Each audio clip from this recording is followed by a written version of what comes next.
Women Spies of the Civil War. Part 1. The hidden network that shaped history.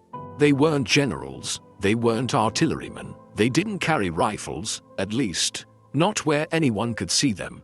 They wore corsets, petticoats, they served tea, they played the piano, and yet, they carried secrets in their hems, maps in their bonnets, coded messages tucked into the curls of their wigs. These were the women who changed the course of the American Civil War. You've heard of Lincoln, of Grant, of Robert E. Lee, but have you ever heard of Belle Boyd, the teenager who seduced Union officers for Confederate battle plans? Or Rose Greenhow, the DC socialite who passed messages sewn into her petticoat to help the South win the Battle of Bull Run? Or Harriet Tubman, not just the conductor of the Underground Railroad, but the first woman in US history to lead a military raid?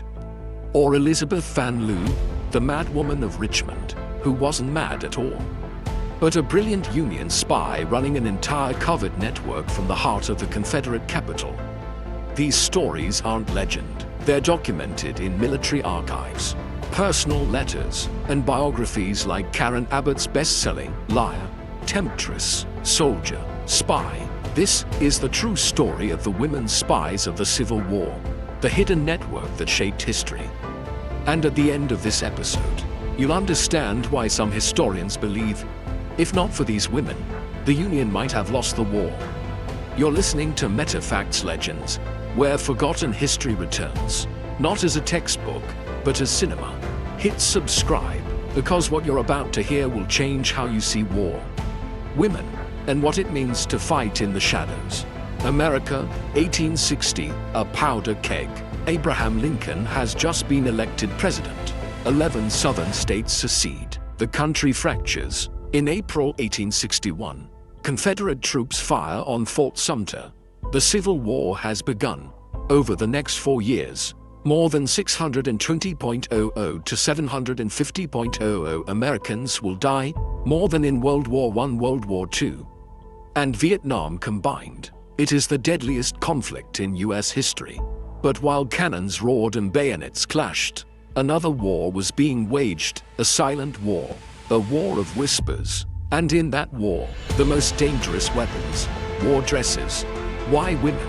Why spies? Why now? Because society saw them as harmless. A woman could wander behind enemy lines with a picnic basket and a smile.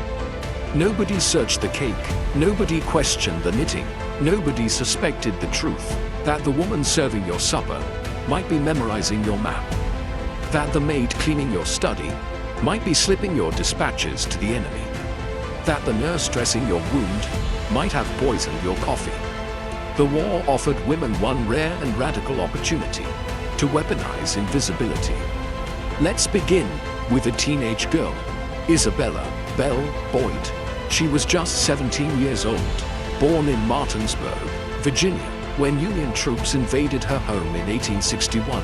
One drunken soldier shoved her mother. Belle pulled a pistol from her dresser drawer and shot him dead. Not exactly your typical debutante. She was arrested, but acquitted. And overnight, Belle became a Southern celebrity. She leaned into it. She used her beauty, her wit, and her feminine charm to extract secrets from Union officers stationed nearby. One night, she hid in a closet and eavesdropped on Union generals planning their next move. She galloped 15 miles through enemy lines to deliver the intel to Confederate General Stonewall Jackson. His forces were ready, the Union Army wasn't. Jackson later sent her a note. "I thank you for the important information. I shall always remember you." Belle was arrested 6 times. She was imprisoned, threatened with execution, but she never stopped. According to historical records and her own memoir, she even carried messages sewn into her undergarments and delivered them with defined flair. Later in life, she became a stage actress. Because of course she did.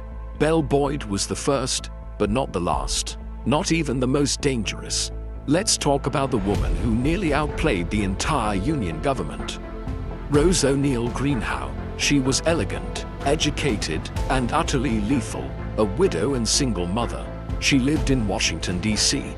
In a home filled with senators, ambassadors, and generals, she hosted salons, poured tea, listened, and then leaked. Rose was recruited by the Confederacy to form a spy ring, and she did, made up of women, slaves, and even her own daughter, Little Rose. She wrote codes using cipher wheels, sent messages with invisible ink, smuggled secrets in hollow hairbrushes and underclothing.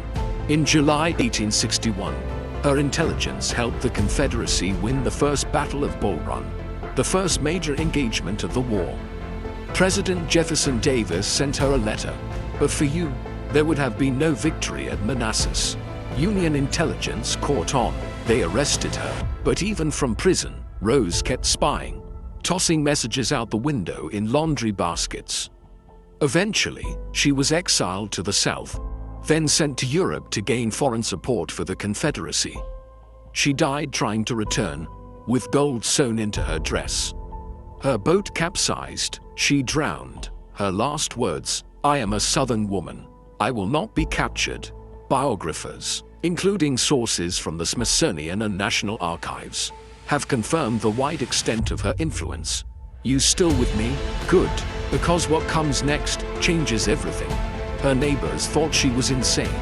She spoke to herself, wandered aimlessly, scribbled in notebooks. Elizabeth Van Leeuwen was the daughter of a wealthy Richmond slave-owning family. But she hated slavery, and when the war began, she became one of the Union's most valuable spies, living right in the heart of the Confederate capital.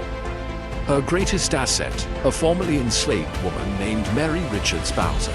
Mary posed as a maid in the Confederate White House. She dusted Jefferson Davis's desk, emptied his trash, served his tea.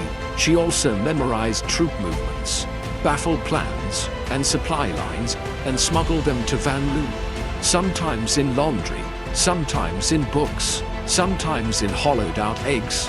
Van Leeuwen's spy ring, nicknamed the Richmond Underground, was so effective.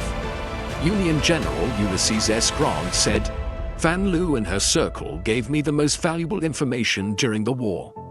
But after the war, Richmond turned against her. She died alone, poor, hated, buried in an unmarked grave.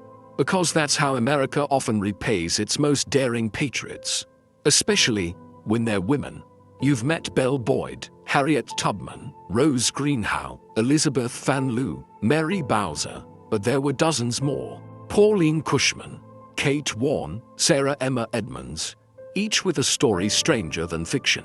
Many of their stories were preserved in books like Harriet Tubman, The Road to Freedom by Catherine Clinton, and in the declassified letters found in the Library of Congress. Some died without names, some never had graves, but all of them rewrote history from the shadows. This is MetaFacts Legends, and we're just getting started. Hit subscribe, because in the next chapter, we'll uncover how these women built an invisible empire of intelligence, and why their legacy was buried until now. Part 2.1 The Perfect Disguise. They never suspected a thing. She brought him tea, she stitched their uniforms, she read poetry by firelight while war raged outside. But beneath her bonnet, she remembered your schedule in the folds of her dress. She carried your secrets in her silence. She carried your defeat, because in the American Civil War, the most dangerous weapon was invisibility, and the best camouflage was being a woman. It's 1861. America fractures. South Carolina fires on Fort Sumter. The Union mobilizes. The Confederacy falls. Newspapers scream war. Men enlist by the thousands. And women are told to pray. So, wait. But some women didn't wait. Some became nurses. Some became smugglers. Some became something more. Spies. But how? Why would women, seen as delicate, unfit for politics, too emotional for leadership, suddenly become key players in military intelligence? Simple, because no one was watching them. As Karen Abbott explains in Liar, Temptress, Soldier, Spy, the patriarchy's greatest blind spot became its greatest liability. Society underestimated women so deeply, it never saw them coming. In a culture where women were expected to feign at bad news and speak only when spoken to, they could move through parlors, hospitals, even military headquarters, practically invisible. A woman could pass a checkpoint carrying pies, not papers. A woman could listen to troop movements during supper without raising suspicion. A woman could sew a code into a quilt, and no man would think to check. And the best part, men talked a lot, especially in front of women they thought didn't understand military matters. That made women the perfect intelligence gatherers. By 1865, more than 400 documented cases of female spies were recorded, many operating undetected for months, even years. Historians now believe the real number may have been in the thousands. Let's put that in perspective. The Union Army had over 2 million soldiers. The Confederacy, about 1 million. Both sides relied heavily on information, maps, movements, morale, and the most reliable couriers weren't men in uniform, they were women in aprons. One of the earliest examples, Rose Greenhow, a wealthy widow in Washington, D.C., who used her social circles to extract information from Union officers, then passed that intelligence, literally sewn into her underclothes, to the Confederacy. At the First Battle of Bull Run, Confederate General Beauregard credited Greenhow's intelligence with helping secure victory. Jefferson Davis himself said, "But for her, we might have lost Manassas." Meanwhile, down south, a 17-year-old named Belle Boyd yes, 17, shot a Union soldier who insulted her mother, then went on to charm Union generals into revealing their plans. She rode through enemy lines to deliver them to Stonewall Jackson. He called her the South's most valuable ally. And these aren't legends. These are facts. Women carried messages in shoes, in hair buns, in hollowed-out eggs. They tapped codes in handkerchiefs. They used fans to signal across crowded rooms. Even Abraham Lincoln owed his life, in part, to a woman spy, Kate Warren, America's first female detective. In 1861, she uncovered an assassination plot in Baltimore and helped smuggle Lincoln through the city under cover of night. You can't make this up, and you don't need to, because the truth is already cinematic. But let's get darker.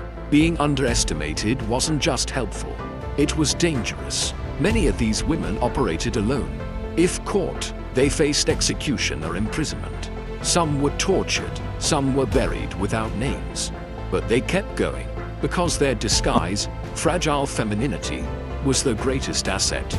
Want irony? Society tried to silence them, and that silence let them spy.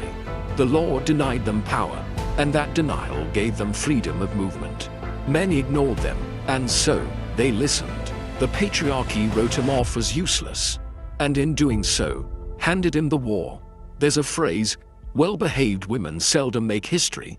In the Civil War, it was the well-behaved ones who rewrote it. This was never just about espionage. It was about reclaiming agency. It was about women, trapped in a world built by men, using that world against them. It was about turning needlework into code, lullabies into signals, kitchens into war rooms. And every time a general underestimated the woman pouring his coffee, she smiled. Because she already knew how the battle would end. You're listening to MetaFacts Legends, where the shadows speak. Next, the tricks, the tools, the weapons hidden in lace and satin. This story has just begun. Part 2.2 Weapons in the Waistline. He leaned over the map, tracing the river bend, noting the ridge, calculating. He didn't notice that the servant clearing his tea had memorized every inch of the drawing. She wouldn't need to steal the map. She'd walk out with it, folded neatly into memory. And tomorrow, the enemy would know exactly where to strike.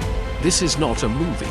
This happened. And it happened because women, unseen, underestimated, and unsearched, turned their clothing, customs, and creativity into tools of war.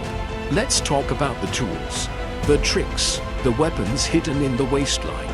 We begin in 1862, in a farmhouse kitchen in Maryland. Union soldiers are passing through, weary and wounded. A kind-faced woman named Mary Bowser offers them biscuits. They smile, thank her, rest. But Mary isn't just cooking. She's copying, listening, remembering. And when night falls, she rides into the woods with a coded message stitched into the hem of her apron. That message ends up in the hands of Elizabeth Van Lew, the madwoman of Richmond. Who isn't mad at all. She's the director of the most successful Union spy ring in the Confederate capital. And Mary Bowser is her ghost. A freed woman, a former slave, a former student in Philadelphia, now a maid, inside the Confederate White House. Yes, you heard that right. The Confederacy's biggest security breach was a black woman pretending to be illiterate. While reading war dispatches over Jefferson Davis's shoulder, she passed secrets in laundry baskets, tucked them into hollowed-out eggs, wrote with invisible ink, even baked messages into bread. The South never saw her coming, because they didn't think she could read. They were wrong, and they paid for it. Mary Bowser's brilliance was only possible because she used what women had been told to hide: quietness, domesticity, invisibility as tactical advantages. And she wasn't alone. Let's look at the real toolkit of the 19th century woman spy. Hairpins, hollowed to carry rolled-up messages. Corsets, reinforced with maps instead of whalebone. Petticoats, double-lined to conceal documents or tiny weapons. Sewing kits, used for cipher wheels or microfilm equivalents. Handkerchiefs, embedded with Morse code patterns. Lace, where each loop or knot represented a letter. Fans, held and opened in prearranged sequences to communicate across rooms. It wasn't just clever, it was genius, because it didn't look like espionage. It looked like embroidery. That's what made it deadly.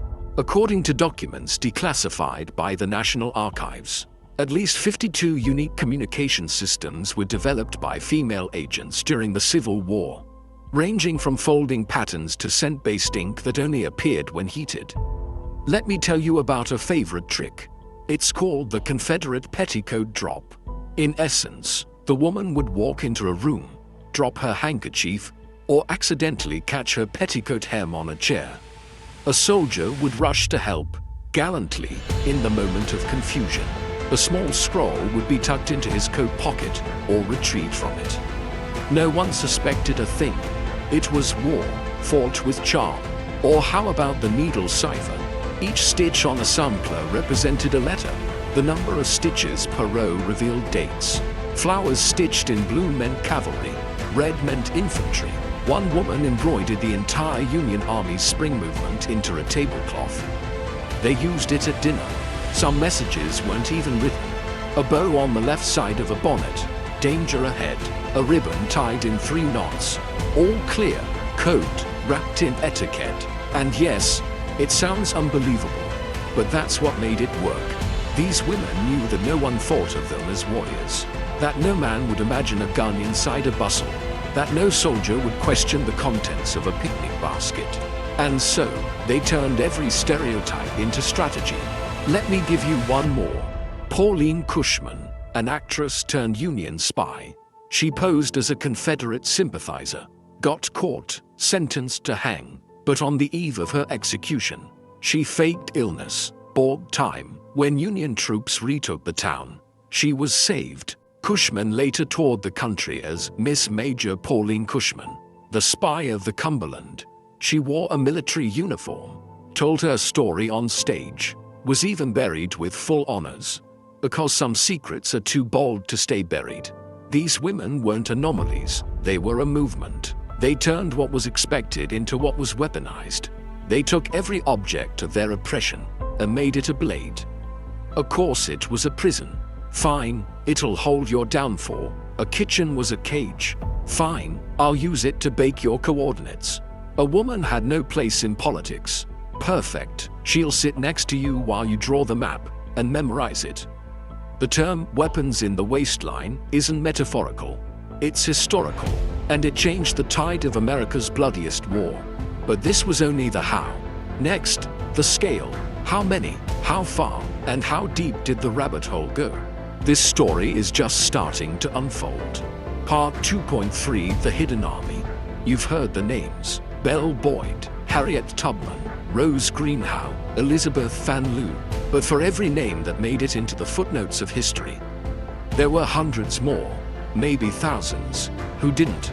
No statues, no memoirs, no medals, just shadows. And yet, they were everywhere. They cooked the meals, dressed the wounds, carried the firewood, and in between, they whispered secrets through cracks in fences, passed maps beneath pies, and sent entire battalions into ambushes with a twitch of a ribbon. This was the hidden army, a force without uniforms, without ranks, without recognition, but not without impact. Let's start with numbers. Modern historians estimate that at least 400 women served as documented spies during the Civil War, split nearly evenly between the Union and the Confederacy. But that's just the surface. According to declassified communications from the War Department and Pinkerton Agency reports, up to 2,000 women may have been involved in active intelligence work in some capacity: couriers, informants, coders, or handlers. 2,000 in a war where troop movements often turned on a single day's warning. A single message, a single delay, that number is seismic. Why don't we know them? Because they didn't leave records. Because many couldn't write. Because some were never supposed to. Many were enslaved, or poor, or immigrants, or simply women. And when the war ended, they went back to their kitchens, their sewing, their silence. History forgot them, but the war didn't. Let's talk about their network. The Richmond Underground, orchestrated by Elizabeth Van Loo and Mary Bowser, was only the tip of the spear. The Union also relied heavily on sleeper circuits, in Confederate territory, ordinary women acting as signal points across states. They used coded quilts hung on lines, colored candles in windows, certain flowers in gardens, a yellow rose on the porch, danger, a white cloth in the upper window, a safe passage for Union scouts that night. In border states like Kentucky and Missouri, families were split and so were their allegiances. A daughter in the South sent information to her brother in the Union Army, baked into bread or wrapped in tobacco leaves. In the North, Confederate sympathizers created their own networks. Many upper-class women in Washington, D.C. turned their salons into spy hubs, serving brandy and betrayal in equal measure. Women of all classes participated. A laundress in a Union camp overheard a colonel's conversation and passed it on. A slave in a Confederate officer's home memorized his letters and relayed them by night. A midwife delivering babies by day delivered enemy coordinates by night. There were codebooks hidden in hymnals. Dispatches passed through hollow hairbrushes. Even one case of a child's doll used to smuggle battle maps sewn into its stuffing. No one suspected. That was their power, and the web was thick. Reports recovered from Confederate archives show that in *1863 alone, more than *170 incidents of leaked information were traced back to civilian women. 170 in 1 year, and those were just the ones they caught. The real number, unknown, possibly unknowable. Let's take a moment to talk about how they stayed hidden. They lied, they cried, they flirted, they prayed, they used everything they had. Some pretended to be pregnant to smuggle weapons. Some faked mental illness. Some feigned total ignorance. Why? I don't even know what a regiment is, sir. All the while, memorizing your maps. And here's the twist. Many of these women didn't think of themselves as spies. They thought they were patriots. Mothers, daughters, Christians, rebels. They didn't wear disguises. They wore what they always wore, because the world had already decided they were harmless.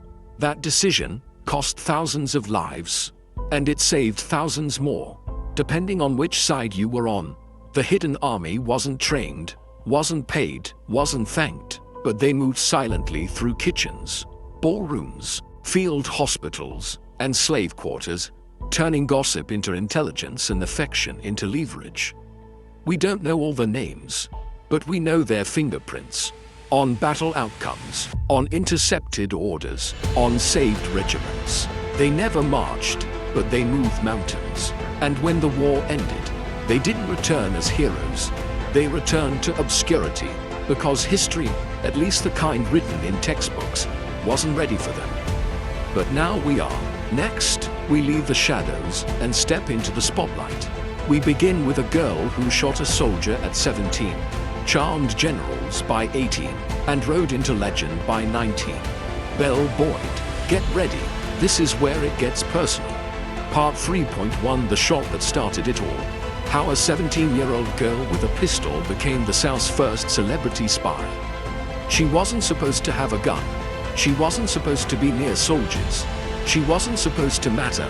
But in the spring of 1861, in a small Virginia town, a 17-year-old girl reached into a drawer, pulled out a pistol, and changed the course of a war. Her name was Isabella Maria Boyd, but history would remember her as Belle. And on that day, she became a legend. Let's rewind. May 23rd Road, 1861. The state of Virginia has just seceded from the Union. Confederate flags fly over courthouses. Tensions run like cracked blasts through towns and families. In Martinsburg, a town resting on the jagged line between Union and Confederate territory, the streets are tense. Federal troops have arrived, bringing discipline, rifles, and something else: arrogance. Belle Boyd, at this point, is still just a girl. A spirited, sharp-tongued, well-educated girl from a southern family that owns slaves, land, and pride. She wears hoop skirts, reads Byron, throws a mean look when insulted, and she's already tired of these Yankee invaders. So when 5 Union soldiers storm into her home without warning, searching for rebel flags, contraband, or any sign of disloyalty, Belle watches with burning eyes. She says nothing when they ransack the front parlor. She says nothing when they throw open drawers. But when one of them shoves her mother, Belle acts. Without a word, she walks upstairs, opens a bureau drawer, pulls out a small, silver-plated pistol. Then she walks back down and shoots the soldier dead. Now pause. This is not fiction.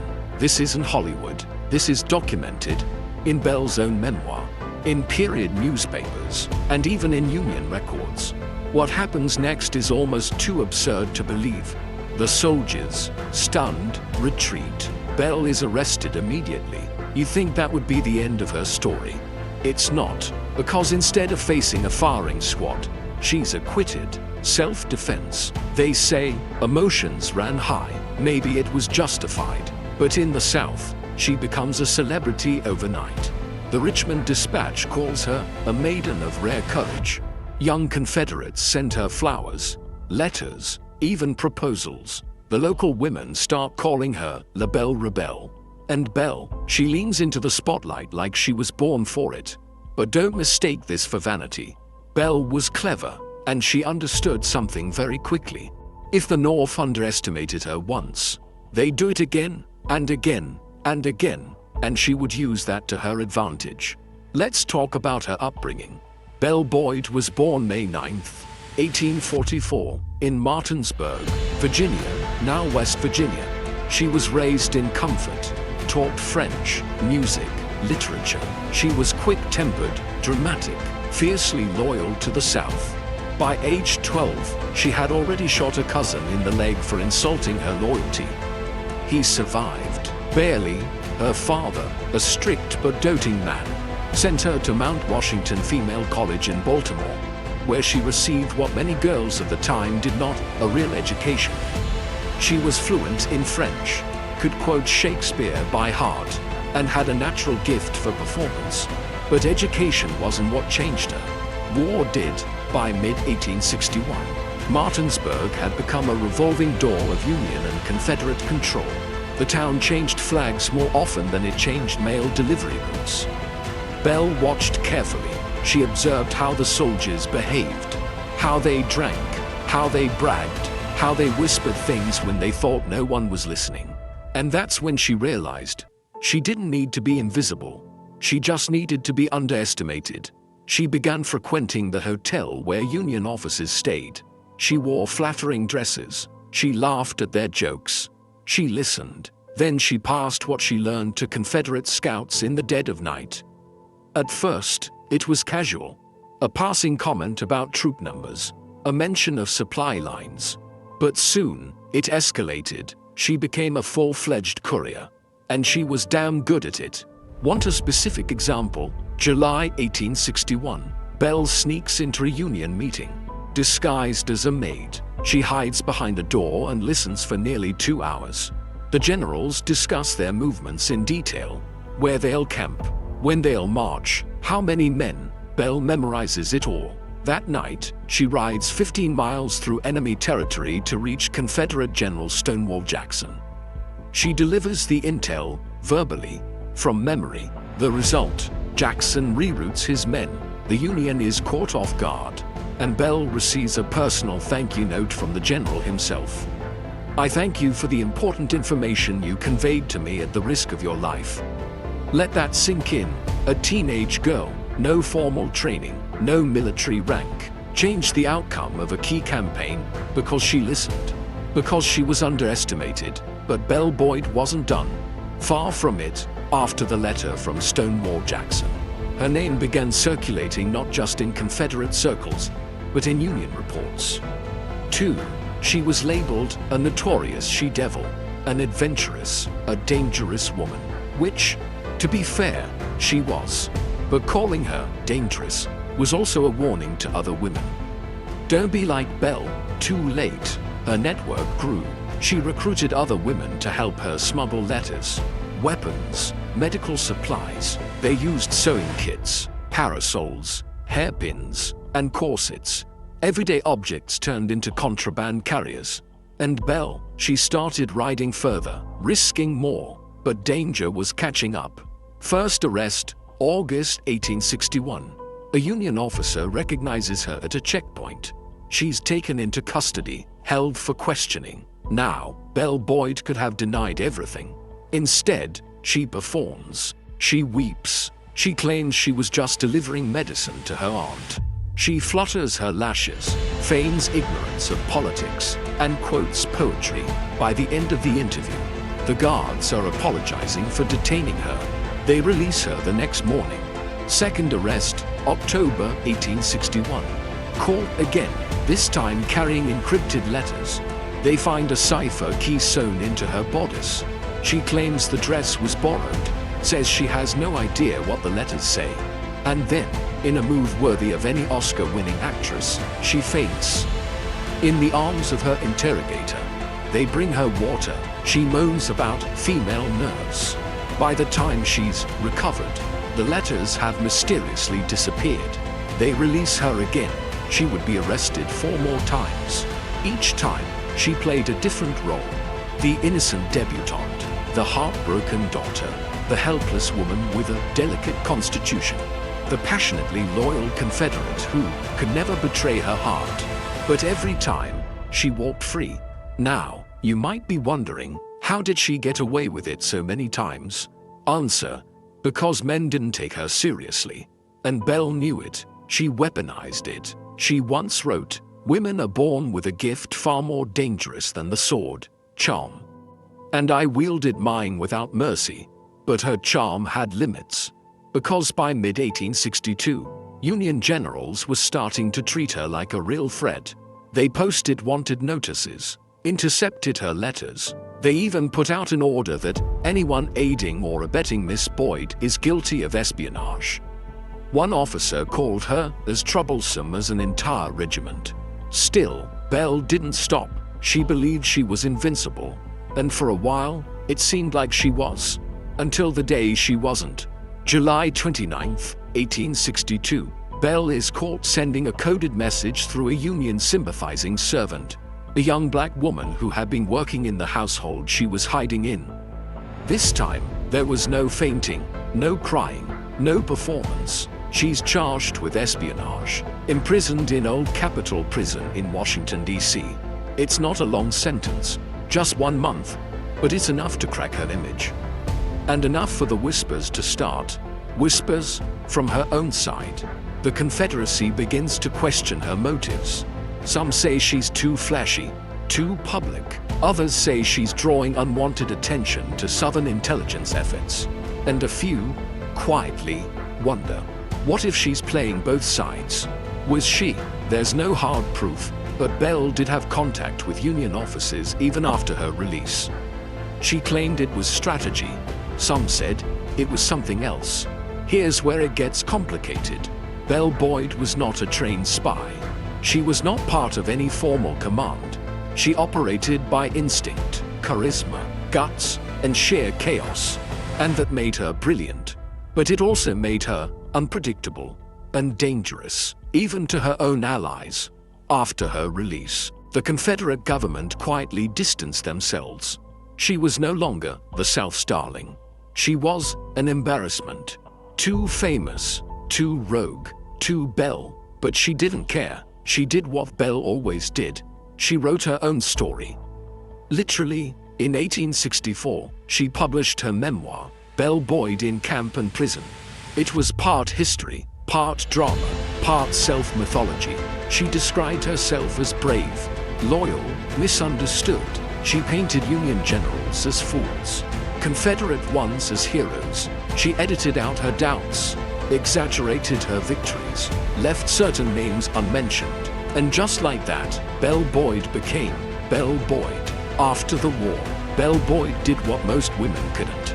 She reinvented herself. Again, not as a nurse, not as a teacher, not as a widow quietly fading into obscurity, but as a celebrity. She went on stage, literally, wearing a tailored Confederate-style dress and a Southern sash.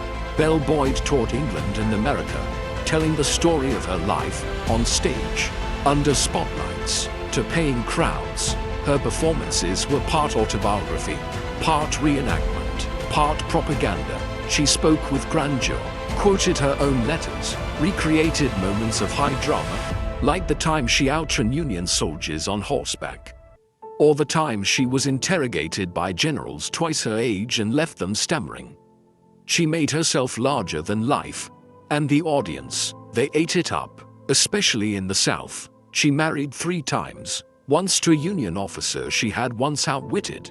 Yes, really, she had children, wrote more, traveled more, but the fame faded as the country moved on.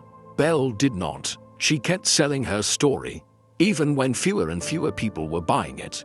By the time she died in 1900, at the age of 56, Belle Boyd was performing in second-rate theaters, telling tales to half-filled seats.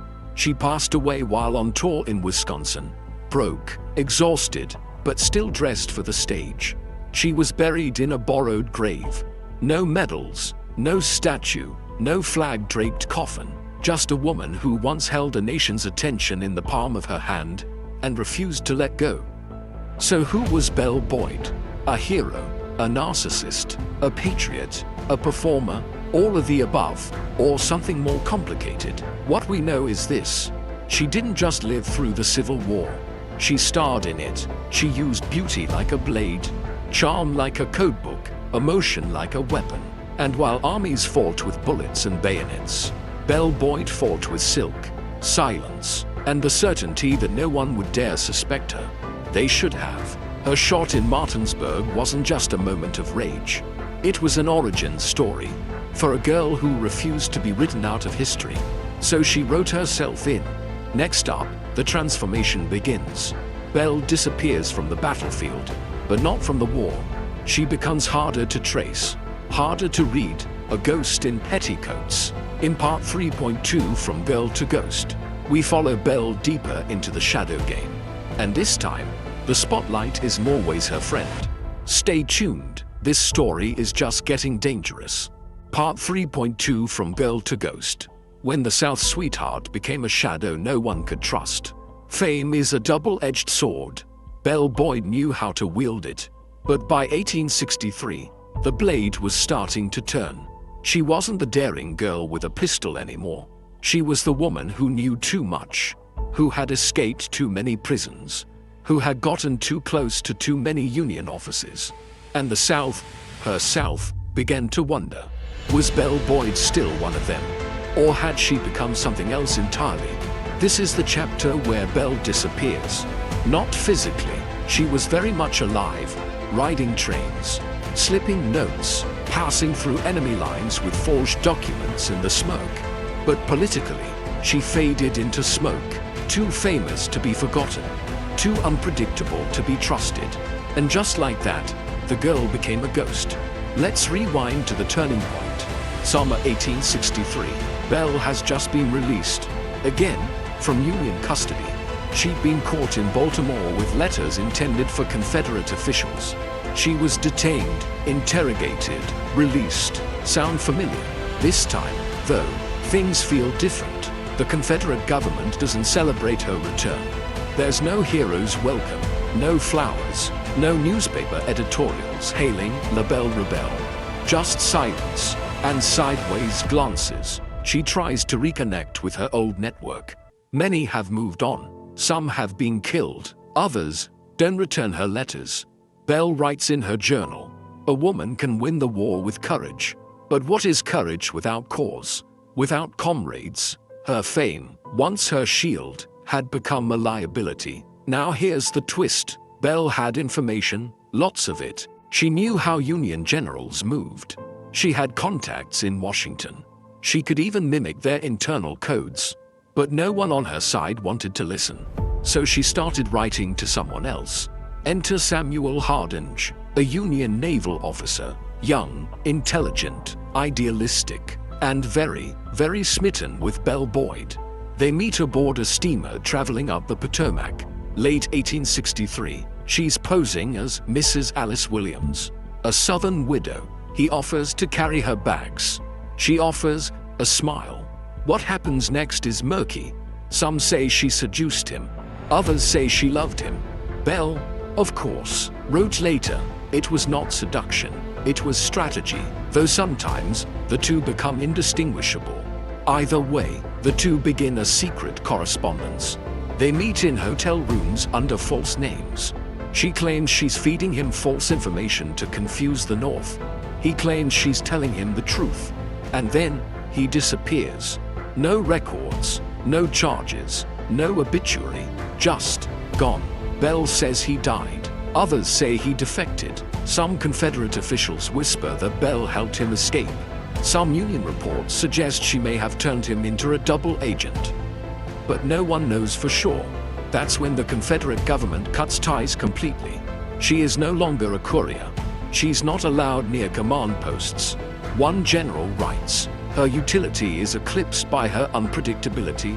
By 1864, Belle Boyd is traveling alone. Without orders, without backup, she still carries messages, but now for private offices, rogue units, whoever will listen. She's a freelancer, a wild card, and that's when something remarkable happens. She vanishes, not literally, but narratively. For nearly 4 months, there are no confirmed sightings of Belle Boyd in any records, Union or Confederate. No letters, no arrests, no reports, just rumors. Some say she was in Canada, others say Havana. One claim even puts her in Paris, dining with Confederate agents at a French opera house. But none of it can be proven. For the first time since she fired that pistol at 17, Belle Boyd is off the map. When she re-emerges in late 1864, she's different, thinner, sharper, more guarded, and carrying a wedding ring. She announces she has married Lieutenant Samuel Hardinge, the very Union officer she was once accused of betraying the Confederacy for. People are stunned, outraged, confused. The Richmond papers refuse to print her name. Southern sympathizers call her a traitor. Union officials call her a spy. Her memoir skips the entire episode.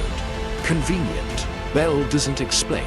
She never does. She simply boards a ship bound for London, with her new husband by her side. Within weeks, Samuel Hardinge is dead, heart failure. According to her, poison. According to others, again, no evidence. Again, no closure. Belle is 20 years old, widowed, infamous, and now, truly untouchable. No country claims her, no army uses her, no one knows what she'll do next. But she knows, she always knows, the girl who once lit up every Southern ballroom has become a shadow. She's not fighting a war anymore. She's writing one, and in the process, she's building something much harder to kill than a spy network. A myth. Next, we follow Belle as she steps into full self-mythology. The actress, the storyteller, the Southern icon, who may have betrayed everyone, including herself. Part 3.3 The Midnight Ride is coming, and it's her most dangerous mission yet, not just for her country, but for her soul. Stay close, it gets darker from here. Part 3.3 The Midnight Ride. One horse, one girl, one message that could win the war. The moon was high, the road was empty, and the only sound on the Virginia Ridge that night was the pounding of a single horse. Riding it, a girl barely 19, clutched in her corset, a note scrawled on cheap paper, creased, sweaty, and worth more than gold. It didn't contain a poem. It wasn't a love letter. It was a trap. Coordinates, numbers, timelines, everything the Union didn't want the Confederacy to know. And if Belle Boyd didn't reach General Stonewall Jackson by dawn, hundreds of Confederate soldiers would be walking straight into a slaughter. It wasn't supposed to happen like this. She was supposed to pass the message quietly, discreetly, through her usual courier in Winchester. But the courier had been arrested, and Belle, reckless, bold, beautifully stupid Belle, had whispered 3 words that changed the night.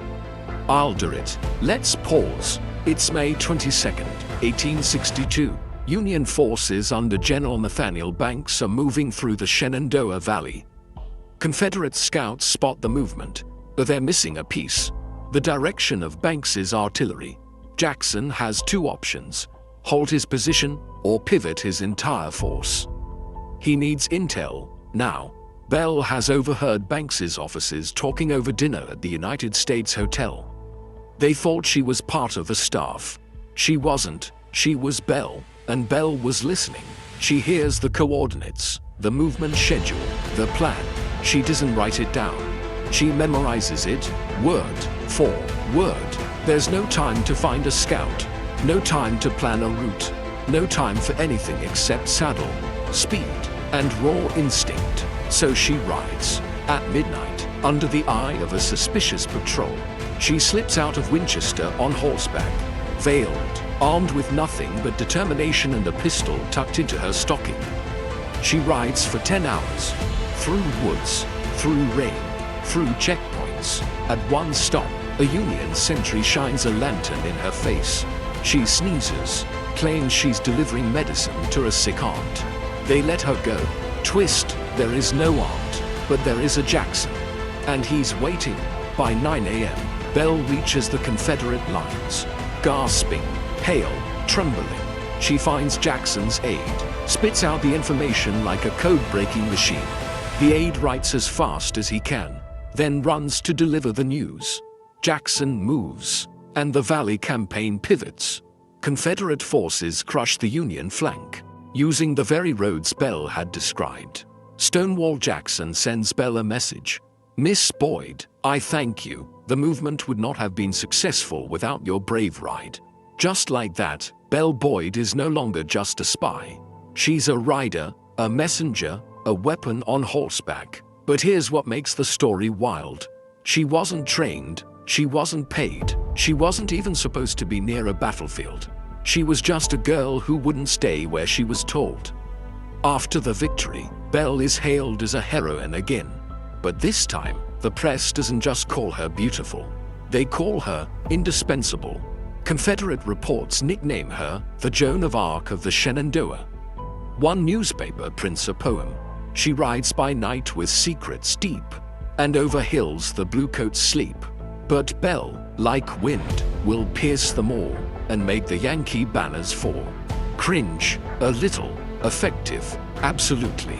Union generals, however, aren't writing poems, they're writing warrants. Belle Boyd becomes one of the most wanted women in the war. The War Department places her under surveillance orders. Any officer found assisting or abetting her is subject to court-martial. Her name is now officially on every checkpoint list in 3 states.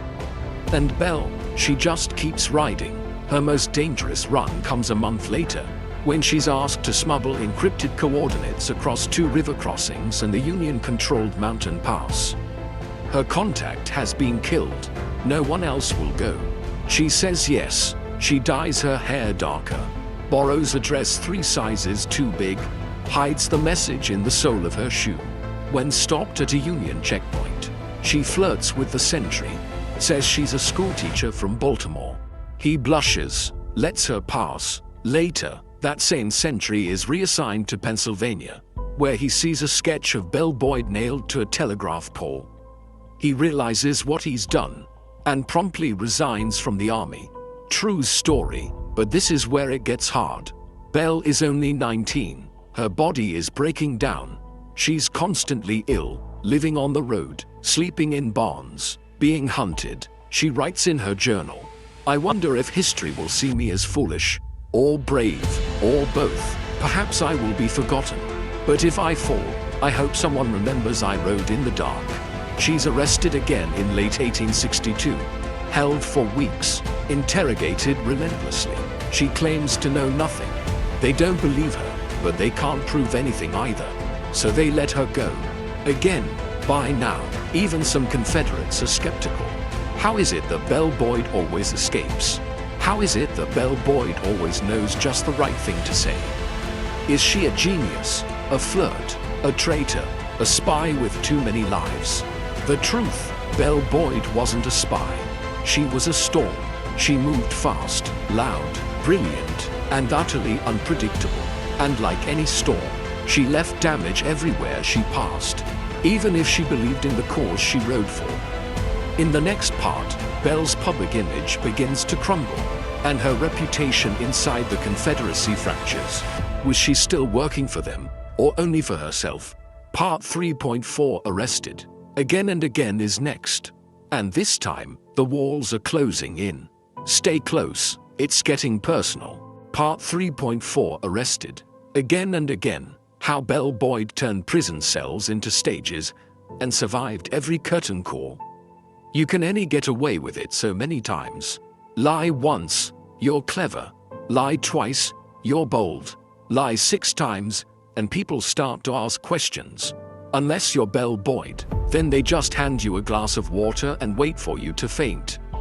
This is the story of how one woman, 19, armed with charm, a pistol, and more aliases than most bank robbers, was arrested 6 times by Union forces and walked away every single time. Sometimes by luck, sometimes by acting, sometimes because she was just too confusing to process. Let's break it down. Arrest number 1, July 1861, Martinsburg, Virginia. Belle had just shot a Union soldier dead in her living room. Casual. She's taken into custody, interrogated for 2 days. She claims self-defense. The soldier threatened her mother. It's plausible, it's emotional, and it's Southern enough to make headlines. She's acquitted. The South celebrates. The North shrugs. Belle walks free. Arrest number 2, October 1861, Harper's Ferry. Belle is caught at a Union checkpoint with a letter stitched into her petticoat. She claims she's just a girl delivering fabric to a cousin. They search her. They find the letter. She cries. She pleads ignorance. Says she can't even read those complicated numbers. A female officer checks her handwriting later. It matches. Still, there's no hard evidence that she knew what the letter said. Result, released. Arrest number 3, January 1862, Baltimore. Belle is staying at a hotel under the name Mrs. Green. A Union officer notices she matches the description of Belle Boyd, Confederate agent. She's arrested again. This time, she doesn't cry. She flirts hard. Within 48 hours, she's reportedly drinking tea with the commanding officer's wife and talking about poetry. She's released due to lack of actionable intelligence. Also possibly due to irresistible sass. No comment. Arrest number 4, March 1862, Shenandoah Valley. This time, it's serious. Belle is intercepted while trying to cross enemy lines at night. She's carrying nothing. No letters, no maps, but her reputation precedes her. Union officers call her the Rebel Wildcat. They interrogate her for 3 days. She feigns illness. collapses during questioning. A doctor is called in. He diagnoses her with hysteria and fatigue due to feminine sensibilities, which is 1860s medical code for "we don't know what's wrong and we're uncomfortable." They let her rest. She escapes 2 nights later. No one stops her. Arrest number 5, July 1862, Front Royal. Belle is finally caught red-handed. She's transmitting Morse code using a mirror and candlelight from an attic window. Rookie mistake, maybe. Or maybe she wanted to be caught. This time, they sent her to Old Capitol Prison in Washington, D.C. Now this place is no joke. Iron bars, harsh rations, real spies. Belle doesn't care. She treats it like a social club. She befriends the guards, teaches one how to dance the waltz, flirts with another into delivering her letters. Eventually, she convinces a Union officer to pass her harmless poetry to her dying aunt. Inside those poems, coded messages. After a month, she's released again. Arrest number 6, the Phantom Detention. This one's hazy. Some records indicate Belle was detained briefly in New Orleans in 1864. Suspected of carrying messages between rebel sympathizers. No formal charges. She denies it happened. Union logs list a Mrs. BB detained and released within 24 hours. Coincidence? You decide. By now, even the Union is confused. Belle Boyd's case file is one of the thickest in the War Department, and also one of the most inconclusive. Half the entries are eyewitness accounts. Seen at Winchester Tavern speaking with Confederate courier. Observed near Union outpost. Claimed to be lost. Other entries are less formal. Spoke with Miss Boyd. Charming, but likely deceptive. She winked when I asked her point blank if she was spying. Unsure what this means. One note simply reads, "We cannot hold her if we cannot prove what we already know." But let's not mistake all this for a game. Belle was in danger. Every arrest could have ended in execution. If a letter had been found, if a map had slipped, if the wrong officer had been in the wrong mood. She knew that. She wrote, "Every time they locked the door, I wondered if I would see it open again." But fear is like fire. It only burns you if you stop moving. What makes Belle's story so absurd is how consistent it is. She plays the same character every time. The helpless girl, the passionate patriot, the accidental observer, the romantic dreamer who just happened to overhear a military secret. And people kept falling for it, because no one could agree what she really was. Union generals saw a flirt. Confederate officers saw a liability. Civilians saw a symbol. Historians see a myth. But here's the twist no one expected. In 1865, as the war draws to a close, Belle is offered a deal, a full pardon, on one condition: she leaves the country. Why? Because both sides, North and South, are done with her. She's burned too many bridges, talked to too many people, played both sides just a little too well. The final arrest doesn't end with handcuffs. It ends with a boat ticket to England.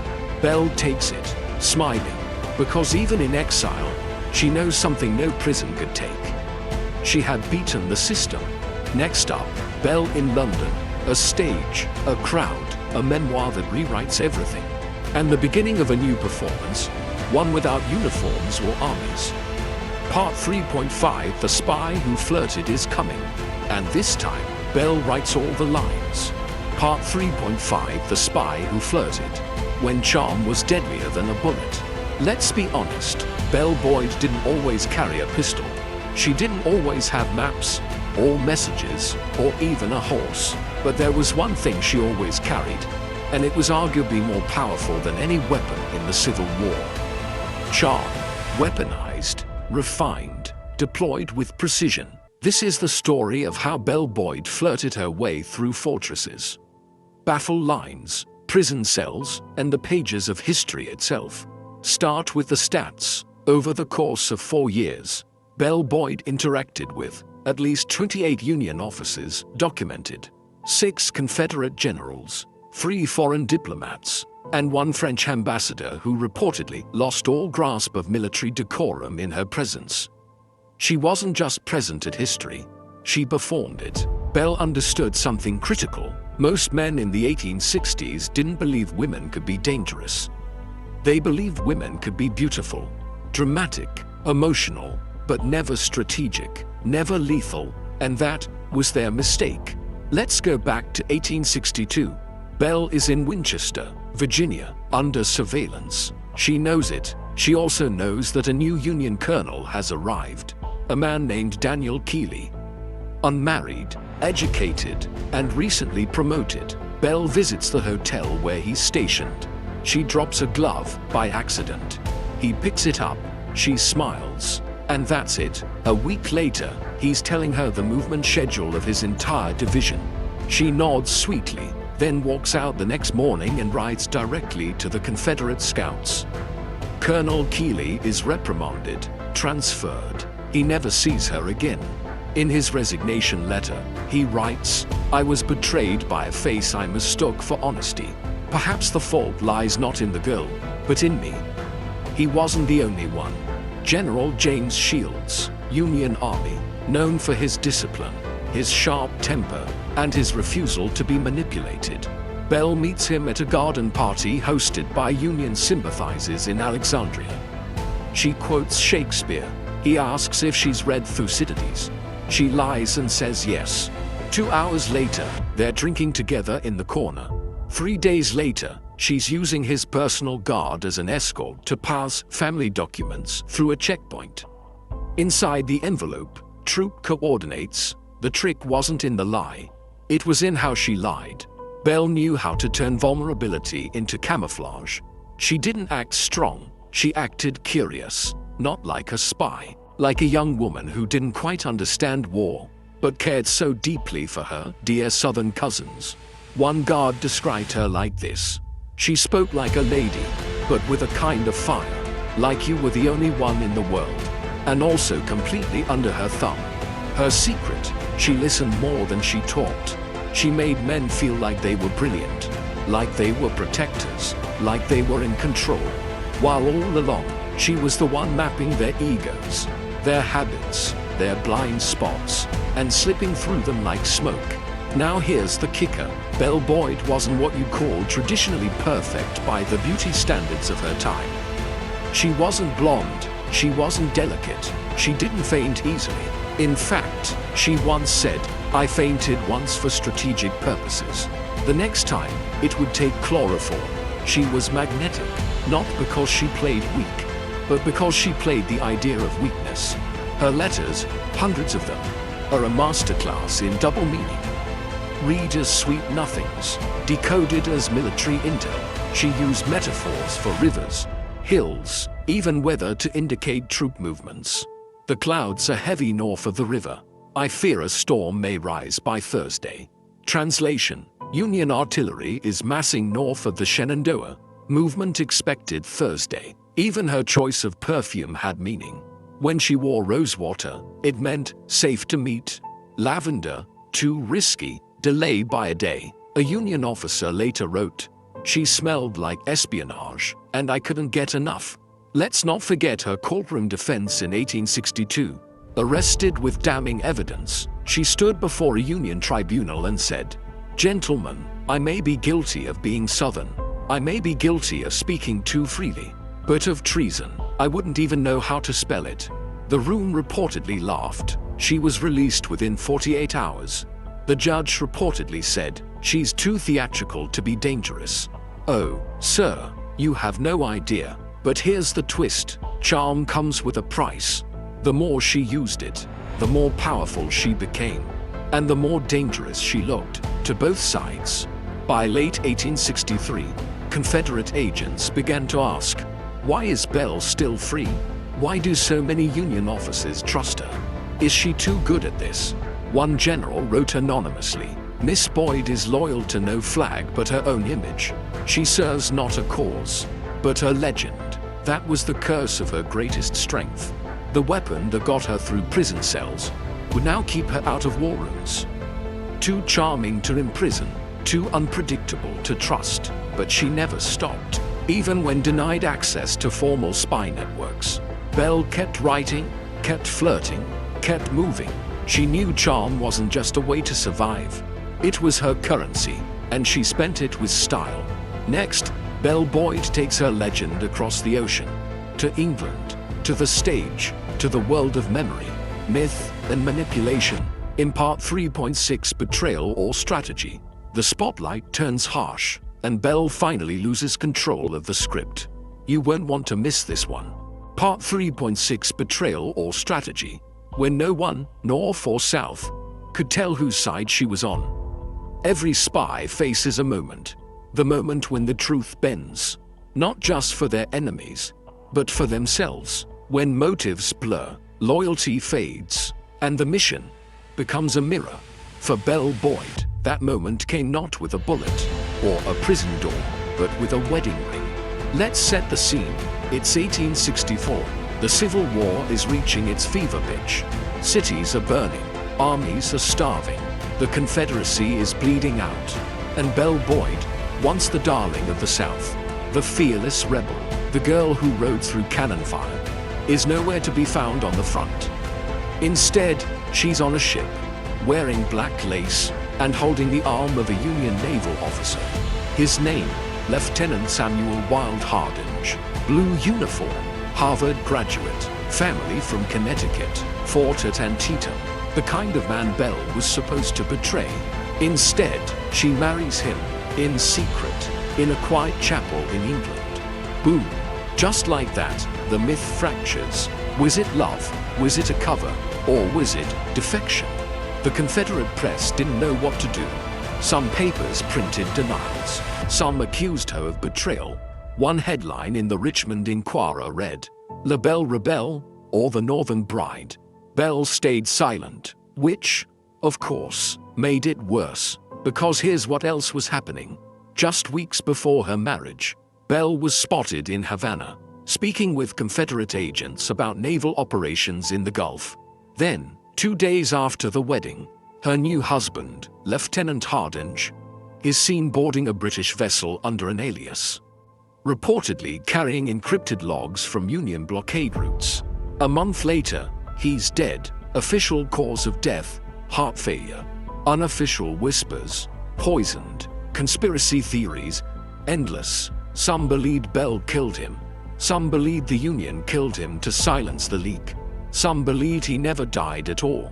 No body was recovered, no autopsy report filed, no grave ever confirmed, just a woman in black, returning alone to London and refusing to answer questions.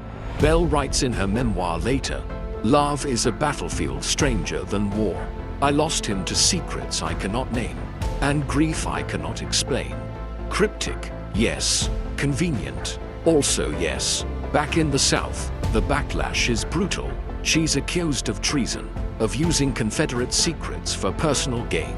One senator calls her a wandering drama queen whose allegiance is dictated by applause.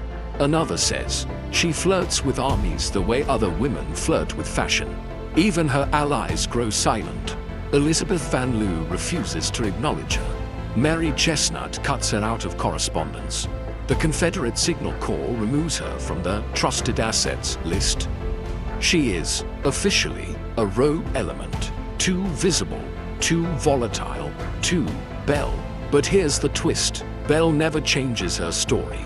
She insists she never gave Union officials anything of value, that her marriage was real, that she continued to serve the South, just not in uniform or under command. "I did not betray the Confederacy," she writes. "I betrayed expectation." Let's pause and break that down.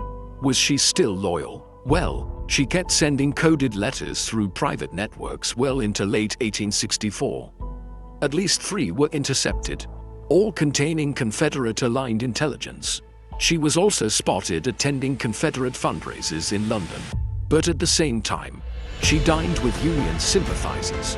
She published flattering notes about President Lincoln. She even flirted with a British reporter known to write for Northern papers.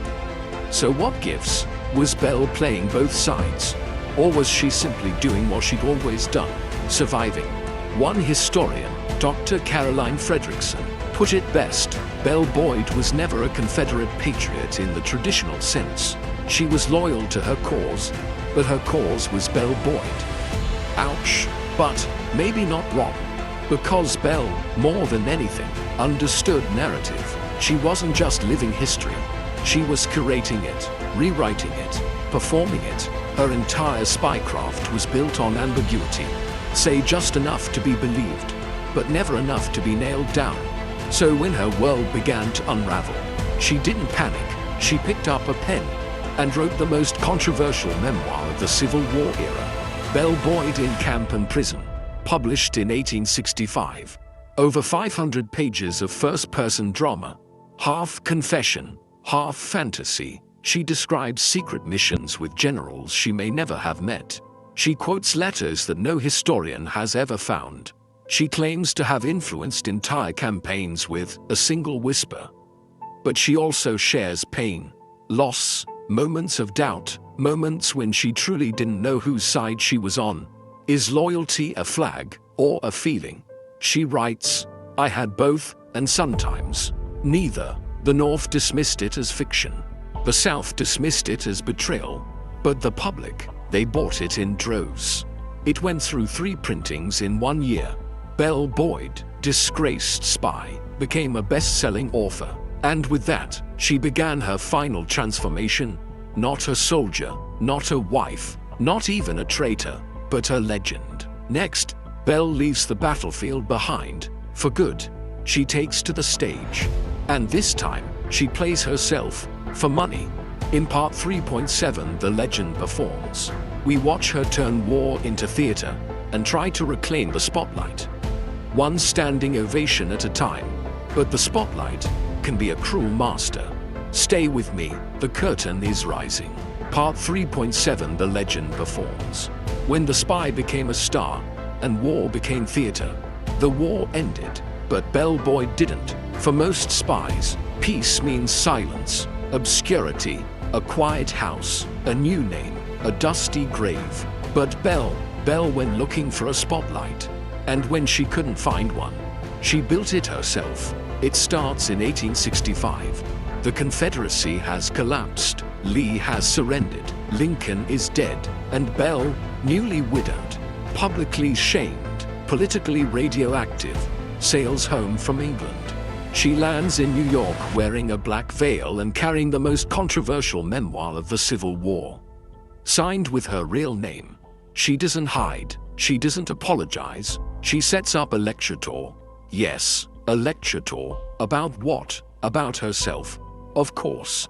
The posters are wild. They call her the rebel heroine of the Shenandoah, the Southern Joan of Arc, the Confederate Cleopatra. She books theaters in New York, Boston, Philadelphia, and even Chicago. People line up in the ring.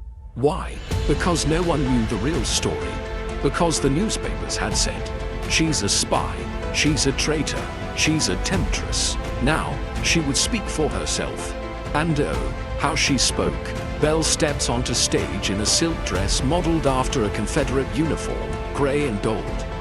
With a sash, she doesn't read, she performs. She acts out scenes.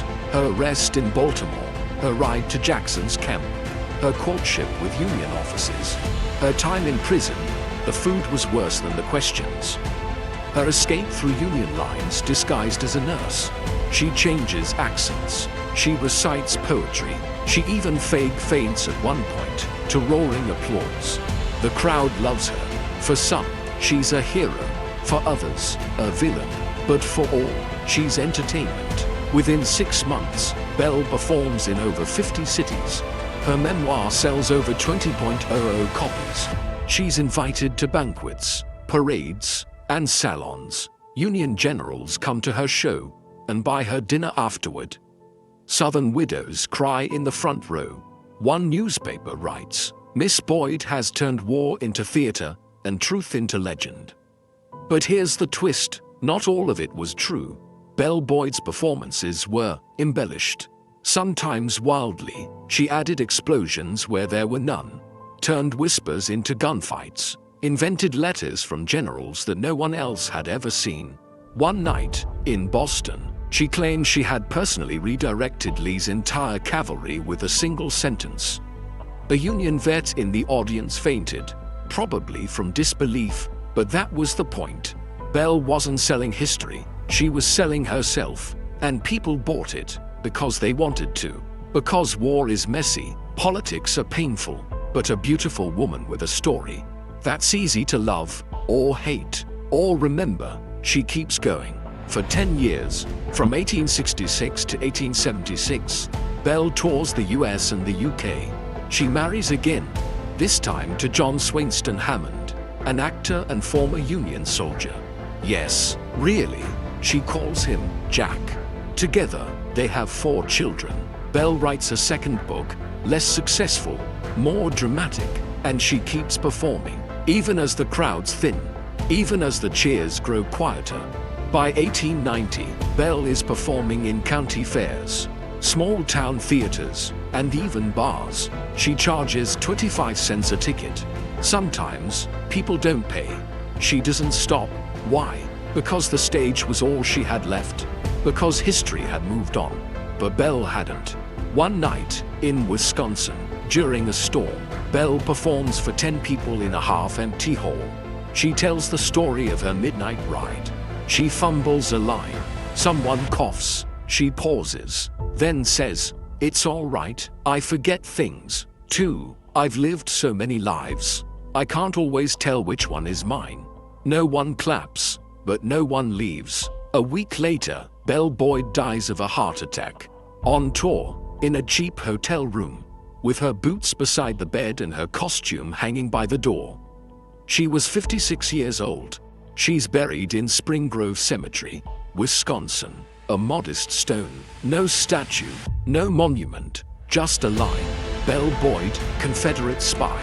No dates, no titles, just the myth. Years later, her daughter would say, "My mother was never quite sure if she was playing herself or becoming the person she once pretended to be." And maybe that's the truth of Belle Boyd. She wasn't a liar, she was a storyteller, a performer, a survivor. But here's the final twist.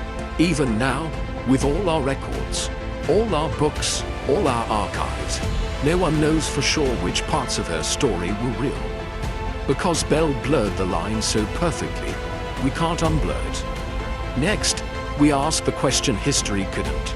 Was Belle Boyd a traitor, a feminist icon, a cautionary tale, or was she the ultimate symbol of a war that never let anyone stay innocent? Part 3.8 Myth, Memory, and what she meant is next, and it may just be the most important chapter of them all. Part 3.8 Myth, Memory, and what she meant. How Belle Boyd became bigger than the cause she fought for. Let's get honest, we don't know who Belle Boyd really was. We know what she said, we know what she wrote, we know what others claimed. But the truth, it's somewhere between a pistol and a poem. She's called a Confederate spy, a Southern patriot, a dangerous seductress, a historical exaggeration, and maybe she was all of them. Or maybe none. Belle Boyd is not history's easiest character. She didn't free slaves. She didn't lead troops. She didn't die in battle.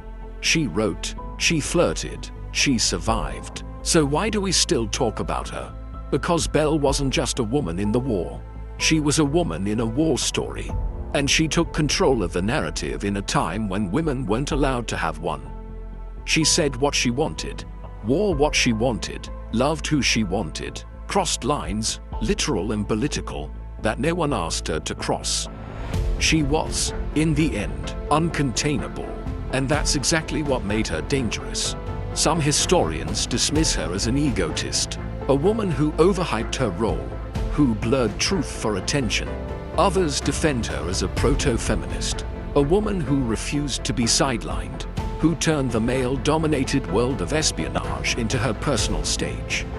Maybe they're both right. Maybe Belle Boyd was history's first influencer, creating a brand out of boldness, selling rebellion with rouge and rhetoric. But make no mistake, behind the performance was real risk. She could have been shot, hanged, forgotten. She wasn't, because she was too loud to be erased. When we teach Civil War history, Belle Boyd rarely makes the textbooks. When she does, she's reduced to a footnote. Confederate spy, notorious for her beauty, possibly exaggerated her exploits, as if that's all she was.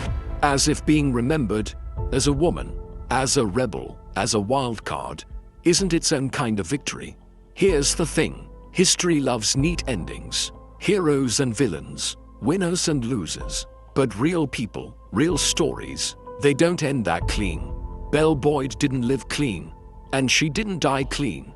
She blurred the edges. She complicated the war. She refused to be defined by the flags she rode beneath. So what do we do with her? Do we celebrate her? Do we critique her? Do we let her fade? Or do we do what she did best? Ask better questions, like, what does loyalty look like when you love a country that's falling apart? What does courage look like when no one believes you're capable of it? What does truth look like when you have to write it yourself? Belle Boyd wasn't the only woman who asked those questions. She was just the one who asked them loudest.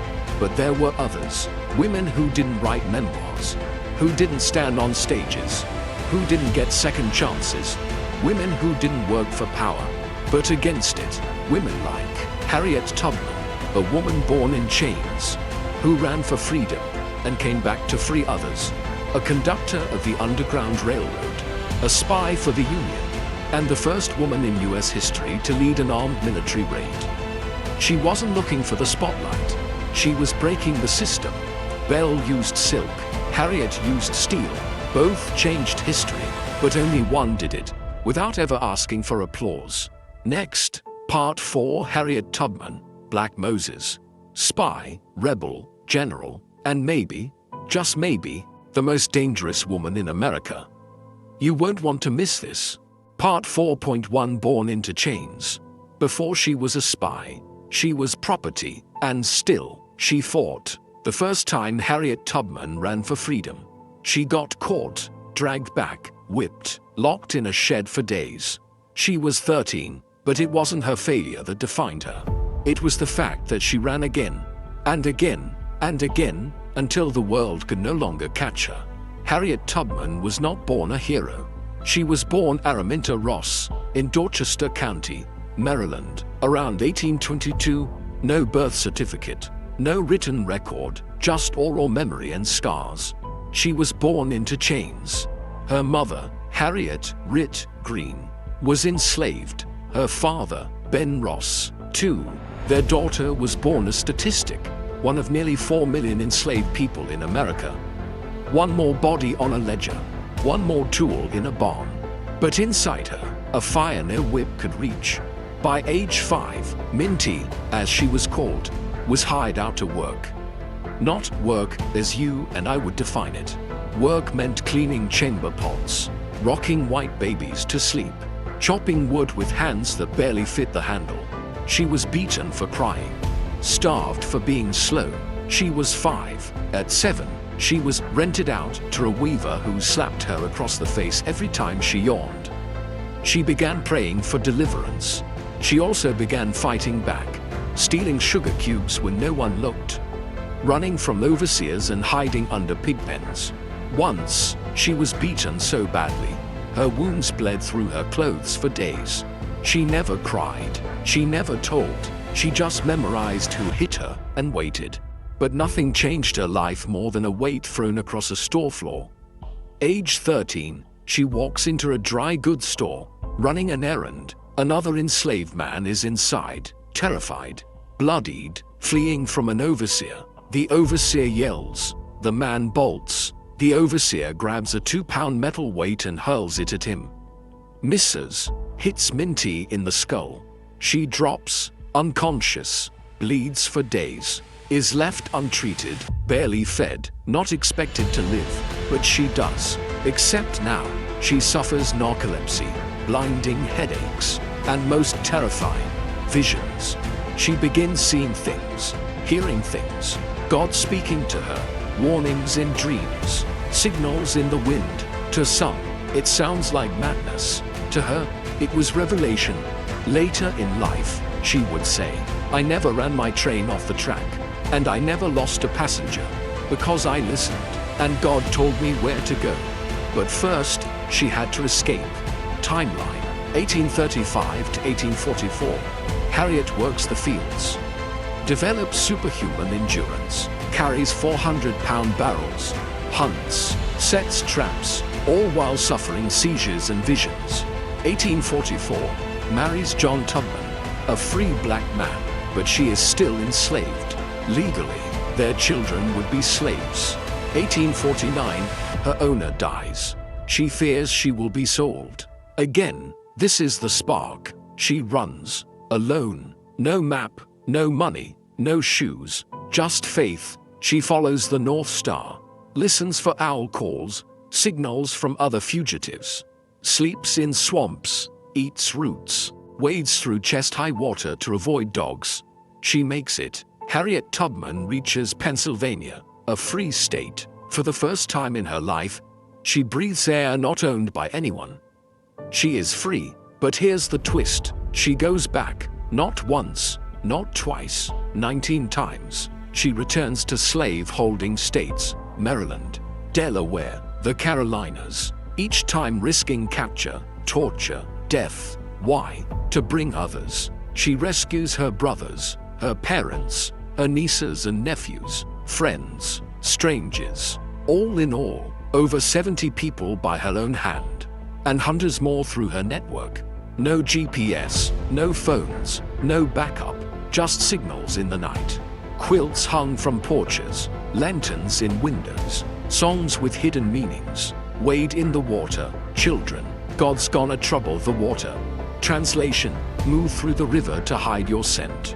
The dogs are coming. She carried a pistol, not to shoot white men, but to stop runaways from turning back. Because if they did, the whole mission could fall. You go on or die. She once told a man who begged to return. He went on. Bounty posters listed her at $12, equivalent to nearly $400 today. She was hunted across 3 states, but they never caught her. Why? Because she moved like a ghost. And no one suspected a woman, barely 5 feet tall, walking alone at night with a basket of bread, was carrying a war. But freedom work wasn't enough. In 1861, when the Civil War begins, Harriet Tubman volunteers for the Union Army, not as a cook, not as a laundress, but as a spy. And that's where we'll go next. Because the woman who once escaped slavery on foot will soon lead a raid that liberates more than 750 people in a single night. The first woman in US history to command a military operation. Part 4.2, The Conductor, is next, and the train is just starting to roar. Part 4.2, The Conductor. How one woman built a railroad without tracks and never lost a passenger. She never carried a map. She never used her real name. She couldn't read, couldn't write, and yet Harriet Tubman ran the most effective escape network in American history. The Underground Railroad wasn't made of steel, it was made of shadows. And Harriet, she was its ghost engine. Let's begin with a simple fact. Over a period of 8 years, Harriet Tubman personally led at least 19 missions into the South and brought out more than 70 people. Without detection, without backup, without losing a single soul. So how did she do it? Rule number 1, blend into the scenery. Harriet dressed as a man, a grandmother, a field hand, even once as a mentally disabled person. She carried chickens, sang hymns, shuffled her feet like someone with a limp. She became invisible by becoming familiar, because no one suspected the woman mumbling to herself by the roadside was the most wanted person in Maryland. Rule number 2, outthink the system. Harriet planned missions around auction days, when slave patrols were busy. She timed escapes for Friday nights, so wanted posters wouldn't circulate until Monday. She memorized river paths, forests, Quaker safe houses, abolitionist barns, and coded songs. She studied how bounty hunters moved, what shoes they wore, how dogs smelled human sweat. She carried cayenne pepper to throw off scent trails, and mint to calm those she was rescuing. One man she rescued later said, "She spoke soft, like the trees, but when she looked at you, It was like being told the sun would rise. And you believed it. Rule number 3, code everything. The Underground Railroad was a communication miracle. Harriet never said, escape. She said, catch the next train. She didn't say, slavery. She said, the night work. She didn't say, freedom. She said, the promised land. Coded messages went like this. Tell my brothers the wind blows strong by the river. Translation, the patrols are heavy near the border crossing. Wait 2 days. And the songs, they weren't just spirituals. They were maps. Swing low, sweet chariot, come on foot to carry me home. That meant, get ready, tonight we move. The entire network was operated without pen or paper. Only memory, only trust, only survival. Harriet used a lantern in a window, a quilt on a porch, a certain knock, a blue ribbon in a tree meant safe house. A broken lantern meant danger. A candle at dawn meant patrols had passed. She coordinated with black freedmen in Pennsylvania, white Quakers in Ohio, abolitionist churches in New York, dockworkers in Boston, Senator William Seward himself, who gave her a house in Auburn, NY. She moved between networks like a ghost walking through walls. No one knew how she appeared, only that when she did, freedom followed. Rule number 4, no turning back. Harriet carried a revolver, and she wasn't afraid to use it, not on slave catchers, but on those she was helping. If anyone panicked, tried to return, risked the mission, she leveled the pistol. You'll be free, or you'll die, she said. No one ever turned back. Let's look at one mission. 1857, Eastern Shore, Maryland. Harriet learns her elderly parents are being watched. Slave catchers suspect she'll come for them. They're right, she does. She disguises herself as a field hand, walks 30 miles through swamps. By nightfall, she reaches the house. Her parents, weak, frightened, can't move fast. So she splits the journey into parts, hides them during the day, moves by night, carries her mother when needed. At one point, they sleep in a hollow log for 3 days, waiting for dogs to leave. She feeds them foraged roots and water from her shoe. After 3 weeks, they cross into Delaware, then New Jersey, and finally to Auburn, New York, safe. But Harriet didn't stop there. She used her own savings to build a small home for them. Worked as a maid, cook, laundress. She gave speeches to raise money, always under the radar, because she was still being hunted. By 1860, she had become so notorious that Southern newspapers began referring to her only as the Black Ghost. A bounty of $40 was placed on her head, equivalent to over $1.5 million today. Yet, not once was she captured. Not once was she betrayed. Not once did she lose a passenger. Let that sink in. No military, no spy agency, no support from a government. Just one woman, with faith, with a gun, with a memory like fire. Next, Harriet trades the Underground Railroad for a different battlefield. She enters Union territory, not as a runaway, but as a spy, and soon, as a commander. Part 4.3 Wanted Woman is coming. And this time, the hunter becomes the weapon. Part 4.3 Wanted Woman. She was hunted like a ghost, but she moved like a general. Wanted, dead or alive. That's what the bounty posters said. Some offered $12, others $25. By 1860, her head was priced at $40. In today's money, over $1.5 million. But there was one problem for those bounty hunters. They didn't know what she looked like. No photograph, no confirmed sketch, just rumors. She was short or tall, young or old, a man in disguise or a witch, a ghost. And maybe that was the truth. Harriet Tubman was everywhere and nowhere. She became the Confederacy's most wanted woman, but not because of a crime, because of a reputation.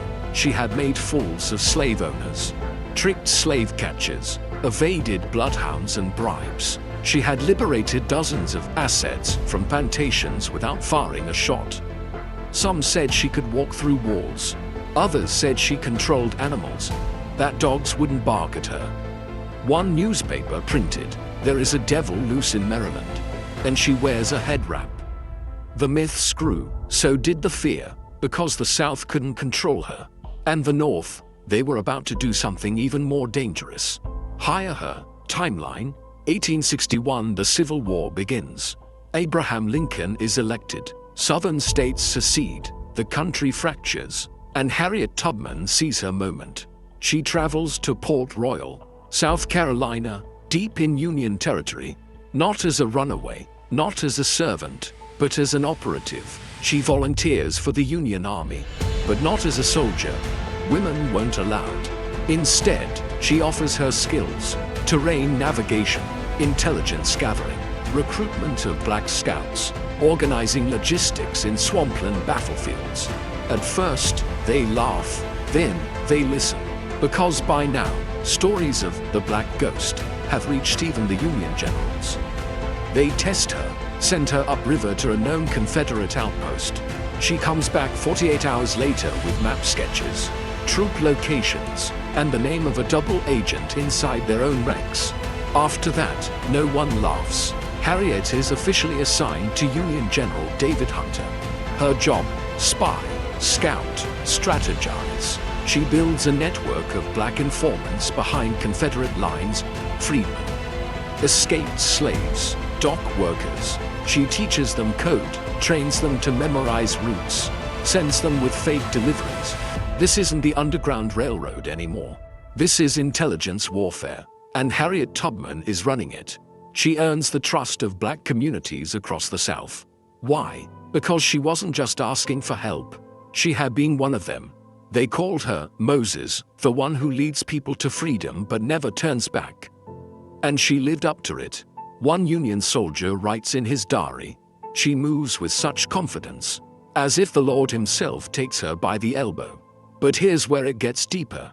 Harriet doesn't just gather intel. She translates it. She understands what matters on the battlefield. When troops will run low on water, which paths flood after rain, where sleighs were being moved inland to avoid Union scouts.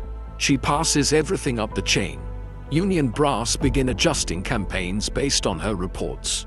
But the twist: she's not being paid. For 2 years, Harriet Tubman works without salary. No rank, no pension, no promise. Why? Because the Army still didn't classify her as an official member. She was a volunteer, a helper, a civilian advisor, not a soldier, not a spy, just a woman. And yet, when Union intelligence broke down, they went to her. When maps failed, they trusted her memory. When missions needed quiet, surgical precision, they sent in Moses. And that's what leads us to one night in June 1863. A raid across a river, a flotilla of gunboats, 3 plantations, and one woman at the helm. Harriet Tubman wasn't just going to scout anymore. She was going to lead. But that's the next chapter. And it's one for the history books. Because what happens that night had never happened before, not in America, not in the world, not by a woman. Part 4.4 Union Spy is coming, and Harriet is about to command her own army. Part 4.4 Union Spy. The Underground Railroad went to war, and Harriet was holding the map. It wasn't about freedom anymore.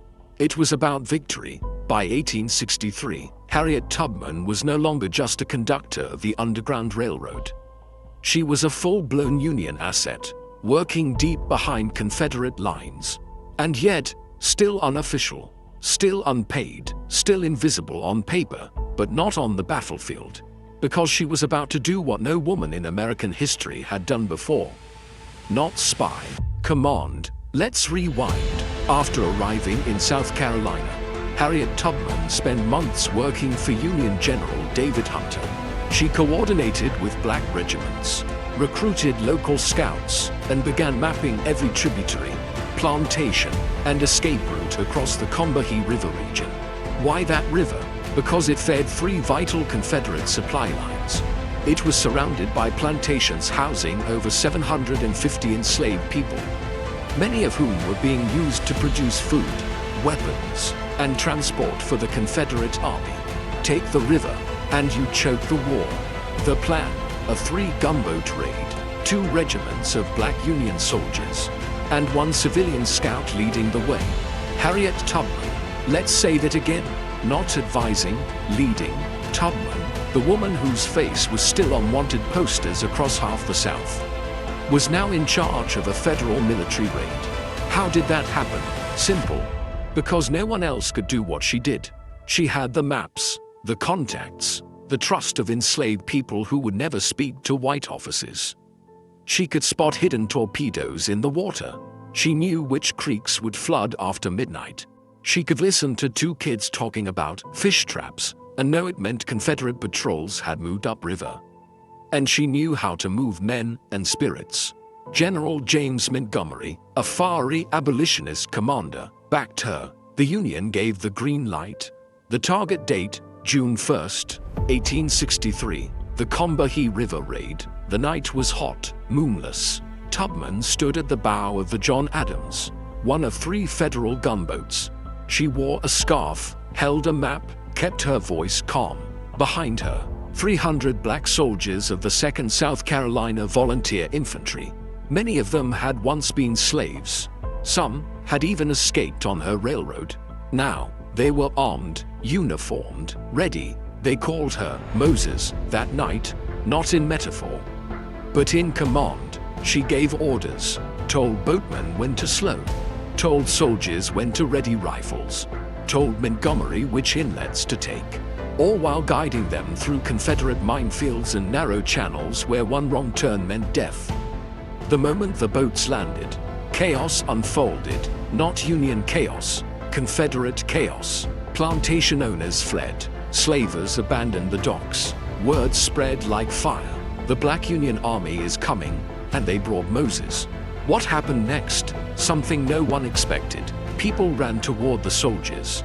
Men, women, children, grandparents, carrying sacks, crying babies, memories in their hands. Harriet Tubman stepped ashore and called out in dollar, "Come, this is your time." And they came, hundreds, fleeing into freedom. By the end of the night, over 750 enslaved people had been liberated. Plantation buildings burned. Confederate supply lines severed. Not a single Union soldier was killed. It was a military victory, a humanitarian miracle, a psychological bomb dropped on the entire Southern system. And at the center, a woman who couldn't read, but who could read people better than any general alive. One officer wrote, she knew things about the land that maps could never tell. She knew how people moved when they were scared, and how to make them brave again. Here's the kicker. Tubman never received a formal military rank.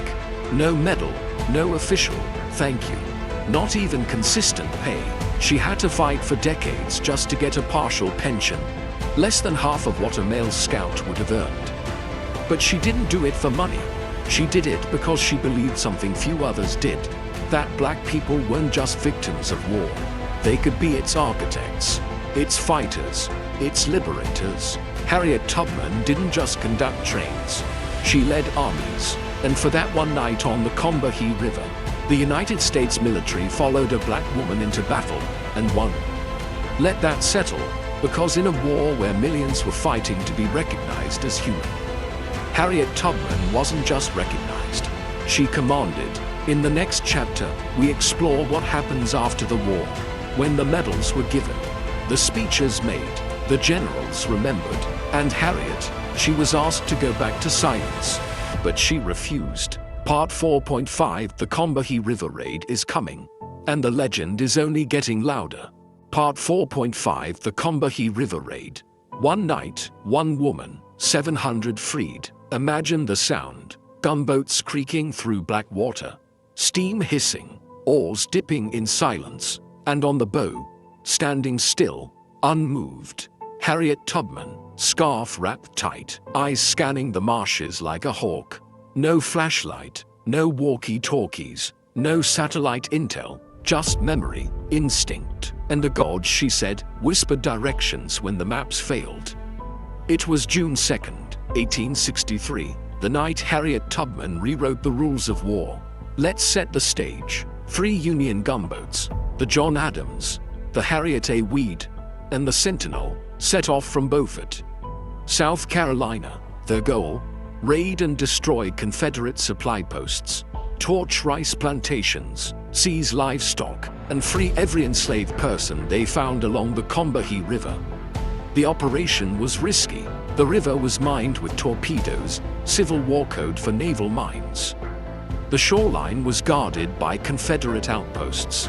The geography, a maze of creeks, rice paddies, and mosquito-infested swamps. And in charge of navigation, not a general, not a naval officer, Harriet Tubman. Why her? Because she knew the terrain better than any man on board. Because she had mapped it by foot, by firelight, and by memory. Because she had spoken to locals, enslaved and freed, and gathered months of intelligence. And because the people on shore wouldn't run from her, they'd run to her. The boats slipped into the river under the veil of night. No lights, no flags. Harriet gave orders in hushed tones.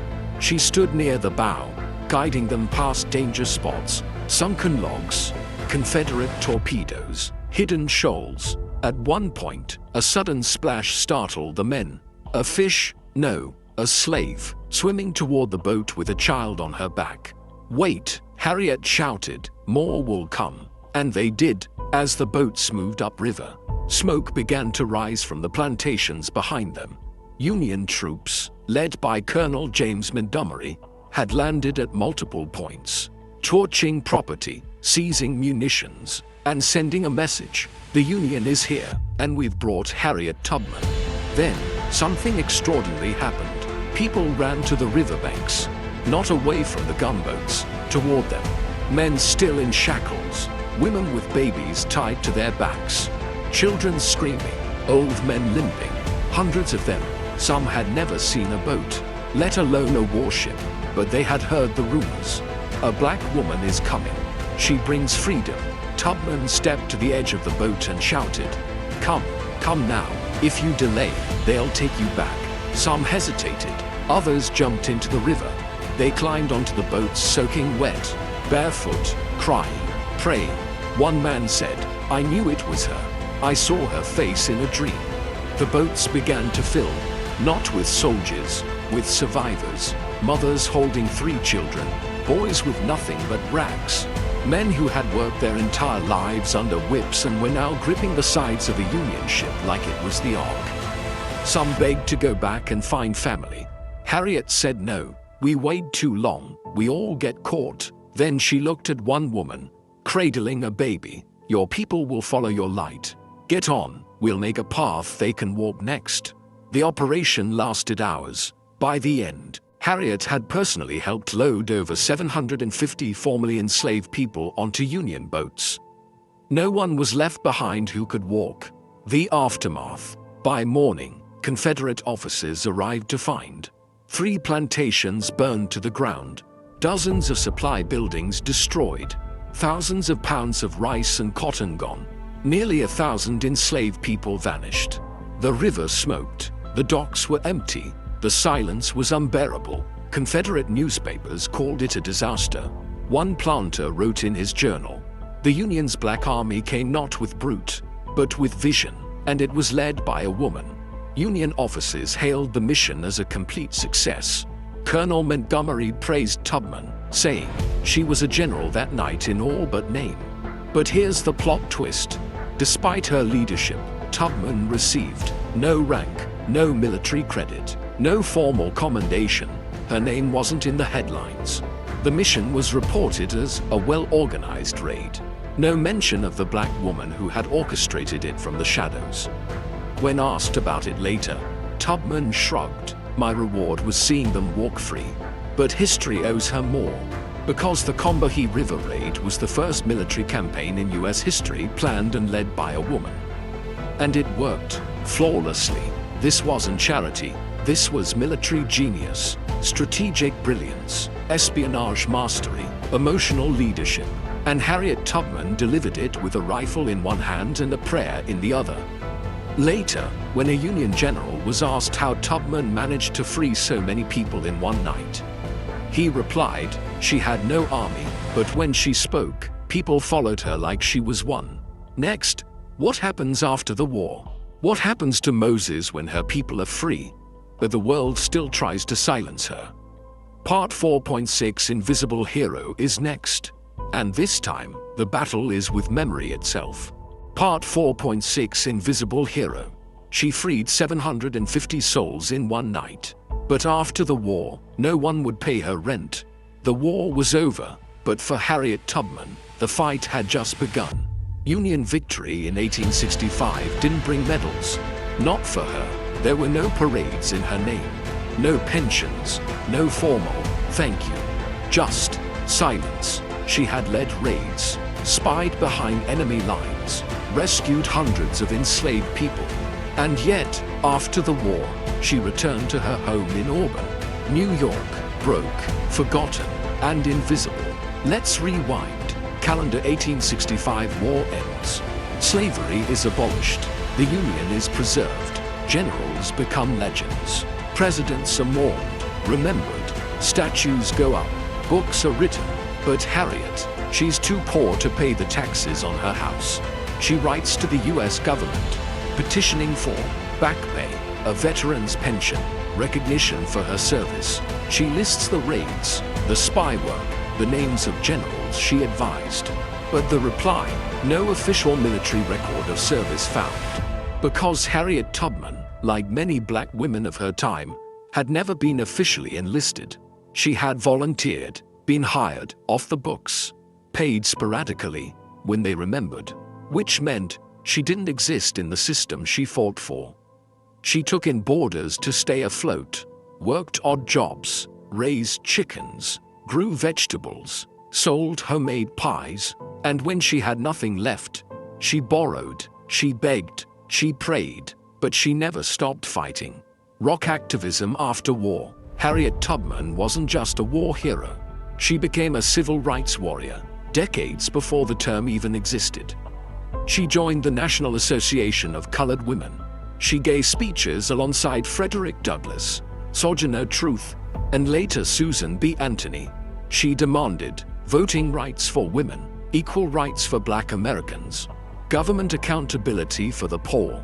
She told crowds, "I suffered enough to believe that this country owes more than silence." Still, the government ignored her. Until 1899, 34 years after the Civil War, Congress finally grants her a pension. But not for her espionage, not for her battlefield leadership. No, she's paid $20 a month as the widow of Nelson Davis, a man she married after the war. That's right, she got a pension not as a hero, but as a wife. Let that sting. Despite the insult, she used that money to build a home, not for herself, but for others. She opened the Harriet Tubman Home for the Aged, a shelter for elderly Black people cast aside by the country they helped build. She took care of them with her own hands, cooked, bathed, listened, prayed, even as she aged, even as her body broke down from decades of pain, trauma, and poverty. She served others. When asked why, she said, "I freed 1,000 slaves. I could have freed 1,000 more, if only they knew they were slaves." Her words echoed, but her name still didn't. No statues, no holidays, no currency, no glory, just stories, told quietly, passed from one Black household to another like gospel. Moses came and went, but she left a path. She died in 1913, surrounded by friends and family in the very home she built. Her last words, "I go to prepare a place for you." She was buried with military honors. But no presidential address, no national mourning, just a few rows of soldiers and a wooden marker. She deserved more. She deserves more. Because if Harriet Tubman had been white, if she had been a man, would there be schools in her name? Paintings in the Capitol? Would she already be on the $20 bill? That brings us here, to now, to us, to memory, to justice. In 2016, the US Treasury announced Harriet Tubman would replace Andrew Jackson on the $20. A slave, replacing a slave owner, a woman who freed hundreds, replacing a man who owned hundreds. History, rewritten, right, almost. The release was delayed, pushed back, deprioritized. But in 2021, It returned to the agenda. And one day soon, maybe even now, you'll reach into your wallet and hold Harriet Tubman's face, not as a symbol, but as a receipt for a debt that has yet to be paid. Next, one final chapter. We close Harriet's story not with silence, but with a storm, with the legacy she left behind, with the world she helped shape. Part 4.7 Black Moses. Forever is next, and it's the one chapter you'll never forget. Part 4.7 Black Moses. Forever, she never lost a passenger. And she's not done yet. When the war ended, some soldiers got medals, some got parades, some got the names in school books. Harriet Tubman got forgotten for a while, but stories like hers don't stay buried. They rise, like rivers after rain, like songs you thought you forgot until someone sings them. And now, we remember, not because she demanded it, but because she earned it. With every life she saved, every night she walked without a lantern, every pistol she pointed at fear itself. She was 5 feet tall, couldn't read or write, suffered seizures and blackouts for most of her life. And yet, she outran slave catchers, outsmarted generals, outworked politicians, outlasted history. She once said, "I never ran my train off the track. And I never lost a passenger." It wasn't a metaphor, it was a record. Harriet Tubman died in 1913, but she lives in every black child who learns her name before they learn multiplication, every woman who defies the silence, every soldier who knows that courage isn't always loud. Sometimes it whispers through marshes. She's on postage stamps, in children's books, in civil rights murals, in movies and museums. But most importantly, she's on the lips of the free, still moving, still marching, still guiding. Because what Harriet Tubman gave us wasn't just freedom. It was a blueprint. She taught us that intelligence doesn't need credentials, that faith can be a weapon, that visibility isn't the same as power, that sometimes the greatest general doesn't sit in a tent drawing battle maps. She walks barefoot through a swamp with a pistol and a prayer. Legacy timeline, year legacy milestone. 1908 Tubman Home becomes official refuge for black elders. 1944 U.S. Liberty ship named SS Harriet Tubman, first honoring a black woman. 1978 U.S. Postal Service issues a Harriet Tubman stamp. 1990 Tubman declared a National Historic Person. 2016 Treasury announces Tubman to replace Andrew Jackson on the $20. 2021 present ongoing public campaigns, memorials, films, and school curriculum reforms. But perhaps the greatest twist in Harriet's story, it's still being written. We're not done talking about her. Not as long as injustice breathes. Not as long as systems forget. Not as long as we remember that bravery doesn't always carry a flag. Sometimes, it just carries the next soul forward. They called her Moses, but Moses never saw the promised land. Harriet did, and she walked others there, one trembling hand at a time. So when the day comes that you hold a $20 bill with her face, don't just see it as money, see it as memory, see it as proof that even the most invisible woman can one day become the face of a nation. She never lost a passenger, and she's not done leading. Now, let's change scenes. From backward swamps and midnight trains, to gaslit ballrooms and marble halls, from a pistol in a slave's hand, to a cipher tucked in a silk corset, from one kind of spy to another, because while Harriet Tubman used stealth and storm, another woman used charm and champagne. Her name was Rose O'Neal Greenhow, a DC socialite, a widow, a whisperer in the ears of senators, and one of the most effective spies the Confederacy ever had. She used dollhouses to hide messages, hairpins for encryption, petticoats for secrets, and the day she sent one fateful letter across enemy lines, the Union Army walked into a trap. Coming next, Part 5 Rose Greenhow, Madam Spy of DC. She danced with generals, then buried them with secrets. This isn't just espionage, it's elegance turned deadly, and the velvet gloves are coming off. Part 5.1 The Belle of the Capitol. She danced with senators, dined with presidents, and spied for the Confederacy. She didn't need a gun. She had pearls, a whisper, a glance, a folded note tucked beneath a silk corset. While soldiers fought in mud and blood, Rose Greenhow fought in lace and candlelight. She didn't infiltrate Washington, D.C. She was born into it. And when the Civil War came, she didn't run from power. She seduced it. Her battlefield wasn't a trench. It was a ballroom, and by the time anyone realized what she had done, it was already too late. This is the story of a woman who played the most dangerous game in the Capitol and won. Until she lost everything. Top Hat Chapter 1. DC's deadliest debutante.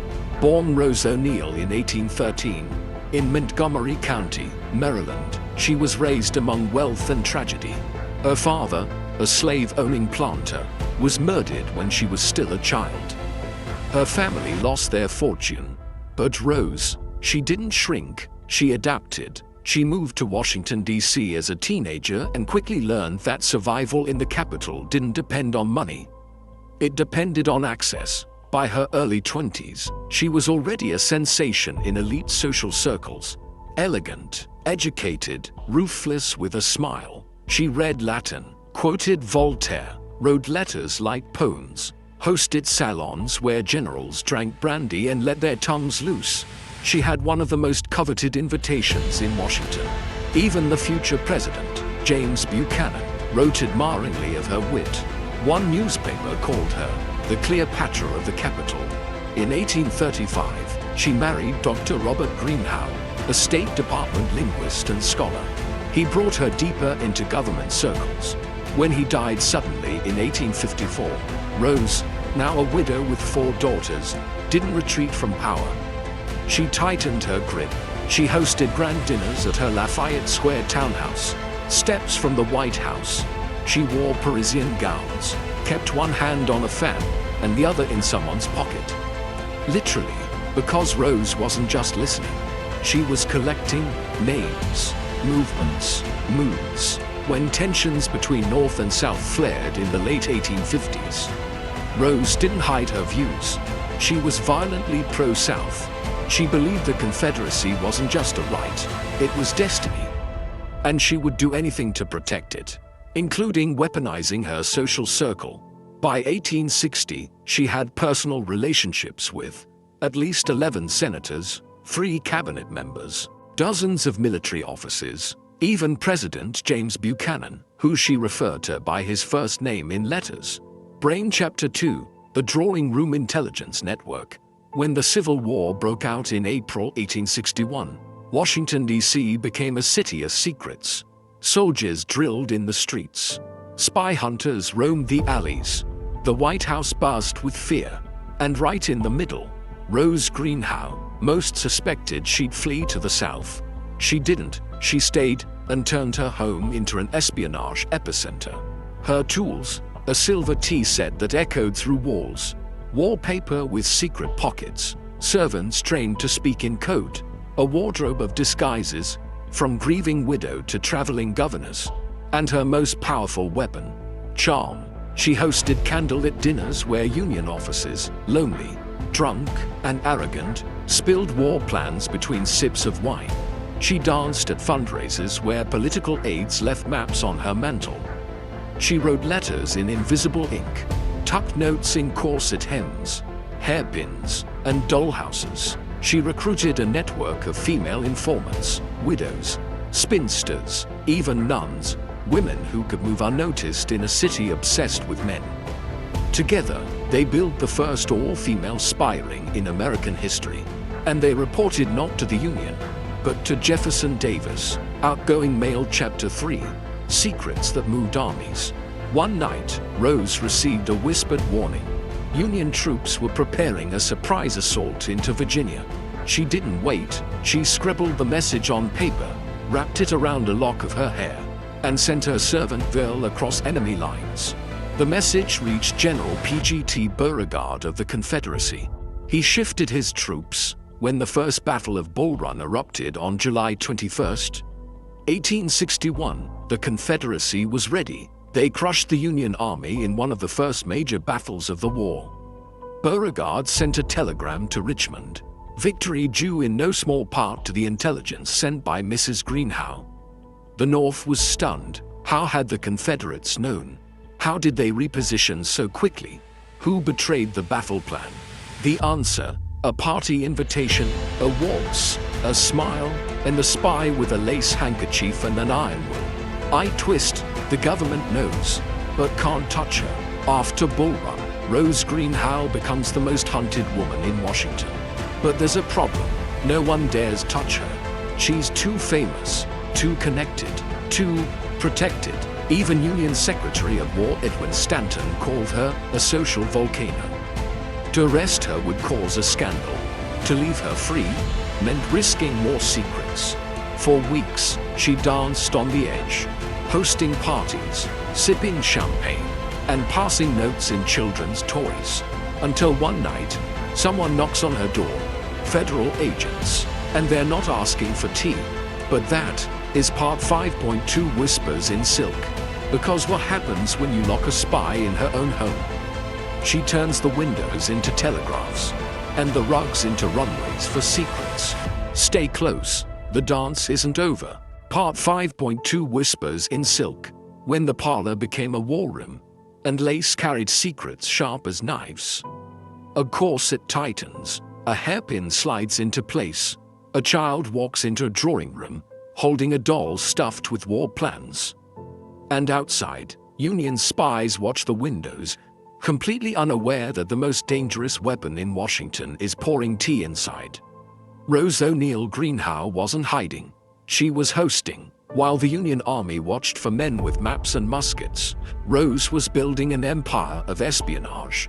With ball gowns, invitations, whispers, and mirrors. Welcome to the next phase of her war. The most lethal phase, Face Mask Act 1, Under Watch. Overpowered, August 1861. After the Confederate victory at Bull Run, Union officials are furious. Their plans were leaked, their army embarrassed. And in the center of the whisper storm, Rose Greenhow. All signs point to her. Too many coincidences. Too many guests at her home right before key troop movements. Too many senators who suddenly forget what they drunkenly said the night before. The government has no choice. On August 23, 1861, they strike. Union detectives, led by Allan Pinkerton, founder of the legendary Pinkerton Detective Agency, raid her townhouse.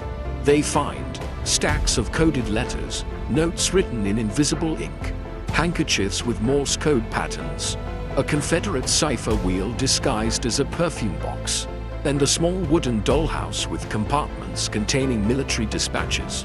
Pinkerton is stunned. He calls her one of the most dangerous persons in the city of Washington.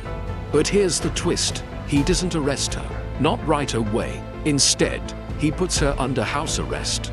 Why? Because the government is scared of the press. They're scared of the backlash. They're scared of turning a Southern socialite into a Confederate martyr. So they confine her, with her youngest daughter, to her own home.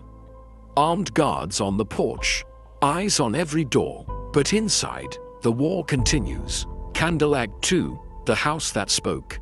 House arrest was supposed to silence her. Instead, it amplified her legend. Rose wasn't just a prisoner. She was a performer. She leaned into the spectacle, appeared in the windows in elegant gowns, waved at the guards, laughed loudly at invisible jokes. She turned her parlor into a stage and her confinement into propaganda. Friends continued to visit, sometimes with cakes, sometimes with messages hidden in the icing. Servants delivered laundry. One basket contained a petticoat with messages sewn into the hem. The sewing pattern was the coat. Her daughter, just 8 years old, became a messenger. She played with dolls. The dolls contained scrolls of intelligence wrapped around matchsticks. When one was intercepted, Rose denied everything. "Gentlemen, surely you don't suspect my child of treason." The agents blushed. The doll was returned. Even the carpets were used. One rug was stitched with a Morse pattern, readable by candlelight. Another had threads pulled to form Confederate troop formations. Rose wasn't just playing the game. She was redesigning the board. Pinkerton increased the guard, limited her guests, searched her mail. Didn't matter. The messages still leaked. The Confederacy still benefited. Rose Greenhow was running a spy network. From inside a locked house. Scroll Act 3, The Diary Bomb. While under house arrest, Rose began writing her memoir, not just to pass time, but as a weapon. She detailed her connections, her interrogations, her patriotism, her treatment by the Union. She titled it, My Imprisonment and the First Year of Abolition Rule at Washington. And it wasn't just words. It was a propaganda grenade. She smuggled pages to contacts, who passed them to Confederate publishers. The book exploded in the South, painted her as a victim, martyr, patriot, feminine warrior standing up to Northern tyranny. One review called her the embodiment of Southern womanhood, beautiful, bold, and betrayed. Meanwhile, Northern newspapers fumed. Union officials now had to act. In June 1862, they transferred her to Old Capitol Prison, a real cell this time. But even there, the codes kept coming. One officer claimed she smuggled messages out using laundry starch patterns. Another swore she trained mice to carry slips of paper under floorboards. Truth, maybe. Legend, definitely. She was held for 5 months. No trial, no formal charges. Then, in October 1862, she was released, but not into freedom, into exile. She was escorted, under guard, to the Confederate border and told, "If we see you again in the North, it will be prison for life." She crossed into the Confederacy and was welcomed like a returning general. Rose Greenhow had survived the Union spy hunt, and her legend was bigger than ever. What did she do next? She went to Europe to raise money, to gather support, to charm emperors. Because war, she believed, was not just fought on battlefields, but in ballrooms. Coming next, Part 5.3, The Bull Run Betrayal, the battle that made her infamous, the message that moved 10.00 men, and the telegram that changed the war. You'll never look at a teacup or a doll the same way again. Part 5.3, The Bull Run Betrayal, one letter, one battle, and the day a socialite tilted the Civil War. It was a hot summer. Washington, D.C. buzzed with overconfidence. Senators packed picnics. Civilians planned to watch the war begin and end in a single afternoon. July 1861. The North believed it would crush the Confederacy in one swift blow. And they were right, until a woman in silk sent a message that changed everything. Her name, Rose O'Neal Greenhow. The battle, first bull run. The betrayal, so precise, so devastating, it turned a Union victory into chaos and made Rose a legend. ACT-1, the plan no one was supposed to know. The Union Army, under General Irvin McDowell, had finally mobilized. Over 35.00 soldiers prepared to march out of Washington toward Manassas Junction, Virginia, a key railway hub held by Confederate forces. The strategy, surprise, speed, a decisive strike. It was called the Anaconda Plan, meant to choke the Confederacy by cutting off supply routes and troop lines. It was top secret, known only to the president, key generals, and a few inner circle staff, which made what happened next impossible. Because days before the march began, Rose Greenhow knew everything. Who told her? That's still debated, but evidence points to a senator she was romantically involved with, a colonel who regularly attended her salons, or possibly a staffer from the War Department she paid in gold. The plan was simple, the execution, pure Rose. She wrote the message on a tiny slip of paper, wrapped it in black silk thread, coiled it into the bun of Betty Duval, a young courier disguised as a simple farm girl.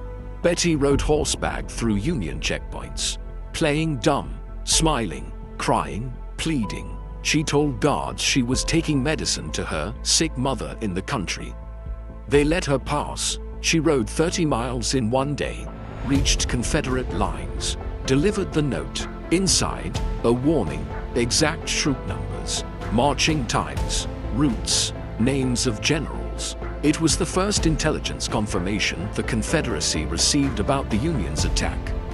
And they acted fast. ACT-2, Bull Run goes boom. July 21, 1861, the Union Army advanced, expecting a light Confederate defense. What they found was an ambush. Confederate generals Beauregard and Joseph Johnston, forewarned by Rose's intel, had reinforced the line. What began as a confident push turned into a bloodbath. Union troops were routed, cannons thundered, civilians watching from hillsides panicked and fled. A senator's wife was nearly trampled. Congressmen ran back to D.C. on foot. The North called it the Great Skedaddle. The South called it a miracle. Rose Greenhow, she called it Tuesday. Beauregard later wired Confederate President Jefferson Davis. Mrs. Greenhow's information was invaluable. Without her, our position would have been severely compromised. ACT-3, shockwaves. The defeat at Bull Run shattered the North's illusions.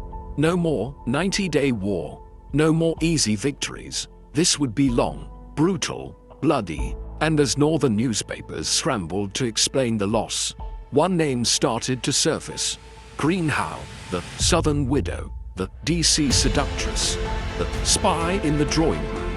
Union detectives began retracing letters, questioning servants, interviewing guests, and all roads led back to Lafayette Square, back to Rose's parlor. When Pinkerton finally arrested her, he wasn't just detaining a suspect, he was quarantining the legend. But the damage was done, because what Rose had triggered was more than a battle victory. It was a psychological turning point. Data that bites. Let's break it down. Metric before Bull Run, after Bull Run. Union public support 88%, confident in quit war dropped to 52%. Confederate enlistment lagging spiked by 40% in 2 weeks. Political pressure on Lincoln moderate exploded. 5 generals fired in 2 months. Newspaper coverage of Rose Greenhow non-existent, front page scandal in 7 major papers. One northern paper wrote, "We were beaten not by bayonets, but by a woman in ribbons." And here's the twist. Rose never saw the battle, never touched a musket, never stepped onto the field. But she orchestrated a pivot in history. From a velvet chair, she didn't need force, she had foresight. She didn't need soldiers, she had secrets. Face mask encore. A letter to Davis. Shortly after the battle, Rose received a personal thank you note from Jefferson Davis. He called her a heroine of the Southern cause, whose courage and cunning have no equal. She framed the letter, hung it above her fireplace. For a moment, she was untouchable. But fame is a double-edged sword, and the more visible Rose became, the more dangerous her world grew. Next up, house arrest, interrogation, a daughter in custody, and a spy who refused to shut up. Part 5.4, a cell with a view is coming, and from behind iron bars. Rose will prove you can chain the body, but never the signal. Part 5.4, a cell with a view. They locked her in a house, then a prison, but the messages kept coming. A brass lock clicks shut. A child clutches a doll, and the most notorious woman in Washington smiles from her window. Because even in prison, she's still winning. The Union thought arresting Rose Greenhow would end her threat. They thought confining her would silence the scandal. They were wrong. They gave her a stage. And Rose, she turned her cell into a theater of espionage, elegance, and explosive defiance. Candle ACT-1, the lady in the lock. After the Union's humiliating defeat at Bull Run, blame had to fall somewhere. And Rose O'Neal Greenhow, society widow, socialite, and suspected spy, was too perfect to ignore. So in August 1861, federal agents stormed her townhouse on Lafayette Square. They confiscated ciphered letters, Confederate documents, codebooks sewn into curtains, and an entire box of personal letters tied with a ribbon labeled "Not to be burned, only if uncaught." Inside, names, dates, affairs, betrayals. It wasn't just espionage, it was a bomb made of secrets. But there was one complication. When Pinkerton's men came for her, they found a child, little Rose, her 8-year-old daughter, was playing in the parlor with a doll. The moment was too delicate, too political, too public.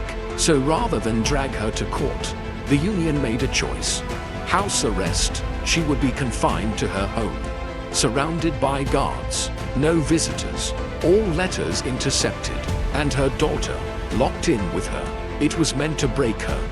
It only sharpened her. Fred ACT2, the parlor as prison. The townhouse became a cage, but one she decorated with flair. Each day, she wore a different gown. She held tea by herself, spoke to empty chairs, read the newspaper aloud to the guards. She even curtsied before serving herself breakfast. She was mocking them, and they knew it. But Rose was never idle. She smuggled messages, in seams of dresses, in handkerchief embroidery, hidden beneath sugar cubes. She trained her daughter to recite ciphers as nursery rhymes. One guard claimed he saw the child humming a song that matched Confederate Morse patterns. Another intercepted a note tucked inside a paper fan meant for a visiting aunt. When confronted, Rose replied, "If you fear a mother's fan, perhaps your union is weaker than you claim." The press caught wind. Some papers accused the government of abusing a widow and her child. Others called her the Confederate Cleopatra. Even Union officers began visiting just to see her, not to interrogate. But out of morbid fascination, one wrote in his journal, "Her grace unsettles me more than bullets. It is as if treason wears perfume." Magnifying glass ACT3, the transfer. As public scrutiny grew, the Union could no longer justify the parlor prison. So in January 1862, Rose was officially moved to Old Capitol Prison, a grim facility in D.C., once a boarding house, now a fortress for high-value political prisoners. It stood just blocks from the Capitol building, and it was cold, damp, infested. Rose arrived in full formal dress. She brought her daughter, a writing desk, a mirror, and made the warden assign her a corner cell with a window. She called it "My Little Salon in Gray." Inside, she continued to write coded letters, using laundry starch patterns, folded fan creases, punctuation-based ciphers embedded in love poems. The Union searched her belongings weekly, never found everything, because Rose didn't hide secrets in objects. She hid them in habits. Her daughter, once again, became a courier. She passed messages to other prisoners, carried scraps to visiting clergy, even once handed a flower with a note hidden in the stem to a Union officer. He kept the flower and never turned it in. Writing hand ACT4, the memoir begins. While imprisoned, Rose began writing her memoirs, a calculated act of rebellion. She titled it, "My Imprisonment in the First Year of Abolition Rule at Washington." It wasn't just a book, it was a weapon. In it, she accused the Union of tyranny, praised the Confederacy's cause, glamorized her own espionage, and framed herself as a martyr of Southern femininity. She wrote, "They fear me not because I carry arms, but because I carry influence." The manuscript was smuggled out in pieces, reassembled and published by Richmond presses. It sold thousands of copies, became an instant sensation in the South. Confederate generals began quoting it. Southern women began styling their hair like hers. The Union, furious, but paralyzed. What do you do when a prisoner becomes a bestseller? You cut your losses and exile her. Ship ACT5, banished, not broken. In June 1862, the Union made their final move. They released her from prison on one condition: she would leave the North forever under armed escort. Rose and her daughter were sent through Confederate lines. No trial, no sentencing, no apology, just banishment. She arrived in Richmond to a hero's welcome. Bands played, crowds cheered. Confederate President Jefferson Davis embraced her like a returning general. And her next mission, Europe, to raise funds, to rally sympathy, to win the war with wine and whispers. But that is for the next chapter, because Rose Greenhow wasn't done. Not even close. Next, She takes Paris by storm, London by intrigue, and walks straight into her final betrayal by ways and build. Part 5.5 Exiled and Unbroken is next, and the lace grows heavier. Part 5.5 Exiled and Unbroken. She was banished from the north, so she went to Europe and declared war from a ballroom. She left prison wearing velvet. Rose Greenhow didn't slink away in shame. She sailed into exile like a queen in mourning, with her daughter by her side and a pen in her pocket. She crossed the Confederate lines in 1862 and emerged into the Southern capital not as a criminal, but as a legend. Richmond rolled out the red carpet. Parades, banquets, portrait sittings. Women whispered her name like it was a hymn. Men raised glasses to the Lady of Bull Run. Jefferson Davis called her a soldier of silk, a weapon more precise than steel. And then he gave her an assignment. Airplane mission. Europe. The South needed allies. The Confederacy was bleeding men and money. Its coffin embargo was squeezing Britain and France, but not enough to force recognition. So they sent their most dangerous ambassador, not in uniform, but in perfume. Rose Greenhow's task: gain European sympathy for the Southern cause, raise funds through diplomacy, charm, and elite connections, convince foreign powers to see the South as a nation, not a rebellion.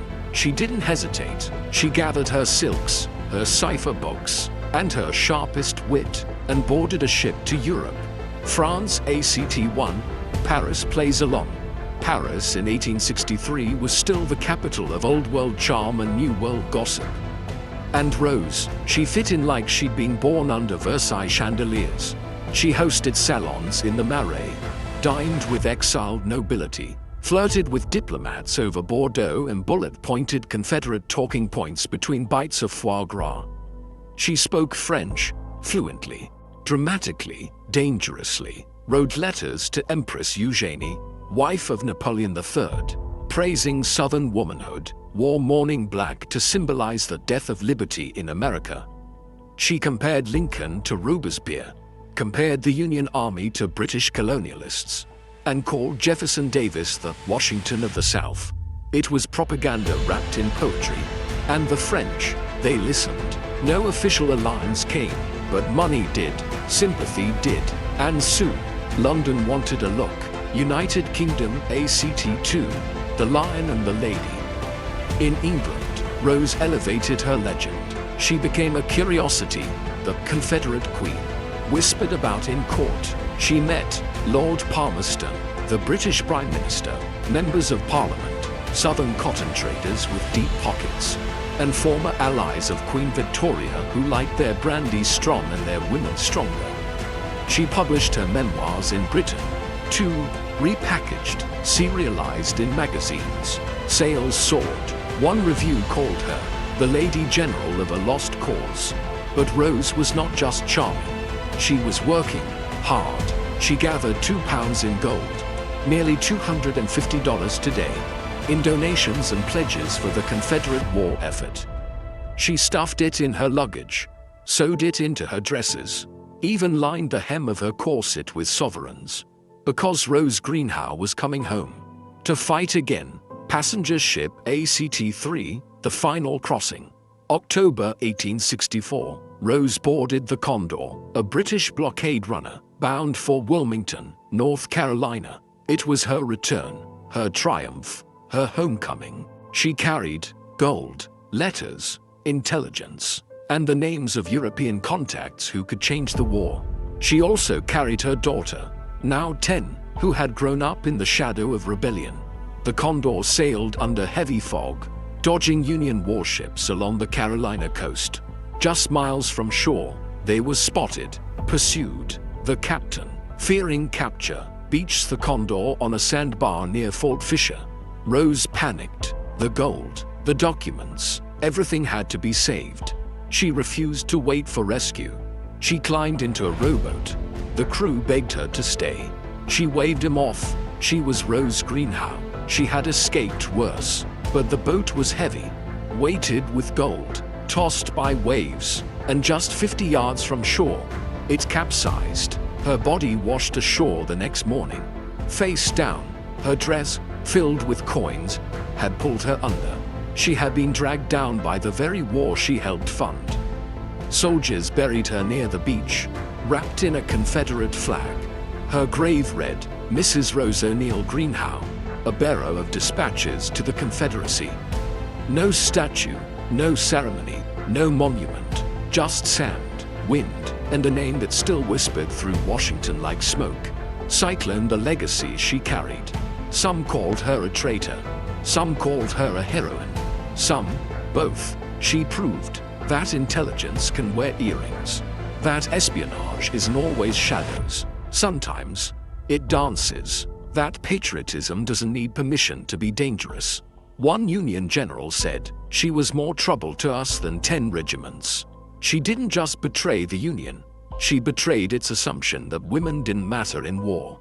And that may be the most unforgivable thing she ever did. Next, the woman who fought on the other side of the mirror.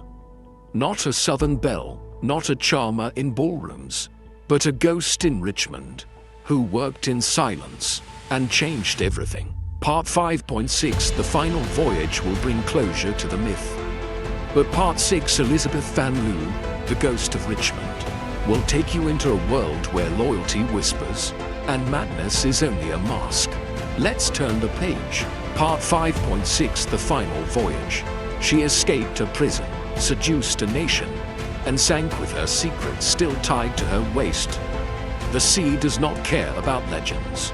It doesn't care if you were a spy, a patriot, a mother, or a myth. It takes what it wants, even if what it takes is carrying a fortune in gold and the war's worth of secrets under layers of black silk. This is the end of Rose Greenhow, but not her story, because the way she died says everything about the way she lived. Risk first, fear never, and never, ever retreat. Anchor ACT-1, the return mission. The year is 1864. The Confederacy is crumbling. Union victories are piling up. Supply lines are falling. Hope is thinning. But in Paris and London, Rose Greenhow was doing the impossible. Raising money, gaining allies, rebranding the Southern cause as noble, poetic, dignified. She spoke before aristocrats, dined with lords, met foreign ministers, wrote letters dripping with grace and veiled desperation. And they listened. She raised the equivalent of over $200 USD in gold, coins, sovereigns, bullion. It was to be delivered to the Confederate treasury, their last-ditch hope to keep buying weapons, food, and foreign supplies. She had done her job. Now she had to deliver. The Union blockade was tighter than ever, but she didn't flinch. Rose boarded the Condor, a British blockade runner outfitted for stealth, speed, and silent cargo. On board with her were her daughter, her nurse, a chest of valuables, dozens of personal letters, and the hidden pouch of Confederate intelligence reports. She wore a dress lined with gold coins, stitched into her hems, her bodice, even the folds of her sleeves. It weighed her down, but to Rose, it was armor. Wave ACT-2, fog, fire, and fear. The Condor left Halifax, Nova Scotia, under the cover of night. Its destination, Wilmington, North Carolina, one of the last Confederate ports still open. But off the coast, Union gunboats were waiting. They spotted the Condor near Cape Fear. A chase began. The Condor tried to veer into shallow waters. It ran aground on a sandbar just short of Fort Fisher. Inside, panic. Union ships loomed in the distance. The tide was rising. The captain ordered everyone to wait for Confederate rescue boats. But Rose, she didn't wait. Candle ACT-3, the final choice.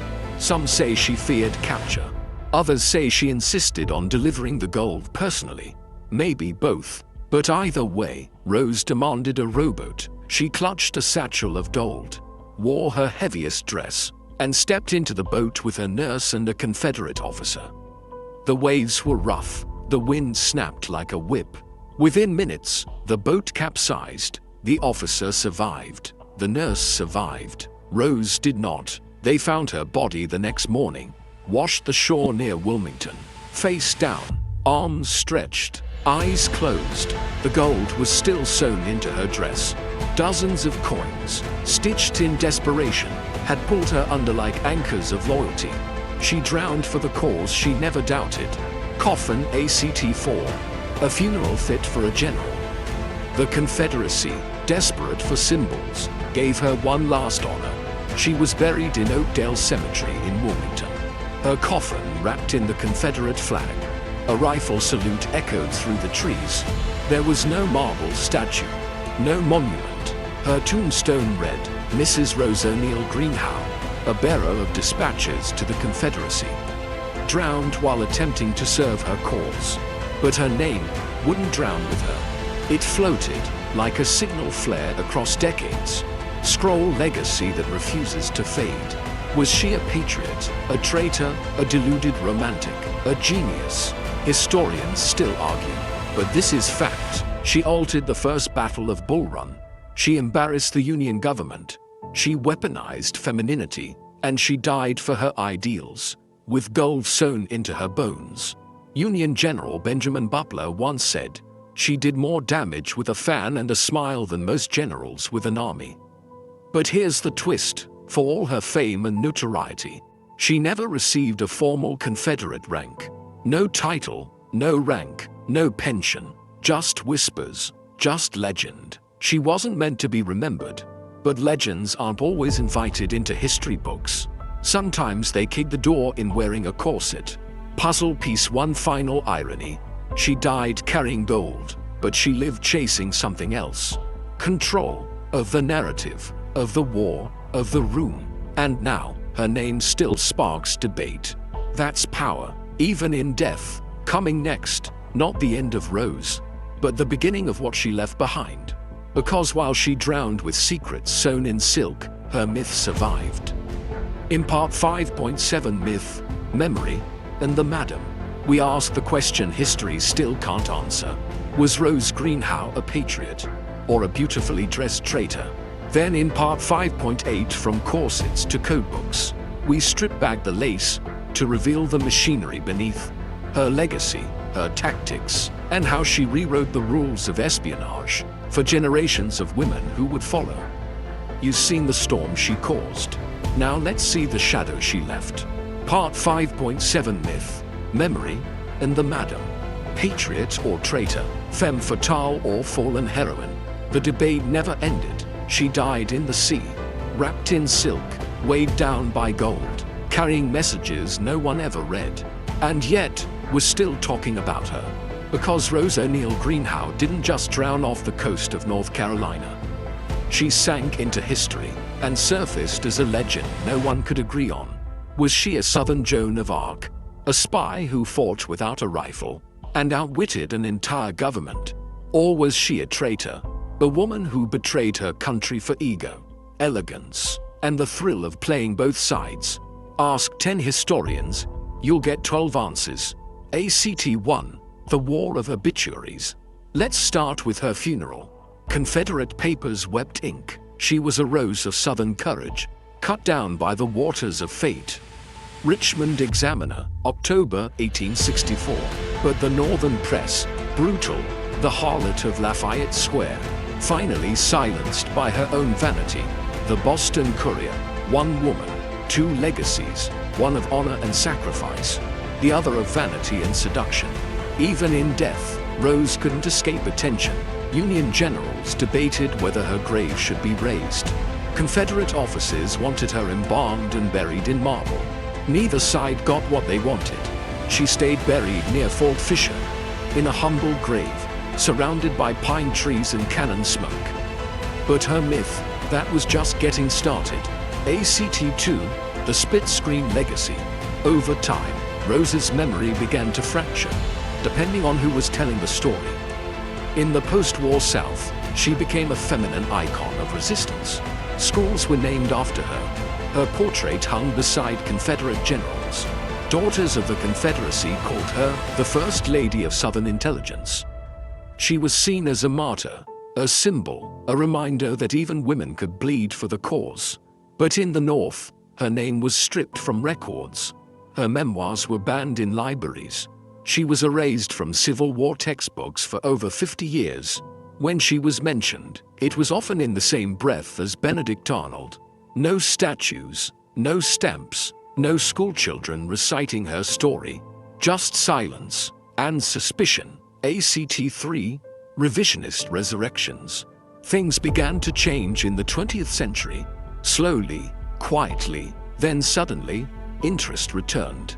In the 1930s, Southern historians began reprinting her memoirs. In the 1950s, a radio drama portrayed her as a seductive double agent. In the 1980s, feminist scholars revisited her role as a woman who defied 19th century gender norms. By the 2000s, Rose Greenhow had re-entered the national conversation, this time through a modern lens. A woman who used the tools she had, beauty, status, charm, in a man's world, operated one of the earliest female-led spy networks in US history. Challenged the idea that women were passive players in war. Was she still controversial? Absolutely, but she was back on the page. Books. ACT 4. Myth-building machinery. Let's break down how myth builds and how Rose's myth became so sticky. 1. A perfect name.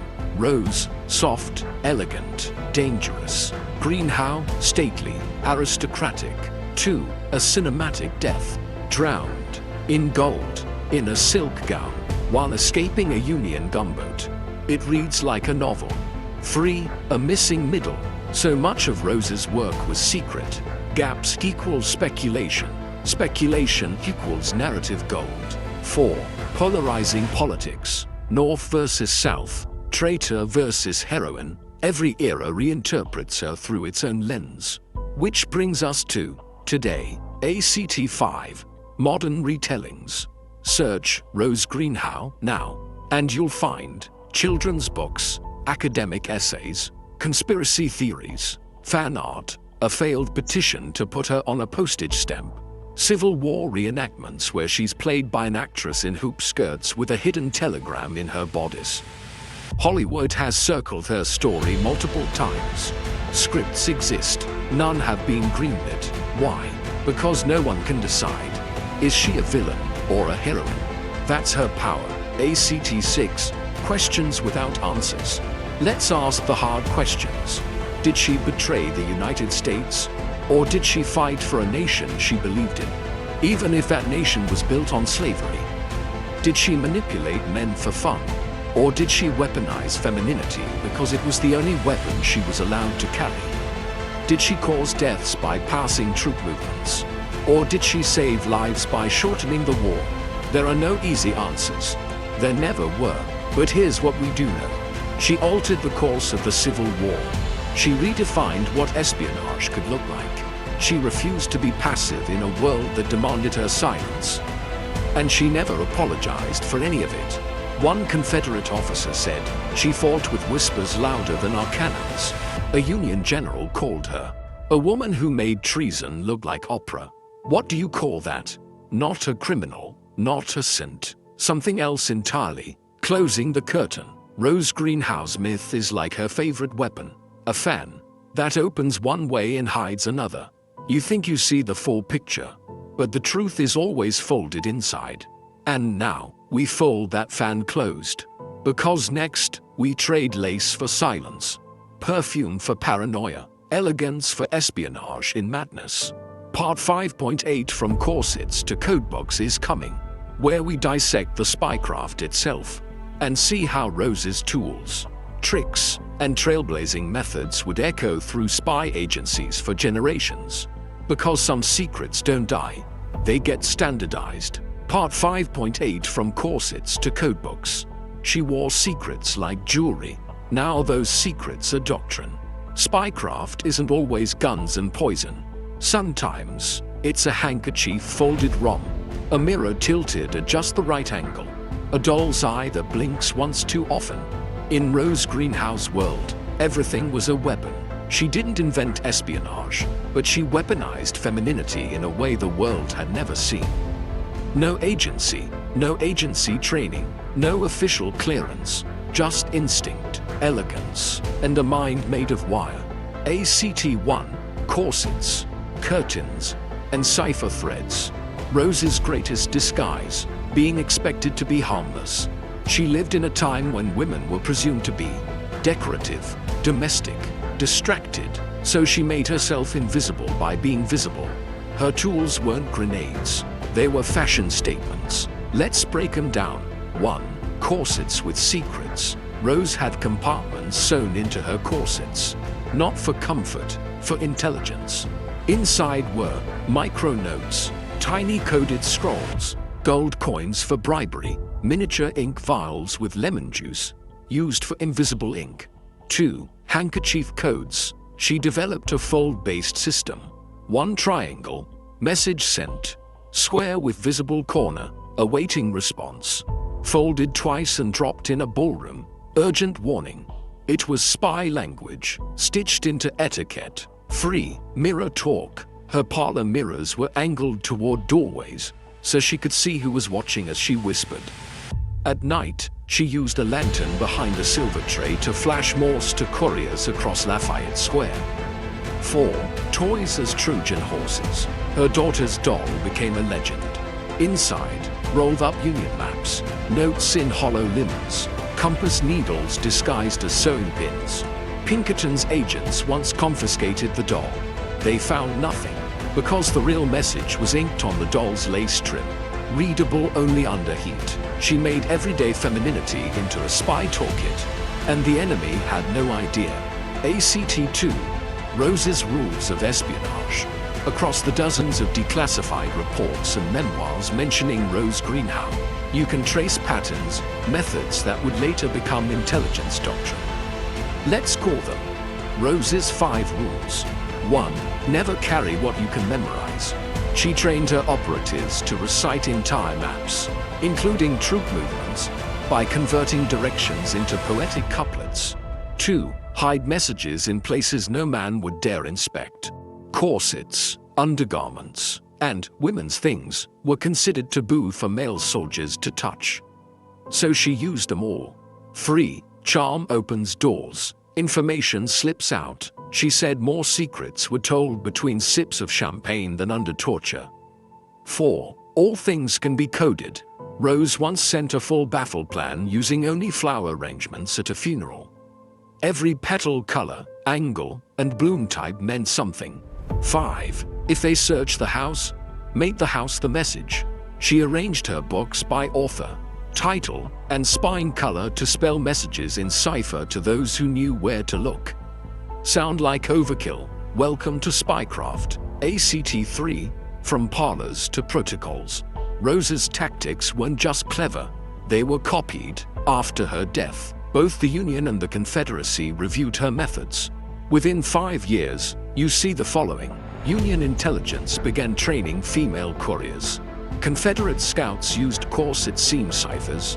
The U.S. War Department included female-specific concealment techniques in spy manuals. And in the 20th century, guess who was cited in internal CIA memos in the 1950s? Rose Greenhow, as a historical case study in leveraging social position for covert influence. She was also referenced in OSS, Office of Strategic Services, debriefings from World War II, Cold War-era female operative training programs, a 1982 U.S. Army intelligence school manual titled Unconventional Concealment. Her methods, once dismissed as frivolous tricks, had become standard operating procedure. ACT 4. Feminine espionage becomes formal. But let's zoom out. Rose wasn't alone, and she wasn't the first. Before her, there were female couriers in the Revolutionary War. After her, there would be thousands more. What makes her special? She turned femininity into a strategy, not by suppressing it, but by weaponizing it. Post-Rose spycraft saw a surge in floral coded messages, embroidery encryption, hairpin Morse transceivers, mirror flashes as field communication in World War I, makeup compact false bottoms in World War II, perfume that was actually acid-activated invisible ink. It all leads back to one truth. No one suspects the lady at the piano. And Rose knew that. Transition to part 6, the others who walked in silence. But for every Rose Greenhow, there were dozens of women who did the same work with no fame. No memoirs, no statues, no known graves. Women who used fans to signal from porches, ribbons in hats to relay status, mirrors to bounce sunlight into Morse flashes, hymns sung in code, lace patterns as encryption templates. Some carried notes sewn into handkerchief hems. Others used flower arrangements to pass battle plans of funerals. Some even wore wedding rings with messages etched on the inside. We never learned their names, because history didn't ask. Some were caught, tortured, forgotten, buried in unmarked graves, their stories coded forever into silence. But in our next chapter, we follow the trail of one who refused to stay invisible. She didn't flirt with power, she stared it down. She pretended to be mad, while running the largest pro-Union spy ring in the South. Part 6. Elizabeth Van Lew, the ghost of Richmond is coming. She didn't wear lace, she wore insanity like a shield. She didn't dance at balls, she built a spy network in her basement. And her servant was one of the most brilliant spies in American history, who still doesn't have a grave with her name on it. The shadows are deepening. Stay in them. We're just getting started. Part 6.1. The woman in the mansion. She was the toast of Richmond. Then she turned on it. She served tea with trembling hands. Not because she was afraid, but because she was furious. Outside her parlor window, Confederate flags waved like triumph.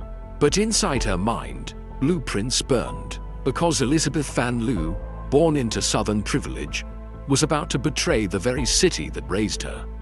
She lived in a mansion. She dined with generals, attended church with Confederate officials, had silver cutlery, family portraits, and a full staff of loyal servants. But beneath the fine rugs and Southern etiquette, she was a ghost, watching, listening, plotting, and by the end of the war, every major Union general in Virginia would know her name. The Confederacy would whisper it like a curse, and history would nearly forget her. This is the story of the woman who built a spy ring in her basement, pretended to be insane, and infiltrated the heart of the Confederacy without ever leaving her front porch. ACT-1, Origins of a Rebel Mind. Elizabeth Van Lew was born October 12, 1818, into wealth. Her father, John Van Lew, was a successful hardware merchant in Richmond, Virginia, one of the wealthiest cities in the antebellum South. Their home, a stately mansion atop Church Hill, overlooking the city like a crown of brick and ivy. The Van Lew family were respected, religious, socially impeccable, and like many wealthy families at the time, they owned slaves. But young Elizabeth was different. She didn't see property, she saw people. Her education only widened the rift.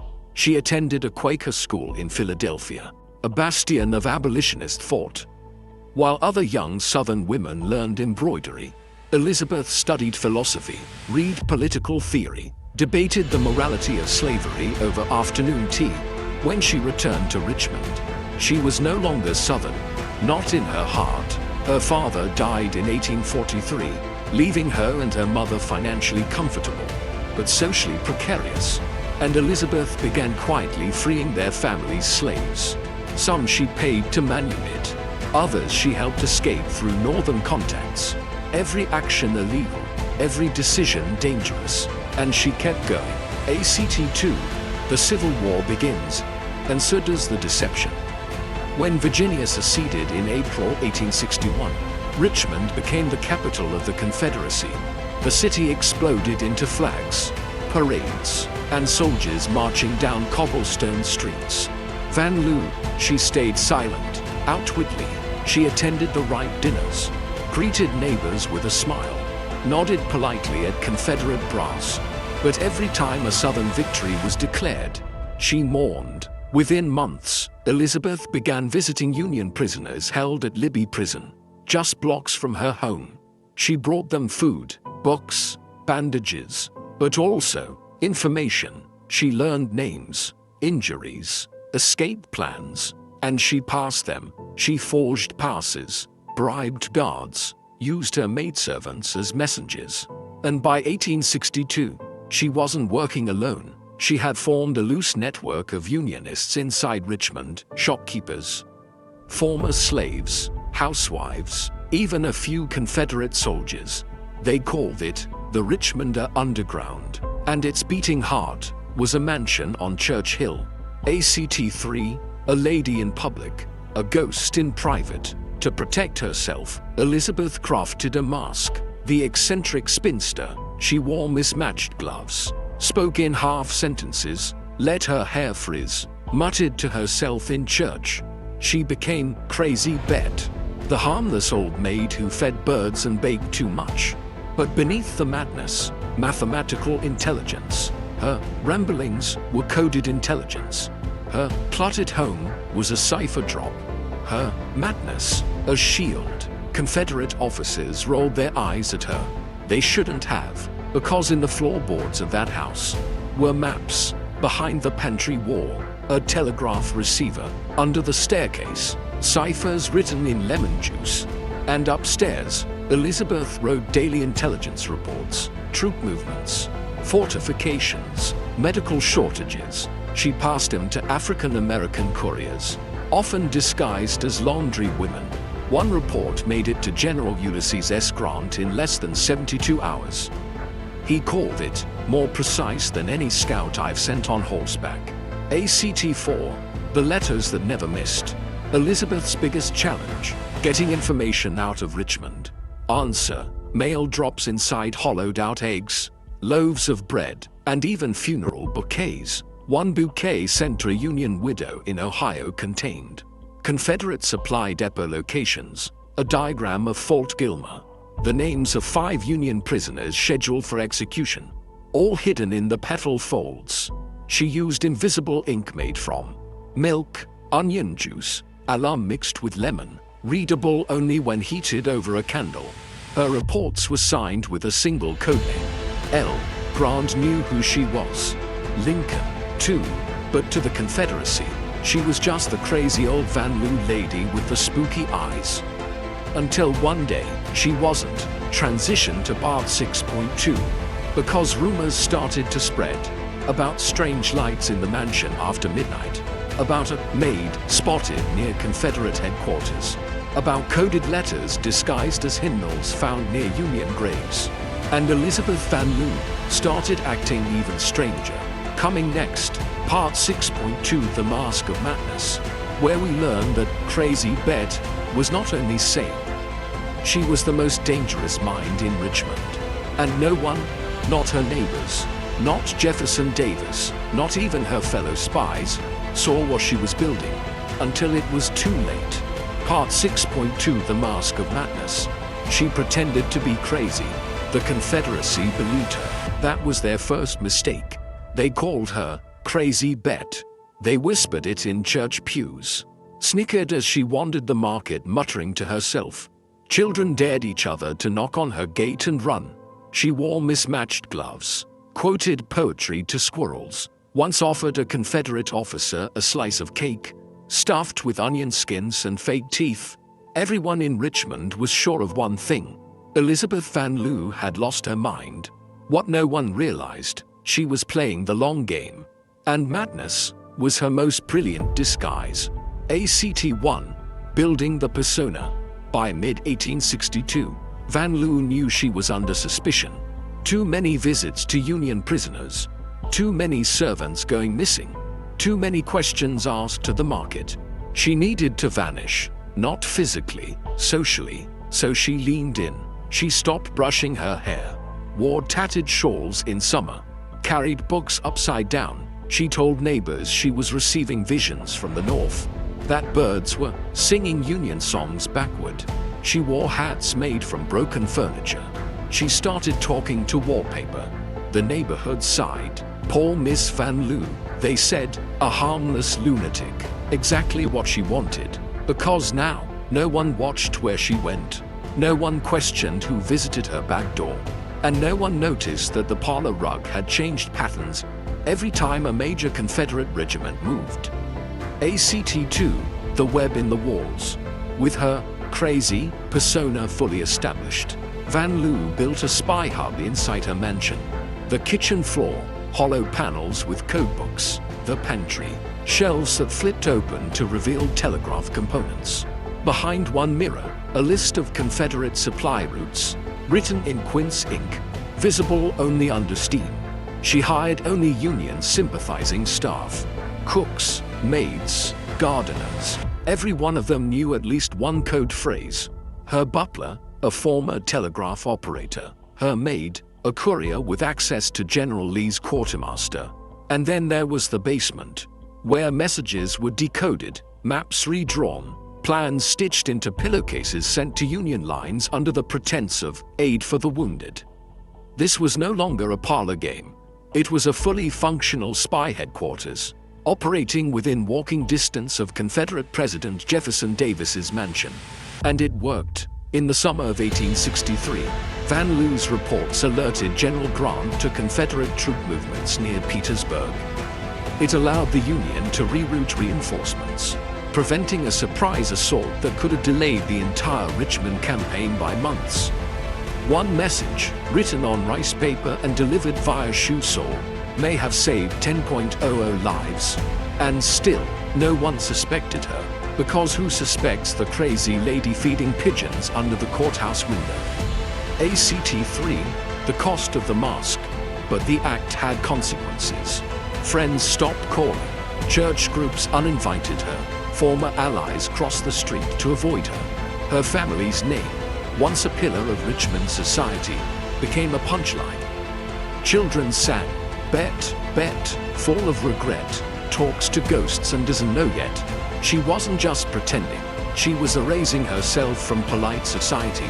And late at night, in the quiet of the cellar, she sometimes wept, not from fear, but from exhaustion, from the weight of lying in plain sight, from the endless pretending, not just to Confederates, but to everyone. Even Union officers, when they received her intelligence, often assumed L was a man, or a team, or someone with military training.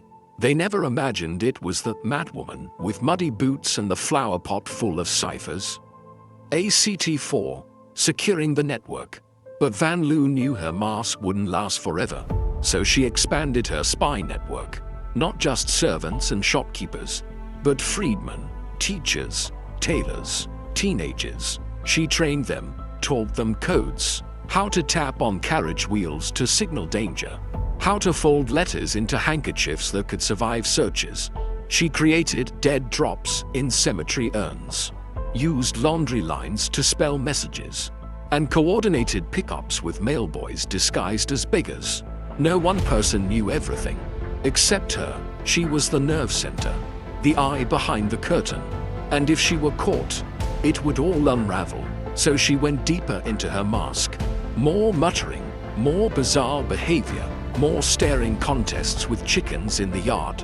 And it worked, until the day someone knocked at her door, not to arrest her, but to warn her. One of her couriers, a blacksmith named Jonah, had been captured.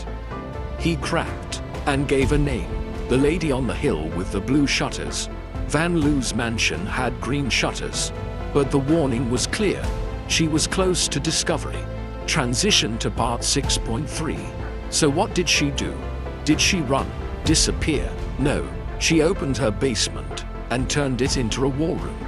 Because now, Elizabeth Van Loo would take the fight further, not just reporting from the sidelines, but launching missions, disruptions, and counterintelligence right from under Richmond's nose. Coming next, part 6.3, The Basement Files, where ghosts become generals, and a Southern lady starts directing the Union war effort from her cellar. Part 6.3, The Basement Files. She didn't wear a uniform, but she ran a war room beneath Richmond's feet. The candlelight flickered across the cellar walls.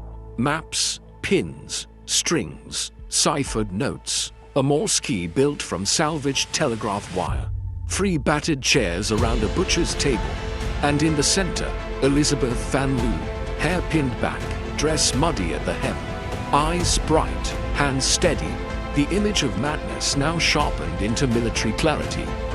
This wasn't a parlor anymore. This was a command center, The Confederate capital loomed above her. Officers dined. Cannons rolled through the streets. But beneath their boots, a ghost made war. ACT-1, the cellar headquarters. By early 1863, Elizabeth had turned her mansion's basement into a full-fledged spy HQ. She called it, simply, the Files. But it wasn't just a room. It was an ecosystem of espionage. Inside, her team worked in shifts, each person with a task. Scribes, writing invisible ink messages with onion juice and alum. Cartographers, copying maps smuggled from Confederate draftsmen. Cooks, baking hollow biscuits filled with microfilm-sized reports. Messengers, memorizing names, troop numbers, and keywords. Her walls weren't just painted. They were inscribed with codes, layered under floral wallpaper. Floorboards creaked in measured patterns. A rudimentary alert system. Even her chimney had a hidden shaft, used to store and dry documents during inspections. The cellar buzzed like a telegraph office, because sometimes it was. She rigged a one-way wire system using pieced-together Confederate lines.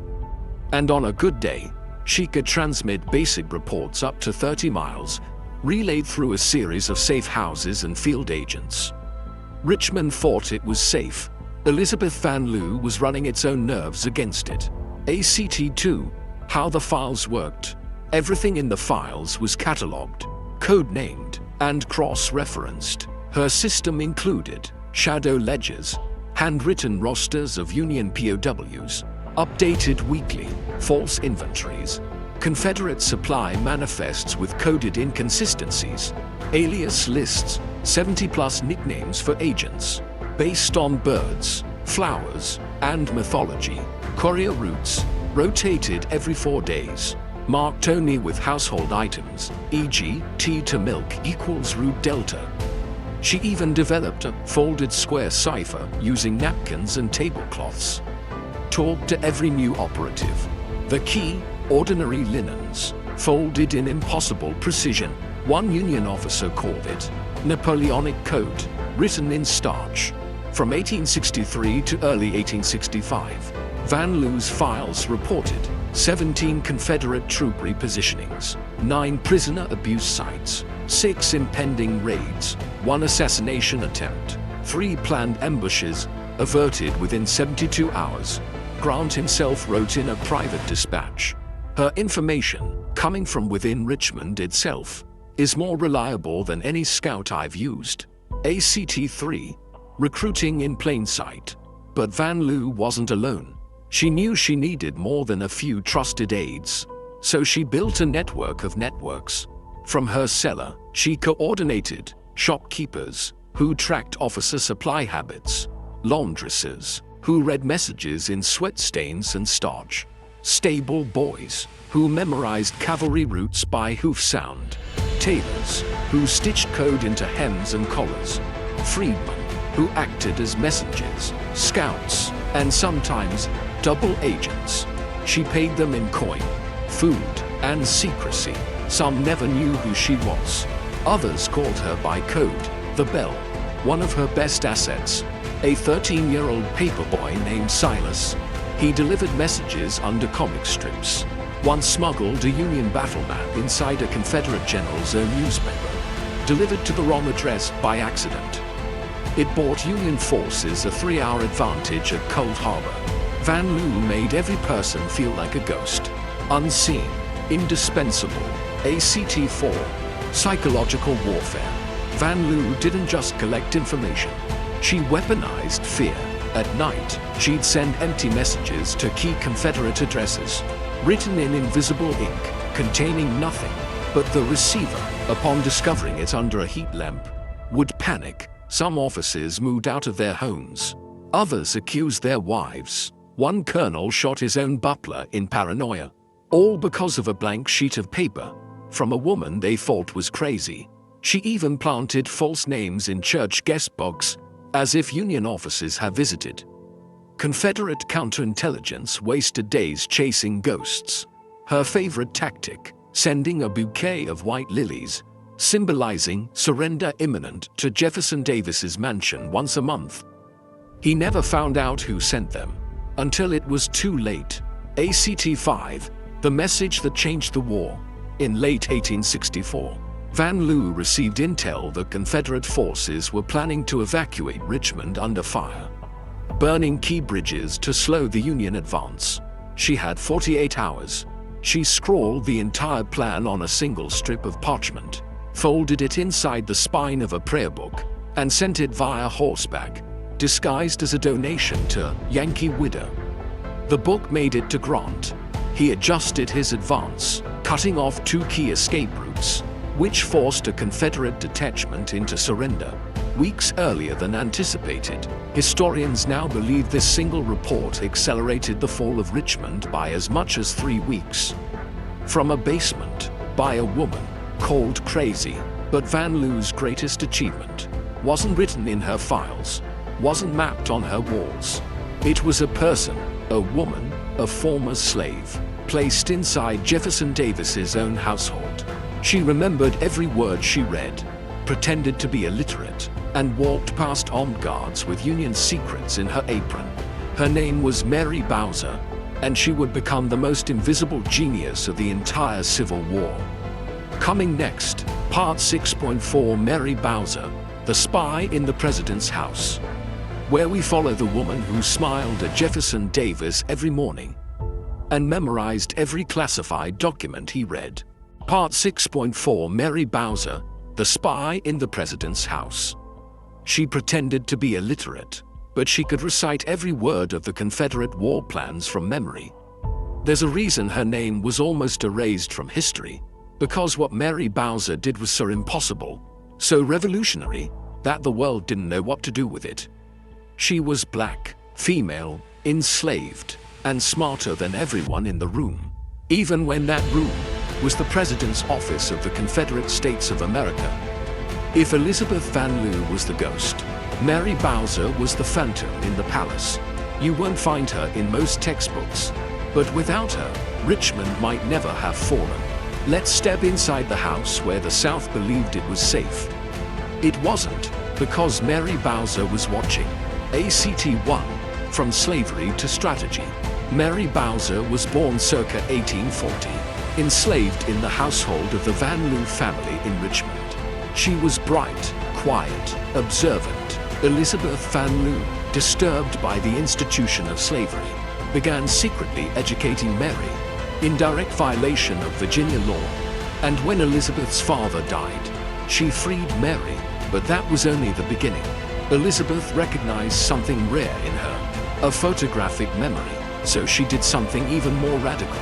She sent Mary to Philadelphia, to the Quaker-run school for colored girls, where Mary received a formal education in reading, writing, and critical thinking. By the time the Civil War began, Mary Bowser wasn't just free, she was trained, and she was ready. ACT-2, Infiltration.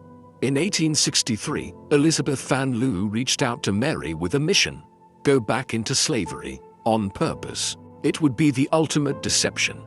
A literate black woman, pretending to be illiterate and obedient, to infiltrate the home of Jefferson Davis, the President of the Confederacy. Mary agreed. She posed as a recently purchased domestic, a maid of no importance. And just like that, she was inside the Confederate White House, cleaning, cooking, folding laundry, and reading every classified dispatch left on desks. Davis and his staff saw her, but they didn't see her, because they thought of her as furniture. And that's what made her dangerous. ACT-3, the memory machine. Mary couldn't take documents, she couldn't write anything down, but she didn't have to. Her mind was her notebook. She would read military plans upside down while dusting, listen to whispered conversations during tea service, glance at maps while lighting the fireplace.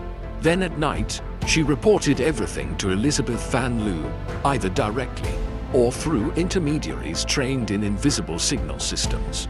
Grant's intelligence officers called her reports frighteningly accurate. One memo attributed a Union victory in the Shenandoah Valley directly to information passed through her. And still, no one suspected her, even when Jefferson Davis began to worry that his home was compromised. Mary was the last person he looked at. ACT-4. Playing the role. To maintain her cover, Mary acted the fool. She kept her eyes lowered, faked a shuffling walk, laughed too loud at jokes. But privately, she wrote satire. She decoded ciphers. She once intercepted a list of names for a Confederate assassination plot and smuggled it out by baking it into a pie crust. Her work was pure theater and pure danger.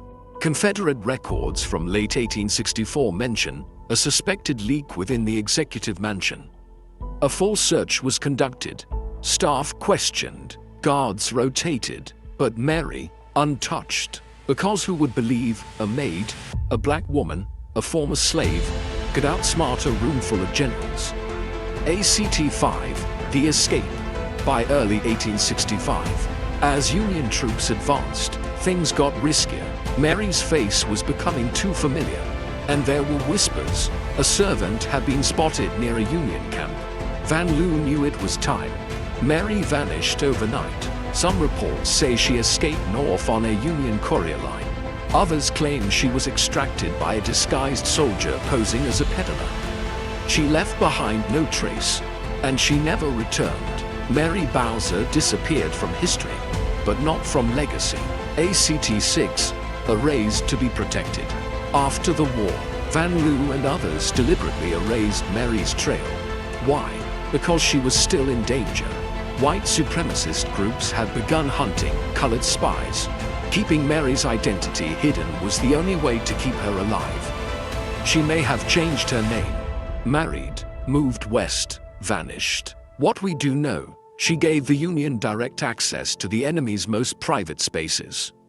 She passed intelligence that altered key Union campaigns. And she did it while living as property in the house of the President of the Confederacy. Her name is barely whispered in history books, but in Van Loo's private diary, she's called the smartest agent I ever knew, and the bravest. Mary Bowser was a ghost within a fortress.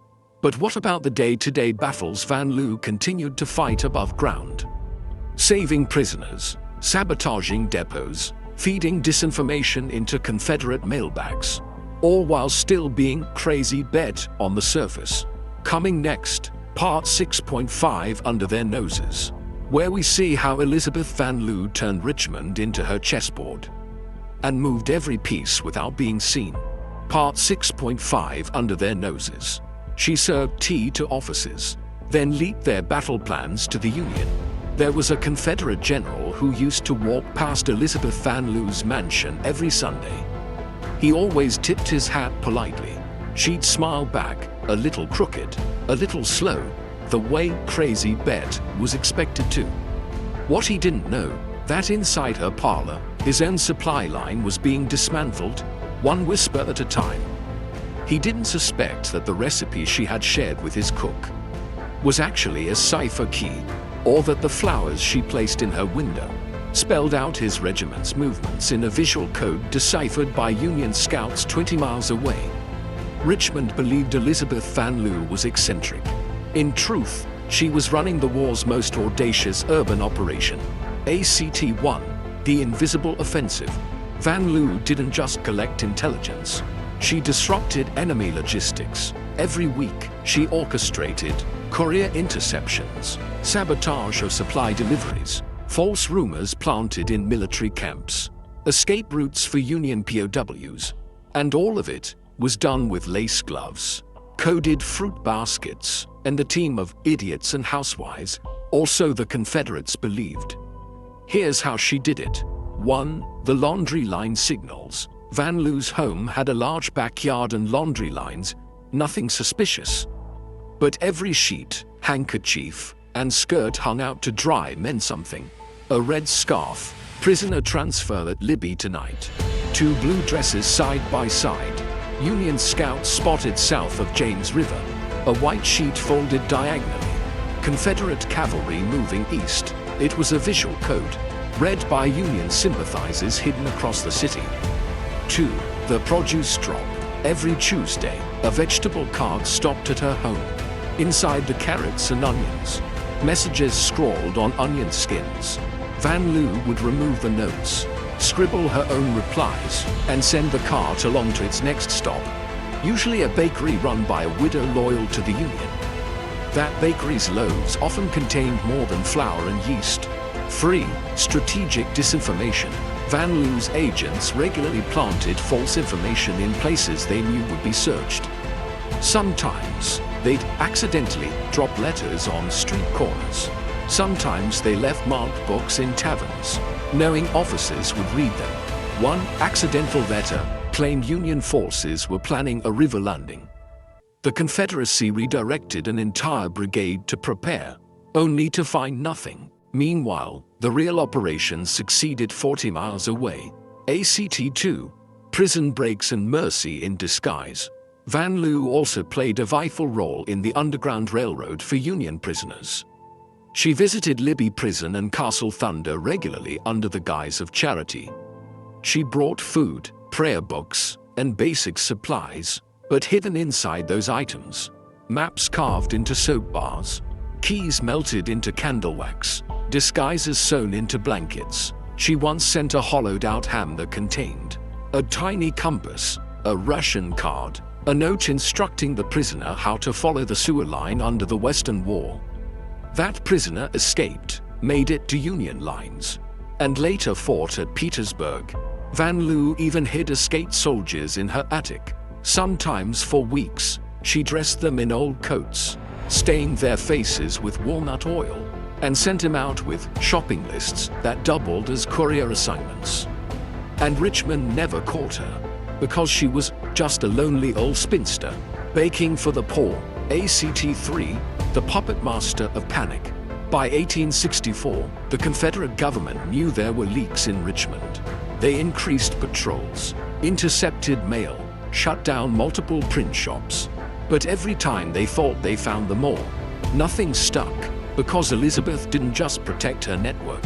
She controlled the narrative. She once sent false letters to Confederate detectives about a fictitious spy named Colonel E.H. Briggs, whose real identity was her chimney sweep. While they chased phantoms, her real courier, a teenager with a biscuit cart, delivered the Union's next strike coordinates. Every time she was questioned, she responded with, "You think I'm capable of such things? I can't even sew straight." And it worked, again and again and again. ACT-4, results on the battlefield. By mid-1864, Elizabeth's network had infiltrated 5 Confederate supply stations, caused delays in 2 major troop deployments, coordinated the successful escape of 23 Union officers, sabotaged 2 Confederate ammunition shipments via altered rail schedules. One Union colonel wrote, "Richmond may have cannons, but we have something better, a woman who can make them misfire." Van Loo's greatest asset, perception. She weaponized what they thought she was, and built an empire of information behind it, until finally, her moment came. Union troops approached, the Confederacy crumbled, and the woman who had whispered war from parlors and laundry lines stepped out of the shadows. On April 3rd, 1865, Union troops entered Richmond. Van Loo stood on her porch, wearing her finest dress, and for the first time in 4 years, she didn't have to pretend. Coming next, Part 6.6, When the War Ended, where Richmond burns, and the ghost becomes a hero in daylight. Part 6.6, When the War Ended. The spy who haunted Richmond stepped into the light, but not everyone was ready to look. April 3rd Road, 1865. The smoke was already rising over Richmond when the first Union boots stepped into the city. Bridges burned, storefronts shattered, the Confederate capital, the beating heart of rebellion, had fallen. And while most of the city watched in stunned, fearful silence, one woman stood on her porch, smiling, dressed in crisp linen, hair combed, eyes bright. Elizabeth Van Loo, the woman everyone had written off as mad, was about to reveal herself as the most brilliant Union asset the Confederacy had never seen coming. And just like that, the ghost had a name again. ACT-1, the unmasking. The morning the Union arrived, Richmond's elite locked their doors. Fires raged in the warehouse district. Looters ran wild. Soldiers on both sides staggered through the streets like ghosts. But at 20th and Grace Street, the Van Loo mansion stood calm. Windows open, linen drying, and on the upper balcony, a flag waved gently in the wind. Not the stars and bars of the Confederacy, but the United States flag. A small one, hand-sewn, faded at the edges. Van Loo had hidden it in her fireplace for 4 years. And now, it was back in the sun. Union soldiers approached the house, expecting trouble. What they got instead: fresh coffee, biscuits, and the keys to Richmond. She welcomed them like an officer, because in many ways, she had been one all along. ACT-2, from spy to hero. Within hours, Elizabeth Van Loo's name was on every Union general's lips. By that evening, her parlor was crowded with officers. Maps on tables, chairs pulled into circles, cups of tea alongside muskets and marching orders. Because no one knew Richmond like she did.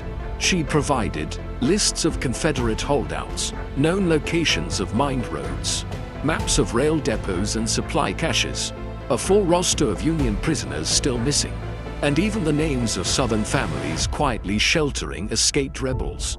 She handed over the files, her 4-year archive of intelligence. Hidden in recipe books and hymnals, Union commanders were stunned. Grant's aide reportedly said she ran an intelligence network more efficient than any officer under McClellan.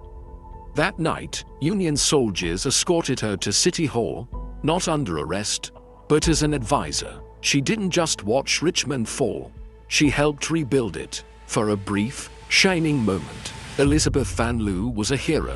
ACT-3, a commission of gratitude. Shortly after the city's capture, General Grant sent a letter to President Abraham Lincoln. In it, he recommended Elizabeth Van Loo for a formal federal position. And on July 6, 1865, she was appointed Postmaster of Richmond, one of the highest civilian jobs in the city. It was more than a job. It was a declaration that the Union had won not just by force, but by intellect, by subtlety, by a woman who had played mad to win a war. Van Loo became the first woman to hold a federal postmastership in a Confederate capital. She oversaw 31 employees, over 10.00 pieces of mail per week, the reintegration of loyalist communication channels, and the removal of secessionist operatives from the system. She was praised by Union officials, her name printed in Northern papers. Even Frederick Douglass wrote of her, a woman of unwavering loyalty, unshakable courage, and radical intellect. But in Richmond, her portrait was hung in the back room, far from the lobby, because while the Union embraced her, the South remembered. ACT-4, the city that couldn't forgive. As Reconstruction began, Van Loo remained in Richmond.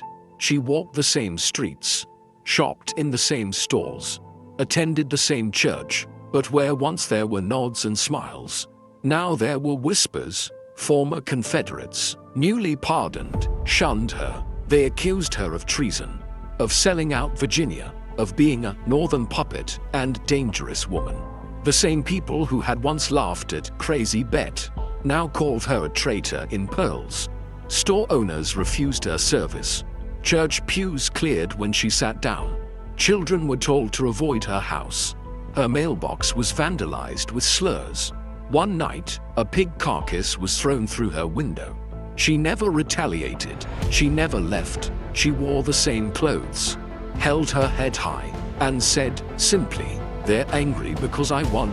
But the cost was just beginning. ACT-5, cracks in the foundation. Her job as postmaster came with a modest federal salary, but her fortune, once comfortable, had dwindled. She had spent nearly everything funding her network. Bribes, couriers, rations, disguises, transport for escaped Union soldiers. She had never asked for reimbursement. By 1870, her home was in disrepair. The mansion that once housed secret meetings and codebooks now leaked when it rained. She applied for additional federal support. Denied. She petitioned Congress for recognition of her wartime service. Denied. She asked for help from the veterans she aided. Most had moved on. Some didn't remember, and still, she remained in Richmond, not because she had to, but because she refused to hide. She once said, "My loyalty was never to place, it was to principle." But what happens to a hero when the crowd forgets? When the flag she hid for 4 years no longer guarantees her a warm meal? When even the victors grow tired of remembering? Elizabeth Van Leeuw won a war with whispers. But in the years that followed, she lost the war for memory. Coming next, Part 6.7, The Silence That Followed, where we explore the slow, painful unraveling of a woman history used and then abandoned. Part 6.7, The Silence That Followed. She helped win the war. Then she was left to die alone. There were no parades, no bronze statue, no pension, no headlines screaming her name. Just the same cracked porch, the same crooked shutters, and a woman sitting quietly behind a lace curtain, watching a world she saved. Forget her. This is the part history rarely shows. Not the battles, not the espionage, but the erasure. Because while Richmond rebuilt, Elizabeth Van Leeuw vanished. Not in body, but in memory. ACT-1, the city that turned its back. By 1877, Reconstruction was ending. Federal troops withdrew, Southern pride re-emerged, and the lost cause myth began its long, deliberate rewrite of the Civil War's memory. In this version, traitors became martyrs, slave owners became statesmen, and spies like Van Leeuw were dangerous footnotes. Her mansion became a target of social scorn. Southern papers refused to print her name. Rumors spread that she had lost her mind again. She was accused of aiding black uprisings, of plotting to assassinate Confederate veterans, of being not quite Christian anymore. None of it was true. But it didn't matter. Perception always wins the Second War. By 1880, Van Leeuw lived alone. Her beloved mother had died. Her fortune spent. She had once hidden maps in her floorboards. Now she hid from creditors. The Union, silent. The South, hostile. Even her postmaster position was quietly stripped, replaced by a man with more agreeable views. She applied for restitution from the federal government. Denied. She wrote to President Rutherford B. Hayes. No reply. She had saved thousands, but couldn't afford coal for the winter. ACT-2, her private letters. Much of what we know about Van Leeuw's decline comes from her personal letters and journals. They weren't published during her lifetime. Some weren't even discovered until decades after her death. But they tell the story, in her own words. In one letter to a former Union general, "I have been honored publicly but aided privately by none. My cause is considered closed. My name, inconvenient." Another journal entry reads, "They think I miss the applause. I do not. I miss the purpose, but there are glimpses of wit." 2. In 1883, when a neighbor accused her of harboring Yankee spirits, she replied, "Only the intelligent kind, the dumb ones stay in Congress." Even at her lowest, she kept her mind sharp, her sarcasm sharper. But humor can't buy bread. And by 1890, she was selling her family heirlooms to afford firewood. The mansion, falling apart. The garden, overgrown. The woman who once guided generals, now took in laundry to survive. ACT-3, the unwritten history. Why was she forgotten? Some say it was because she was a woman. Others, because she was too radical. Even for the North, she wasn't just anti-slavery. She was pro-black education, pro-women's suffrage, pro-federal expansion. She challenged every hierarchy, Southern and Northern, that made her inconvenient. So, she was edited out. But Van Leeuw never stopped documenting. Her final journal was a ciphered memoir, pages laced with invisible ink, shorthand, and layered codes. She called it, "The Records of My Silence." It wouldn't be decoded until nearly 70 years after her death. Inside were 4 reconstructions of Union troop deployments, names of forgotten agents, maps she had hand-drawn, and dozens of names history had never recorded. It was a war archive, written by a ghost. ACT-4, the final years. By the time Elizabeth Van Leeuw died on September 25, 1900, She was nearly penniless. Only a handful of people attended her funeral. No dignitaries, no military officers, no historians. She was buried in Choco Hill Cemetery, the same city she had once saved. Her grave was small, unadorned. Her tombstone, paid for by the very few Union soldiers who still remembered. They raised $300, enough for a modest marker.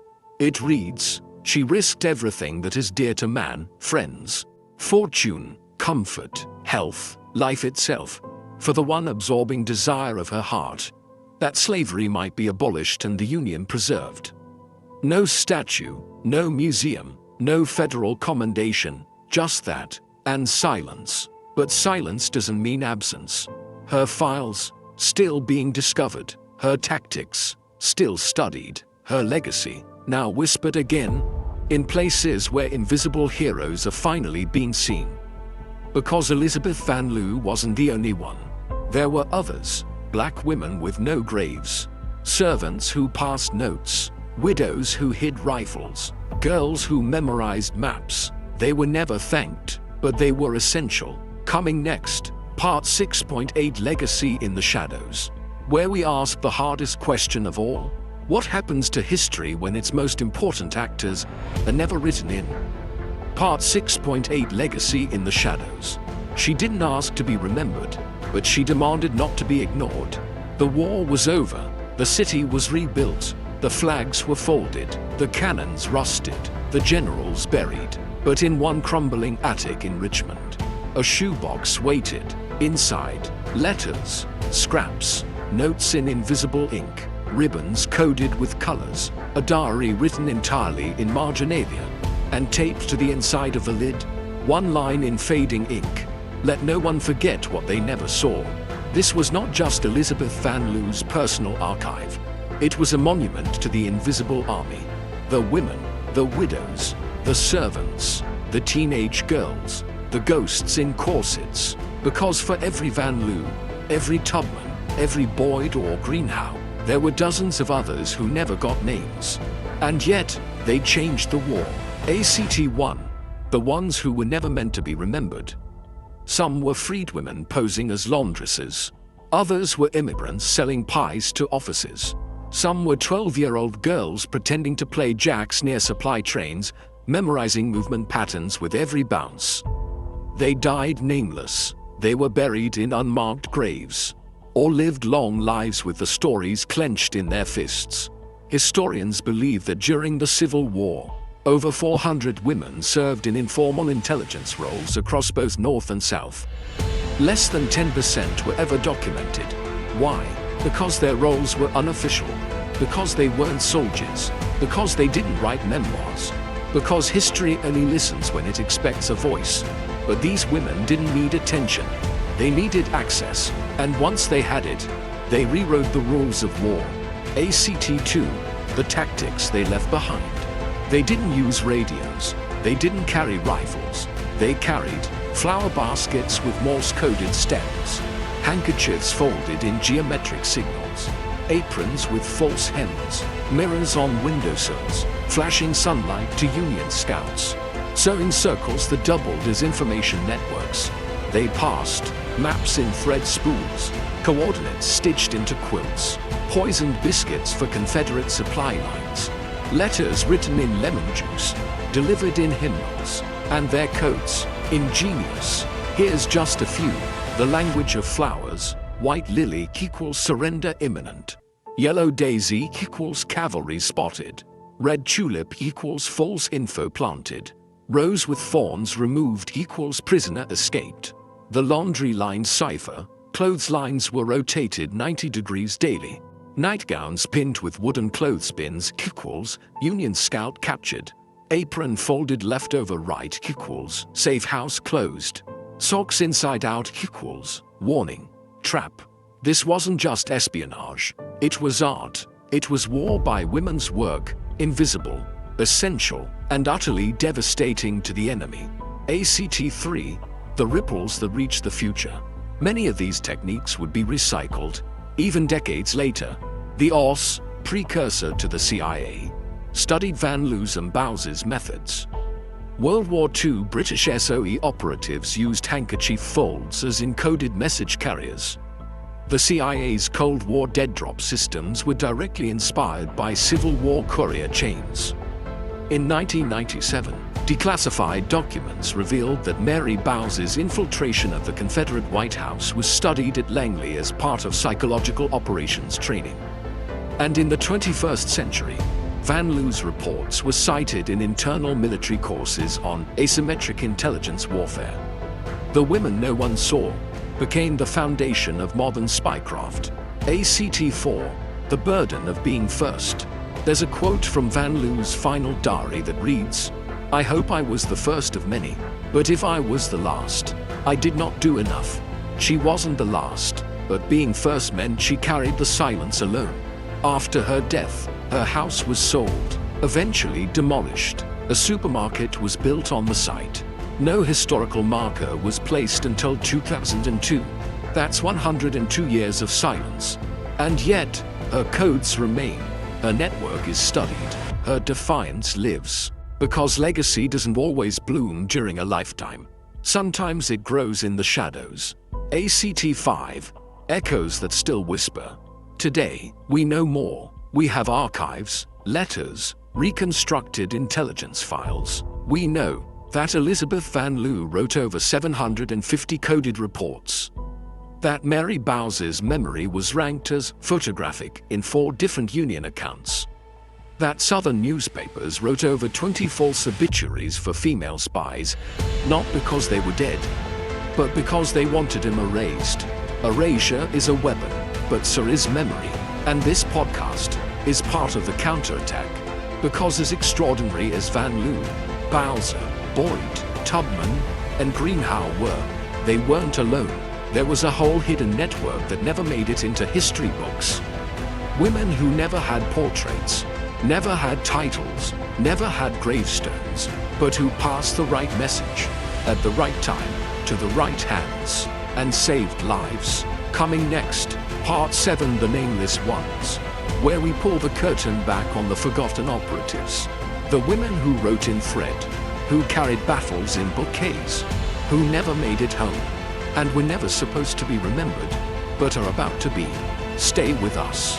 Part 7.1, The Ones History Forgot. They carried secrets. Now we carry their silence. They had no uniforms, no medals, no names carved in marble.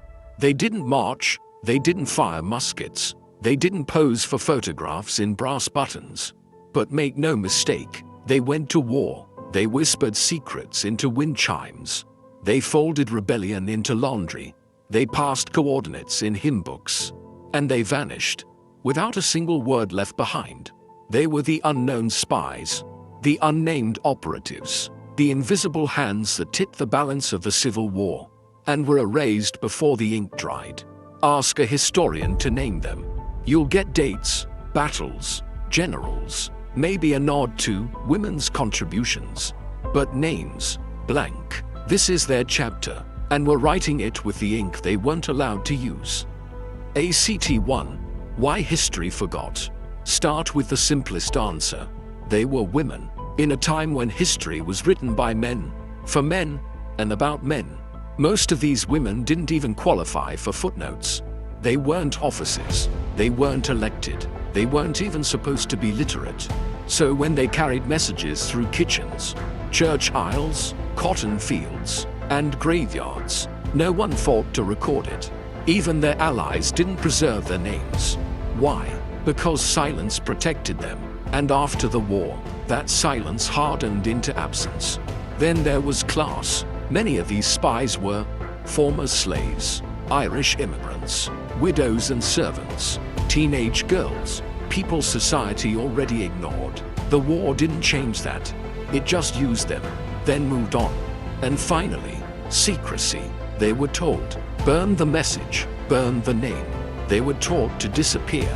And they did, but in the shadows they left behind, you can still see outlines. ACT-2, Glimpses in the Archives. Most of what we know about these women comes not from stories, but mistakes, clerical notes, lost letters, reports that mention a female courier, or an unnamed Negro woman. Here's a few examples. A Union officer's report from 1864. A colored woman appeared at our lines with information about the rebel detachment near Port Walthall. Her name unknown, her details precise. A Confederate prison log. Intercepted message believed to have been passed by a girl selling eggs. Age, approximately 11. Refused to give name. Escaped custody. A letter from a Richmond shopkeeper. The washerwoman you inquired about no longer comes. I believe she knew too much. These aren't stories, they're fragments. But fragments can form a face, and faces lead to truth. ACT 3. Types of forgotten spies. Let's classify some of the unknown operatives, not by name, but by function. It shows just how widespread and necessary their work was. 1. The seamstress courier. She stitched messages into the hems of dresses, used thread colors as a code. Her clients, Confederate officers' wives. What they didn't know, every fitting was an opportunity for intelligence. 2. The graveyard messenger, a widow who placed flowers at graves. Each bouquet a message. Left equals safe house open. Center equals danger in town. Right equals Union soldier nearby. Confederates thought she was grieving. She was guiding escapees. 3. The singing girl. She swept porches and sang lullabies. But each verse contained military codes, location markers, times for rendezvous. She sang to no one.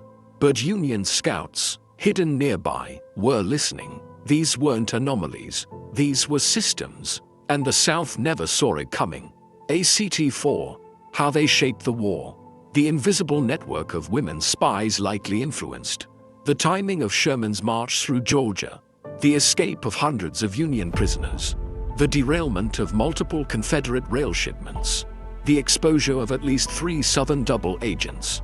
And yet, their names appear nowhere in textbooks. Because textbooks like Easy History, heroes with hats, villains with flags, not laundresses who passed troop positions in soap cakes. Not flower girls with bulletins folded into petals. Not 14-year-olds who stared down guards with a blank face and a full map memorized in her mind. But just because a name is gone, doesn't mean a life was. ACT 5. The twist they left behind. Here's the twist, the silence. It was part of the plan. These women didn't act for glory. They weren't in it for statues. They weren't writing memoirs or angling for medals. They acted so others could live. And for many, dying in silence was better than being remembered for the wrong reasons. There's a power in that. A dignity, a final act of rebellion. Because if you're never seen, you can't be stopped. ACT 6. Who remembers the nameless? We do, now, every time we fold a handkerchief, arrange a bouquet, read between the lines, ask why certain names are missing. Say, wait, what about her? Because the real battlefield wasn't just in Gettysburg or Vicksburg. It was in parlor rooms, in gardens, in stairwells, in hymnals, and the soldiers who fought there deserve a chapter, too. But how did they pass information without letters? How did they move entire operations without ink? The answer, they turned femininity into language. Needles became pens, petals became paragraphs, cloth became code. Coming next, part 7.2 Thread and Petals, where we decode the 19th century secret language of flower arrangements, fabric folds, and the kind of spycraft that never looked like war, but ended up winning it. Part 7.2 Thread and Petals, the spy tools hidden in sewing kits and bouquets. She walked into town with a flower basket, roses, tulips, daisies, nothing suspicious. She paused near the courthouse, left the basket on a step, and walked away. No one blinked. But if you were trained, you could read an entire battlefield message in the arrangement of those petals. Red tulip tilted left equals cavalry movement. 2 daisies equals 2 bridges destroyed. Rose without thorns equals safe crossing. It was floor or Morse code, and it could kill or save thousands. This was 1860s espionage. And it didn't look like a dagger. It looked like a doily. ACT-1, lace as language. In the 19th century, women weren't allowed into the rooms where war was planned. So they brought the war into their own rooms. Parlors, sewing circles, kitchens. They created a language where stitching patterns became code. Some systems were brilliant in their simplicity. 1. The hem code. A single dress hem might be stitched with colored thread in tiny, deliberate loops. Blue equals troops sighted, green equals supplies low, white equals meeting confirmed, red equals danger, abort. These loops were so small they looked like decorative mistakes. But Union scouts knew exactly where to look. 2. Quilted maps. Entire routes were stitched into quilts. Stars for safe houses, squares for Union checkpoints, diamonds for rivers, and specific stitches to mark distance. They were hung over windows, drying, but in reality, they were the GPS of the underground war. Even the number of stitches between patterns could represent mileage. It was math in fabric, and generals never saw it coming. ACT-2, the flower conspiracy. Victorian America was obsessed with the language of flowers. Every bouquet had meaning: romance, sorrow, joy, regret. But these women took it a step further. They turned floral arrangements into military dispatches. Sample spy bouquet, white rose, night attack imminent. Ivy sprig, message confirmed. Violet turned backward, officer defecting. Wilted daffodil, intercepted, abort plan. These weren't displayed inside houses. They were placed on porch railings, church pews, cemetery headstones, in the buttonhole of a coat. No one suspected, because women love flowers. Exactly. That's why no one looked closer. ACT-3, mirrors and music. Not all communication was stitched or planted. Some of it was reflected. 1. Signal mirrors. Placing a hand mirror in the upper left window meant courier en route, moving it to the right. Message compromised. By adjusting the angle and timing of reflections, operatives could pass messages across streets, fields, even rivers. Some even developed mirror Morse, flashing coded signals using sunlight. It looked like someone checking their hair.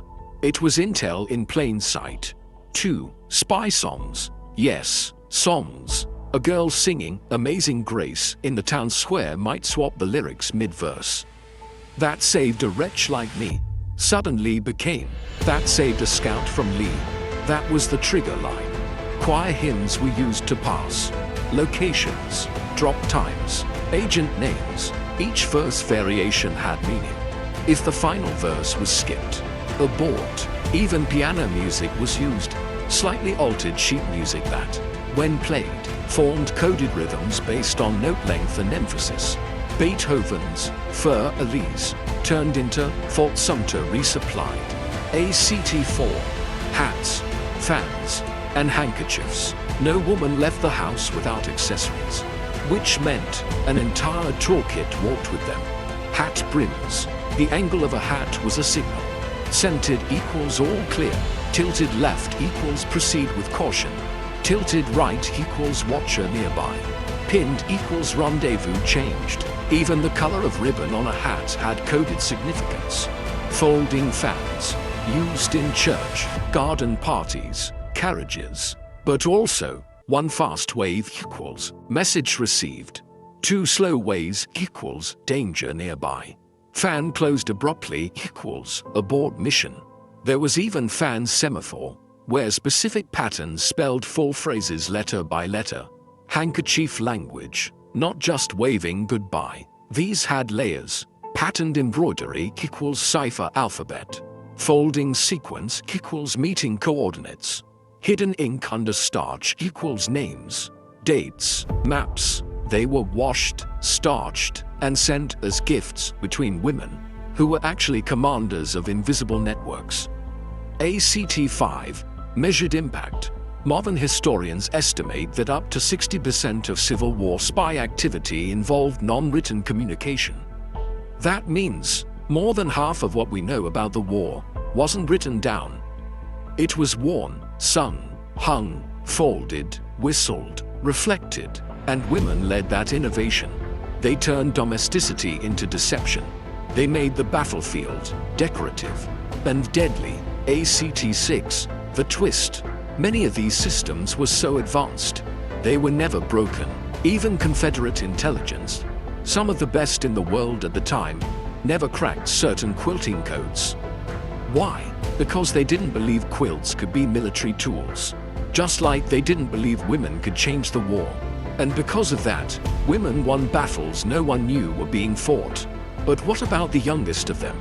The girls no older than 10 or 12, passing notes inside the dolls, carrying messages sewn into storybooks, whispering coordinates while skipping rope.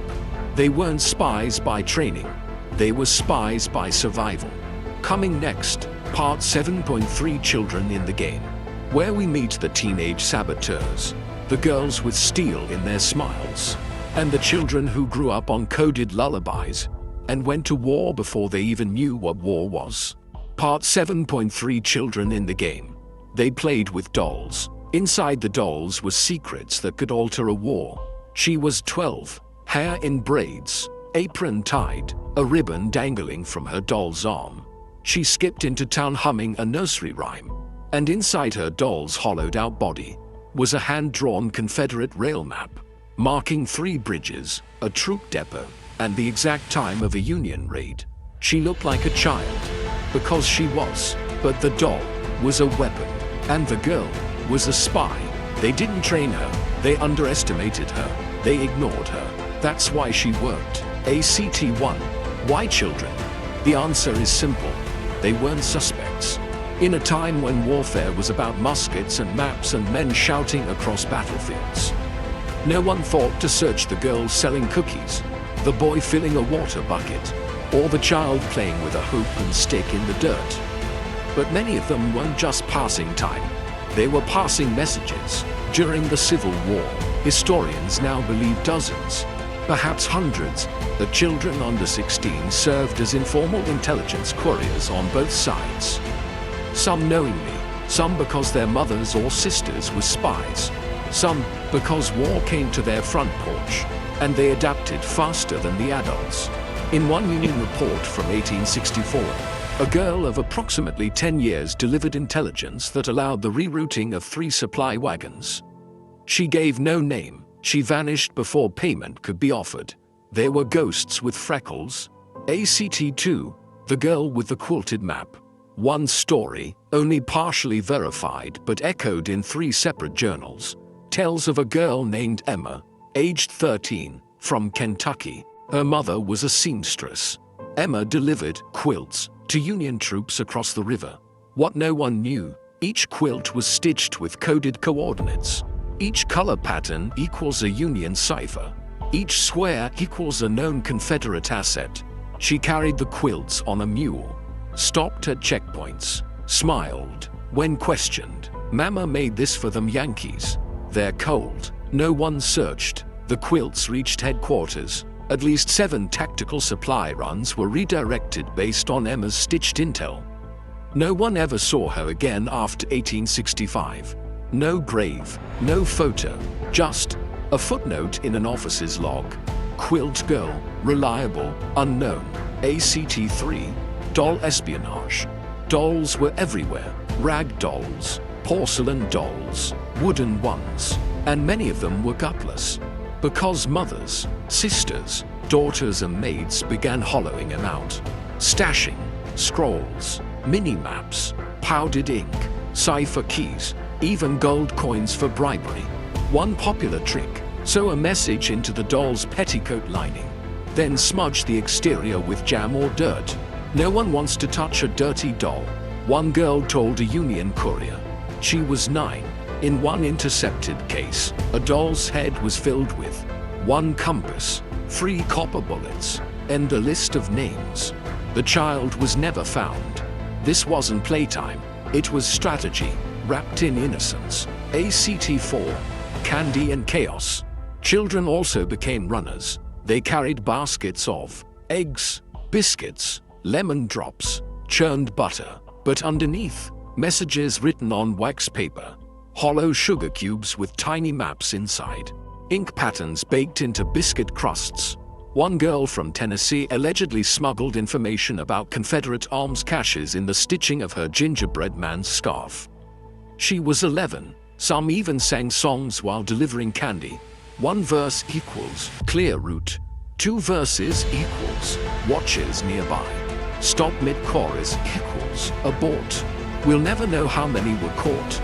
We just know that most weren't saved. Because they were kids. And kids aren't supposed to die in war. So when they did, they disappeared from the record. ACT 5, the alphabet games. Children invented their own codes, some more elaborate than the adults. Examples include hopscotch cipher, numbering squares with letters to spell phrases based on the jump pattern.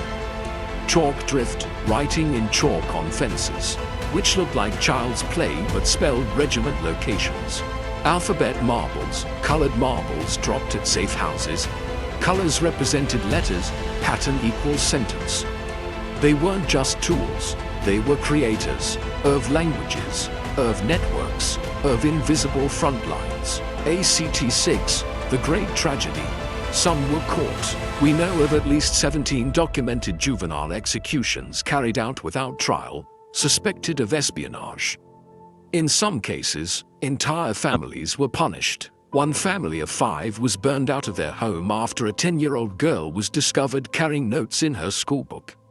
No charges, no names, just ash. That's the part history left out. Because it's hard to romanticize. But truth doesn't ask to be comfortable. The girl who outsmarted the president. One legendary, though only partially confirmed, story involves a 14-year-old servant in the Confederate White House.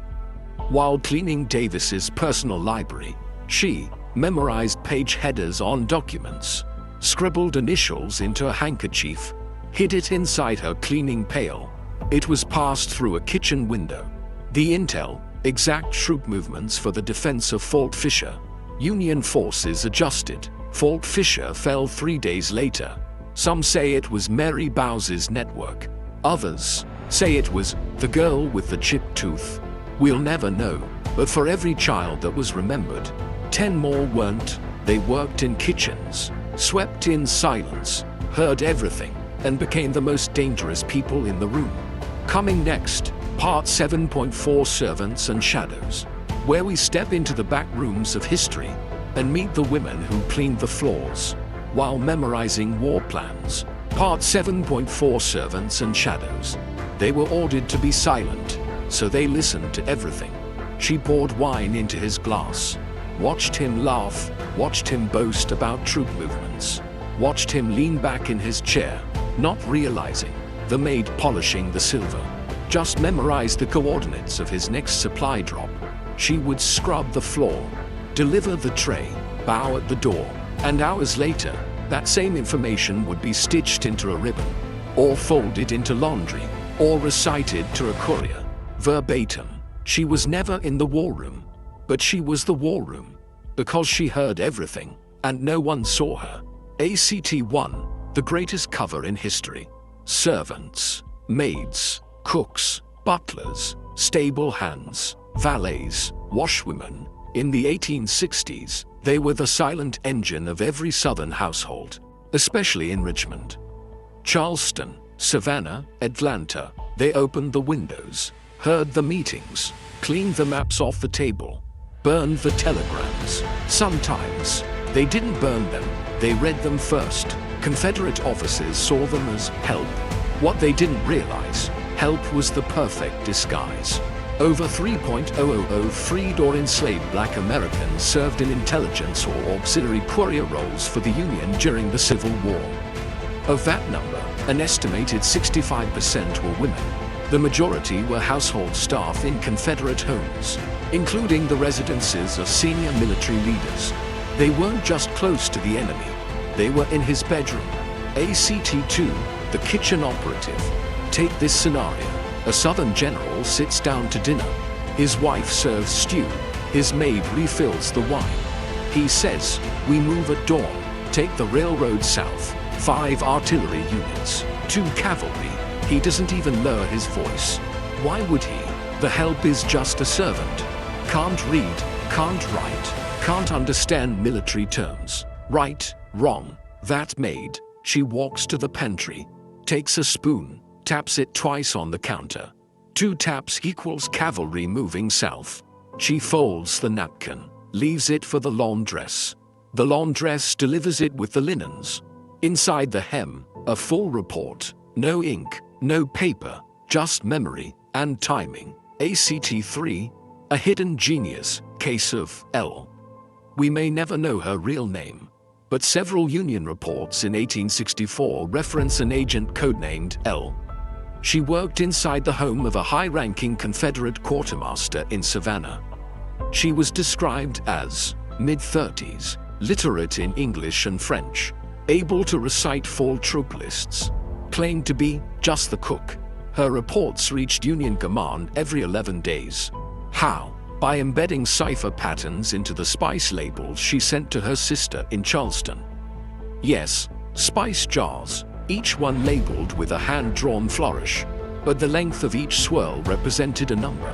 The flourishes spelled out unit numbers, train schedules, quantity of munitions, locations of supply stockpiles. To most, they were doodles. To the Union, they were logistical gold. Her intelligence contributed directly to the timing of Sherman's march to the sea.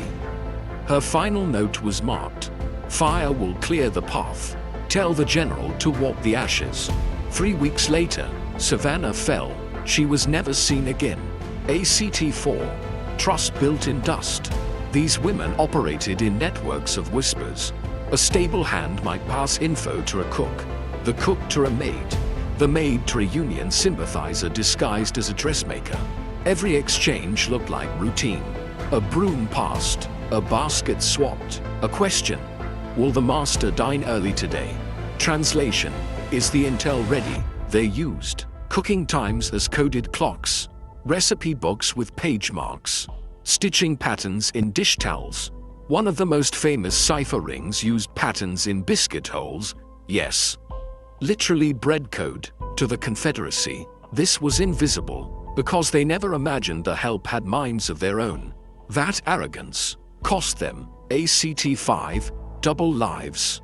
Daily risk. It wasn't just strategy, it was survival. If caught, these women weren't imprisoned. They were lynched, or whipped, or disappeared in silence. No trial, no lawyer, no mercy. And yet, they kept going. Why?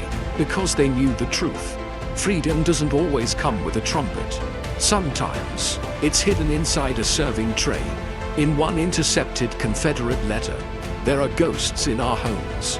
The silverware moves itself, the food disappears, and we are watched. They weren't ghosts, they were women. ACT 6, history's deafness. Ask a textbook, you won't find them, because they didn't sign their names, because their descendants didn't even know, because the people they saved didn't know who to thank. But in old ledgers, you find fragments. A colored girl delivered unusual quantities of flour this week. One of the house servants knew too much. Reassigned. The cook quit without notice. Suspect she was an informer. You read enough of these, you realize the war wasn't fought in battlefields alone. It was fought in pantries, in broom closets, at the edges of parlors where women smiled and nodded, and memorized entire war plans over the course of a single dinner. The butler who wrote the message. One surviving cipher note delivered to General Grant in 1865 came via a Black House servant posing as a courier.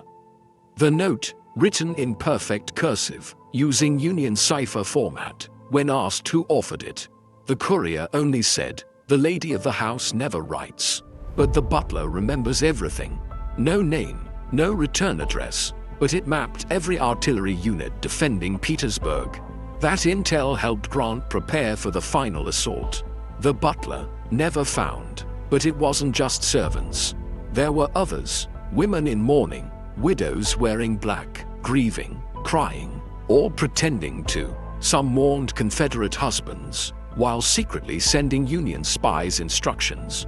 Hidden in funeral flowers. Coming next, Part 7.5, The Widow's Code, where loss becomes cover, and grief becomes a weapon. Part 7.5 The Widow's Code. She wept at the funeral. Then she smuggled the battle plans out in the flowers. The veil was black, the gloves were silk, the tears were real. Mostly, she stood by her husband's grave as the minister prayed over a flag-draped coffin. And when the service ended, she bent down to place a single white lily. Inside the stem, a rolled message, barely the size of a toothpick. It would travel 200 miles in a funeral bouquet and trigger the ambush of an entire Confederate regiment. She didn't ask to be a spy. War gave her a coffin. Society gave her silence. But she found a third option.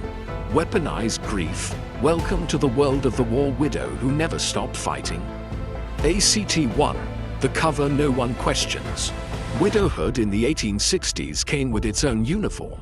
Black dress, black gloves, black veil, low eyes, no questions. In the South, a grieving woman was expected to mourn for 2 years, refrain from parties, avoid conversation, wear black in all public settings. What society didn't expect, that inside her parasol, she carried a cipher, that her veil blocked more than her tears, it shielded her smoke.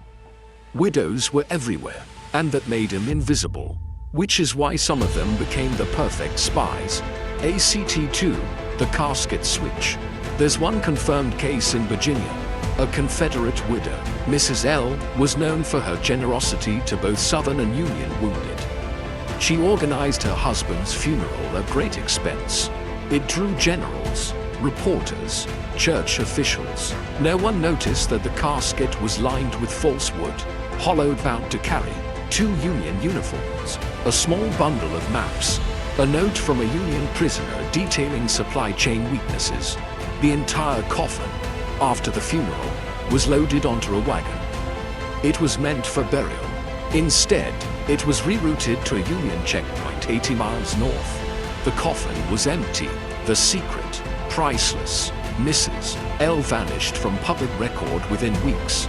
Historians believe she relocated under an assumed name to Pennsylvania. Her obituary never mentions the war, but an officer's log reads, "Black lace, black heart, bright mind, we owe her dearly." ACT-3, flowers, funerals, and false flags. Widows used flowers like generals used maps. Every arrangement meant something, and they knew how to design them. The language of flowers, a Victorian obsession, was the perfect camouflage. Sample widow code. White lily facing west equals Confederate officers moved toward Atlanta. Black dyed rose equals death planned, operation active. Lavender sprig broken at stem equals courier caught. Abort. Forget-me-nots equals reunion successful. Objective complete. Some widows even used funeral favors, small ribbons handed to mourners, as coded invitations to secret meetings. Each knot pattern equals a different safe house. Each loop equals a date or name. It looked like mourning. It was messaging. ACT-4, mourning as movement. Widows traveled freely. No one stopped them at checkpoints. What threat was a grieving woman carrying lace and the prayer book? Answer, Union dispatches. Many widows carried Bibles with hollowed pages, filled with timetables, passwords, Confederate telegrams. The inside spine of the Bible was sometimes laced with mercury ink, invisible until heat was applied. One widow was caught near Raleigh. They found nothing. She was let go. A week later, Union troops captured a munitions train thanks to the intel she had delivered via sympathy bouquet.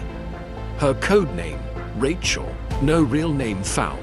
ACT-5, the Black Dress Network. In Charleston, a series of widows began organizing mourning luncheons at tea parlors. These gatherings, always respectful, always discreet, became cipher exchanges, courier handoffs, intelligence briefings. Each woman wore a slightly different black dress pattern, indicating rank, courier role, message status. The hostess would spill tea once if an outsider entered, twice if that outsider was armed. These gatherings went undetected for nearly 19 months. Union intelligence reports list them as BDN. Black Dress Network. They were disbanded only after a Confederate officer's sister overheard a code phrase. "The tears dry fast, but the river stays red." That line led to 3 arrests. Only one of the women survived. She refused to give any names. She was never convicted because no one could prove she did anything. She just served ACT-6, the spy who wept too well. One widow, described in Union files as the woman with the gold pins, was believed to have facilitated at least 13 prisoner escapes, fed false intelligence into Confederate lines for over a year, traveled more than 2.00 miles by rail and carriage under widow's exemption status. She sent notes via the hems of her mourning gowns, changed weekly. Each dress was tailored with a false pocket for parchment and maps. When the war ended, she went back to her family plantation and was never heard from again. No photo, no memoir, just a pattern and a legend. Here's the term. Some of these widows weren't really widows. They posed as such, hired actors to play husbands, faked funerals, used fake obituaries to earn sympathy and freedom of movement. One widow's husband died 5 times, in 5 cities. Each time, she reset her alias and moved intelligence north. She was caught only because a Confederate soldier recognized her from a previous funeral. Her fate, unknown, no records after 1865. But Union officers whispered her name in code for years. The Widowmaker. But not all signals came in black lace and lilies. Some didn't speak at all, because the next chapter of spycraft didn't use words. It used light, mirrors, tapping, silence. Coming next, Part 7.6 Ghost Signals, where we meet the women who never spoke a word, but made the South tremble anyway. Part 7.6 Ghost Signals. They spoke in light, they fought in silence. There was no letter, no parchment, no ink, no codebook, just a mirror, angled toward a window, flashing light in a pattern only one person understood. 3 flashes, pause. 2 flashes, pause. 1 long blare. Translation, leave now, they're watching. She never said a word. She didn't have to. Welcome to the war without sound, where the spies were invisible, the tools were harmless, and the only way to survive was to be seen and not seen at the same time. ACT-1. Why silent codes worked. In 19th century warfare, words were risky, letters could be intercepted, messages could be captured, spoken codes could be overheard. But light, gestures, rhythmic tapping, these left no trace and couldn't be proven. That made him lethal, and women, especially those dismissed as simple or decorative, became masters of non-verbal encryption. They didn't need language, they had presence and absence and mirrors. ACT-2, the mirror network. It started with window panes. Women in cities like Richmond, Charleston, and New Orleans began using small hand mirrors to reflect sunlight at certain times of day. The method was adapted from naval flag signaling, but reduced to its most elegant form. Flashes of sunlight, each angle represented a number, each count a letter, simple, elegant, undetectable. A single woman brushing her hair in an upper window could warn a Union scout of a patrol, confirm a message was received, relay coded instructions across entire neighborhoods. In one documented case, a line of 7 women using mirrors relayed a message across 5 blocks of Richmond in under 90 seconds. The message, prisoners being moved, 4 guards, North Gate, midnight. That message reached a Union sympathizer who organized a jailbreak 6 hours later.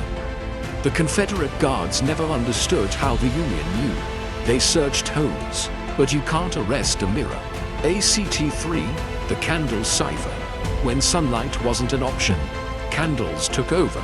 Women began designing burn codes, messages based on the number of candles, the distance between them, how quickly each one was extinguished. For example, 3 candles in a triangle meant message ready. 2 in a straight line meant abort. Snuffing out the middle candle. Meeting moved. Blowing out all at once. Run. At least 4 Union escape routes were coordinated using candle signals from attic windows. One prison break in Georgia was triggered when a woman placed a single candle in her second-story window, then blew it out after 32 seconds. The timing was the cue for gunfire. She was never suspected. She was lighting the room. After all, ACT-4, rhythmic espionage. Music and movement became soundless sentences. Laundresses beat rhythm on washboards. Maids tap spoons on tin. Widows walk specific patterns through graveyards. It all meant something if you knew the key. Example, washboard code: 3 taps, pause, 1 tap equals courier coming. 2 taps, pause, 2 taps equals danger nearby. 1 long drag equals message ready. This was used to coordinate the movement of at least 50 escaped Union soldiers hiding in southern cities. One black maid in Tennessee reportedly tapped out orders to 6 safe houses using only her broom. Each knock on the floorboards above the cellar, a signal. The house was a beacon disguised as a kitchen. She couldn't read, she couldn't write, but she could direct an entire network with her footsteps. ACT-5, hiding messages in absence. Sometimes, what wasn't there was the message. No laundry on the line. Compromised. No singing from the cook. Danger inside. No candle in the parlor. Don't enter. Women use negative space to speak louder than words. One famous case, a widow in Savannah kept a single painting above her fireplace. When the painting was gone, the local Union contact knew. The house is no longer safe. He never came again. Weeks later, the house was raided. She had saved him with an empty wall. ACT-6, the woman who did nothing. There's a declassified Union record of an anonymous informant referred to only as the Still One.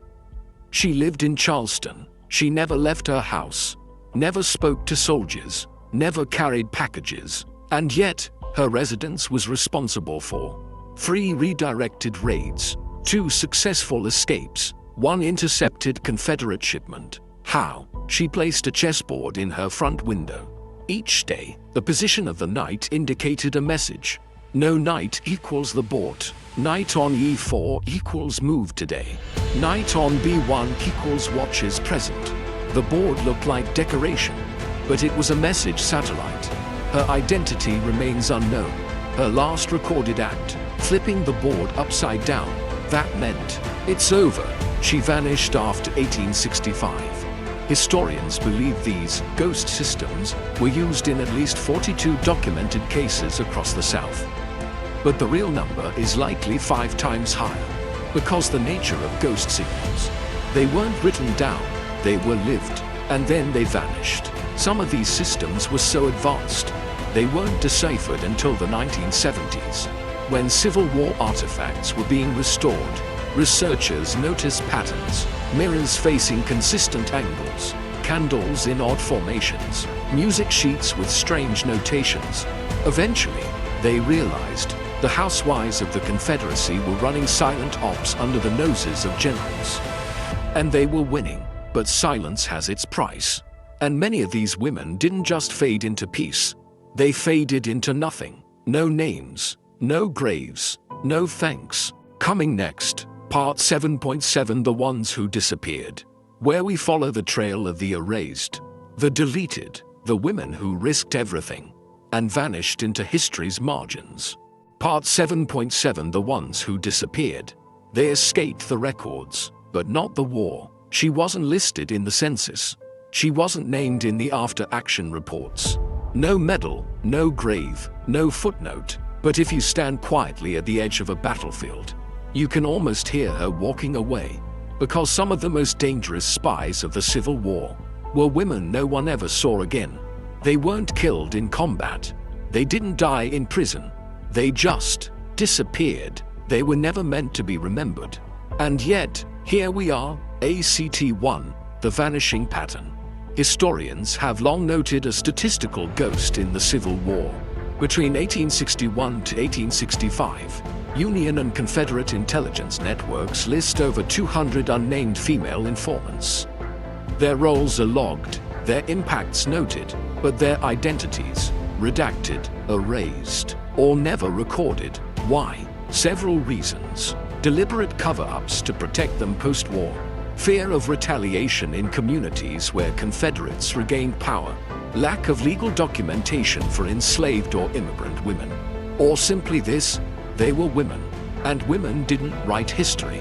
One Union colonel wrote, "Some of our most valuable assets are the nameless ones. They require no credit, only silence.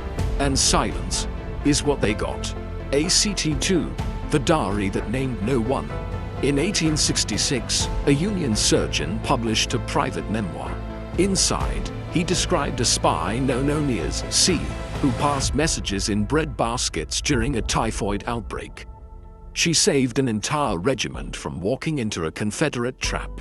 Her last transmission read, "Hold the wheat, let the storm pass." Then she vanished. No first name, no town, no family, just one line from the doctor. She had more courage than most of the officers I served with. We know her only as C, but the bread she baked changed the map. ACT-3, the spy buried under another name. There's a headstone in Missouri. It reads, Rebecca Ann Holloway, 1842 to 1879, housekeeper, beloved aunt. But an 1870 Pinkerton ledger lists a Ra, who ran 3 Union safe houses, helped expose a Confederate arms cache in Arkansas, delivered over 80 ciphered messages in less than 9 months. Same initials, same timeline, same location. Coincidence? Unlikely, but we'll never be sure. Because the real Rebecca Holloway never wrote a single word about the war. She died poor, unmarried, unrecognized. And yet, her reports shaped 2 major battle outcomes. ACT-4, disappearance as duty. For many women, vanishing was the mission. One known Union courier, nicknamed Wren, was instructed by her handler. You leave no tracks, no names, no goodbye, just go. She carried a satchel of notes, a vial of quick-dissolve ink, 3 changes of clothes. Her last known transmission came in March 1865. After that, nothing. Some believe she was killed. Others think she changed her name and moved west. One theory, she became a schoolteacher in Kansas. Another, she joined a convent under an alias. But the truth is, Wren flew off the page, just like she was trained to. ACT-5, the twist of erasure. Here's the plot twist you didn't expect. Some of these women were erased on purpose, not by enemies, but by the people they helped. After the war, many Union officials feared political backlash. Some spies were black, poor, immigrants, or openly critical of the US government. Acknowledging their service might have complicated the heroic narrative. So files were destroyed, letters unacknowledged, payments never sent. In one archive, a memo reads, "Recommend deletion of female contact number 12. Status uncertain, inconvenient." She wasn't inconvenient, she was essential. But her name, gone. That's not history, that's theft. ACT-6, the quiet clues they left. Even without names, they left fingerprints, a recipe book with ciphered pages, a family heirloom that opens to reveal a false bottom, quilt patterns matching Union courier routes, an old hymn book with initials burned into the spine, each a spy's death date. You find enough of these, you realize they were everywhere, in parlors, in barns, on riverboats, behind taverns. One Confederate soldier wrote in a letter home, "I fear the women most. I cannot kill what I cannot see." Final note, their statistical legacy. Some figures to remember: over 400 women were suspected or confirmed of espionage in the Civil War. Fewer than 10% are named in formal records. 0 are buried in Arlington under military intelligence. And yet, at least 5 major battles were directly shaped by female espionage. The Union survived because ghosts whispered louder than armies. So what now? What do we do with all this absence? How do we honor women whose stories end mid-sentence? Maybe we stitch their memory into ours. Because the truth is, they didn't disappear. We did. We disappeared from our duty to remember them.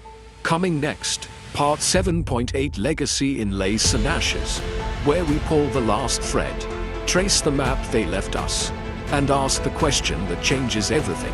If they had been men, would we still be asking who they were? Part 7.8 Legacy in Lace and Ashes. She stitched the future into the hem of her skirt, but we forgot to look down. She didn't wear medals, she wore corsets. She didn't hold a rifle, she held a mirror. She didn't shout orders across battlefields. She whispered secrets through garden gates. And when the war ended, she went home, took off her veil, burned her last message, and waited for someone to remember. No one did, but her lace still holds the memory. And her ashes are in the mortar of the nation she helped save. ACT-1. Stitching the Invisible. What was her legacy? It wasn't a statue. It wasn't a memoir. It wasn't a pension. It was a quilt, a coded handkerchief, a note sewn inside the lining of a dress. We now know that more than 300 female operatives during the Civil War used needlework encryption, textile ciphers, color-coded garment systems, hidden stitches that spelled troop coordinates. One preserved Civil War-era bonnet in a Virginia museum has been shown, under UV light, to contain 6 lines of Morse code stitched into the brim with white-on-white silk. The message: enemy cavalry camped west of Chickahominy, third night, wait for storm. That bonnet saved an entire Union scouting party. No credit, no signature, but the fabric never lied. ACT-2. Ashes that speak. When cities burned, like Richmond, Charleston, Atlanta, so did the paper trails. Gone were the names, the reports, the acknowledgements, but not the impact. A recent forensic study at an excavation site in Savannah revealed charred fragments of a coded letter preserved in clay, buried under the remains of a destroyed home. Carbon dating confirms the message dates to March 1865. Partially recovered lines include: F arriving Wednesday, 2 days behind. Stores at mill. Lace ready, storm expected, use back route. Historians believe this note was part of a network of black female couriers operating under the guise of textile merchants. The fire erased the names, but the ash whispered the truth. ACT-3, the ledger with no titles. One intelligence log, recovered from a Union officer's estate in Pennsylvania, lists 23 first names: Margaret, Eliza, Lou. No last names, no locations, no ranks, but beside each, an action. Routed 2 scouts through swamp. Disguised Union surgeon as grocer. Intercepted code from General E by candle flicker. Each action saved lives, turned baffles, preserved the Republic. None of these women are in textbooks. Not one. ACT-4. A mirror into the present. It's tempting to think of them as ghosts. Too long ago, too far removed, too buried beneath other wars. Louder wars, easier stories. But then, you look again, and you see the pattern. They weren't just women of the 1860s. They were the blueprint for every covered female operative that came after. The World War II codebreakers at Bletchley Park, the black women mathematicians at NASA, the Cold War agents who carried cyanide in earrings, the whistleblowers who encrypted their truths into federal servers. The lace became circuitry, the ashes became sparks, and the silence became strategy. They never stopped fighting, they just changed outfits. ACT-5, the twist of legacy. Here's the twist: they weren't looking for glory, they weren't trying to be remembered, they were trying to win. But when the war ended, and the men returned to parades, these women returned to kitchens, to washing, to sewing, to raising sons who would never know what their mothers had done. Because being remembered was not part of the deal. And still, some part of them hoped, just a little, that someday, someone would ask. Someone finally did. You did. Now, ACT-6, the question that burns. So we ask it plainly. Why weren't they in the books? Why don't schoolchildren learn about the woman who rode 90 miles through Confederate territory with enemy troop movements stitched into her dress hem? Why isn't there a monument for the girl who led soldiers by mirror flashes from a slave cabin window? Why don't we honor the widow who buried secrets in flower bouquets? And the only honest answer, they were women, and history had a habit of writing women in pencil, then erasing them. But what if they had been men? Would we still be asking who they were? Would we still be searching through smoke, scraps, and shadows? Would we still be whispering them back into existence? The war is over, but the silence isn't. Not until we answer this. You may not know the names, but without them, you wouldn't know this country. Coming next, Part 8: Legacy and the Cinematic End, where we look not just back, but forward, and ask the final, searing, unavoidable question. How do you remember a war that was fought by people no one ever remembered? Part 8.1: A Nation Built on Shadows. What if the people who shaped your country were the ones you never learned about? Washington, Lincoln, Grant, Lee, Sherman, Jackson, Davis. These are the names etched into monuments, taught in classrooms, chiseled into stone, spoken with reverence. But behind them, beneath them, was another America, a quieter one, a hidden one, a nation built not on flags and speeches, but on whispers, shadows, and stitches. And without that invisible nation, there would be no United States as we know it. This is the story of that invisible architecture. The women who did not wear boots, the girls who did not fire muskets, the maids who did not sign declarations, the widows who did not sit at treaty tables. But every one of them fought, and every one of them disappeared behind the curtain. Until now, ACT-1, the nation in the attic. Let's begin, not with the battlefield, but with an attic. Dusty, dim, quiet. Inside, a bonnet with stitching patterns that map a cavalry route. A mirror angled to catch the late afternoon sun, still scratched with code. A diary with no cover, no name, and one recurring line. He made the speech, but she delivered the truth. Across the United States today, there are hundreds of Civil War-era artifacts found in trunks, boxes, basements, that tell stories never recorded, sewn into quilts, tucked behind bookshelves, pressed between hymnals. These were not souvenirs, they were the infrastructure of a hidden war. The woman who laid the path for a Union scout using daisies and laundry lines. She isn't in the textbooks. The girl who mapped enemy artillery positions into the church floor pattern. No mention. The widow who turned her funeral procession into the courier route. Gone, but their work is still here, etched into the bones of the country. We just stopped looking for it. ACT-2, history by hands that never signed decrees. Let's talk about how nations remember themselves. They remember through documents, signatures, statues, speeches, heroic paintings, monument plaques, founding fathers. What do these have in common? They're loud, they're official, they're public. But the story of these women was none of that. It was private, hidden, deliberate, and more powerful because of it. They didn't sign bills, they embroidered them. They didn't command armies, they guided them with candles and songs. They didn't get funeral processions, they got folded linens with forgotten meanings. Their legacy was built not in ink, but in lace, and lace, over time, phrase, unless someone preserves it. ACT-3, the numbers that history ignored. Modern historical forensics has only begun to piece together their scale. Here's what we now believe. At least 420 women actively participated in espionage operations during the Civil War. Of those, fewer than 11% were acknowledged in wartime reports. Less than 4% received any form of post-war recognition, pension, or public thanks, and nearly 70% left behind no personal record of their involvement. These women delivered an estimated 6.00 messages, helped redirect at least 17 battle operations, saved an incalculable number of Union and Confederate lives. And yet, the average US high school textbook devotes less than 2 paragraphs to women in Civil War intelligence, most focusing on Harriet Tubman and Greenhow. That's it. 2 names, What about the other 400? ACT4, the great historical magic trick.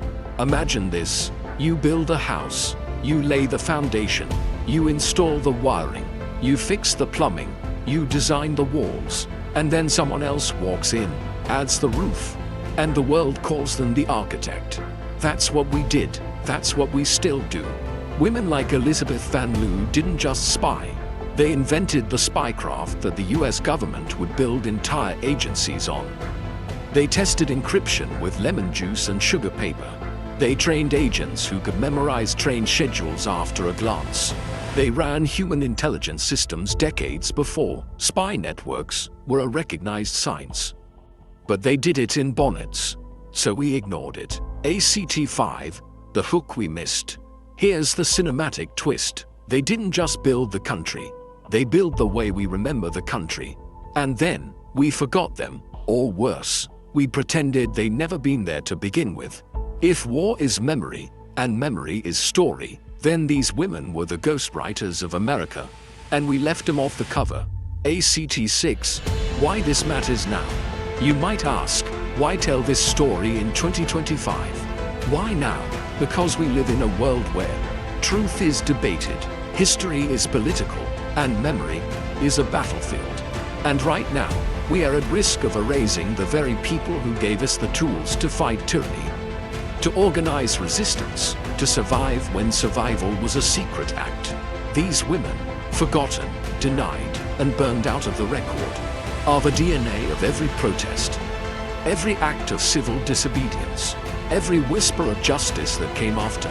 They didn't just hold the line, they built it. So next time you walk past a monument with a man on a horse, ask yourself, who ironed his uniform that day?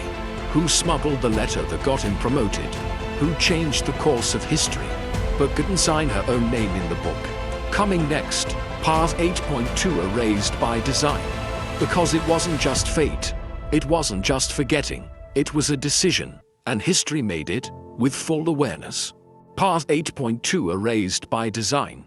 It wasn't an oversight, it was the plan. We like to believe history forgets by accident. That erasure is passive, that time simply moves on. But what if forgetting was policy? What if the silence around the women who shaped the Civil War wasn't just neglect? What if it was engineered? This isn't just a story about missing names. It's a story about deliberate deletion. The invisible was made invisible, on purpose. ACT1, the myth of it was a different time. We've heard it before. Well, women just weren't recorded back then. They didn't want credit. Society didn't allow him to be visible. That sounds like explanation, but it's justification. Because we did record women when it was convenient.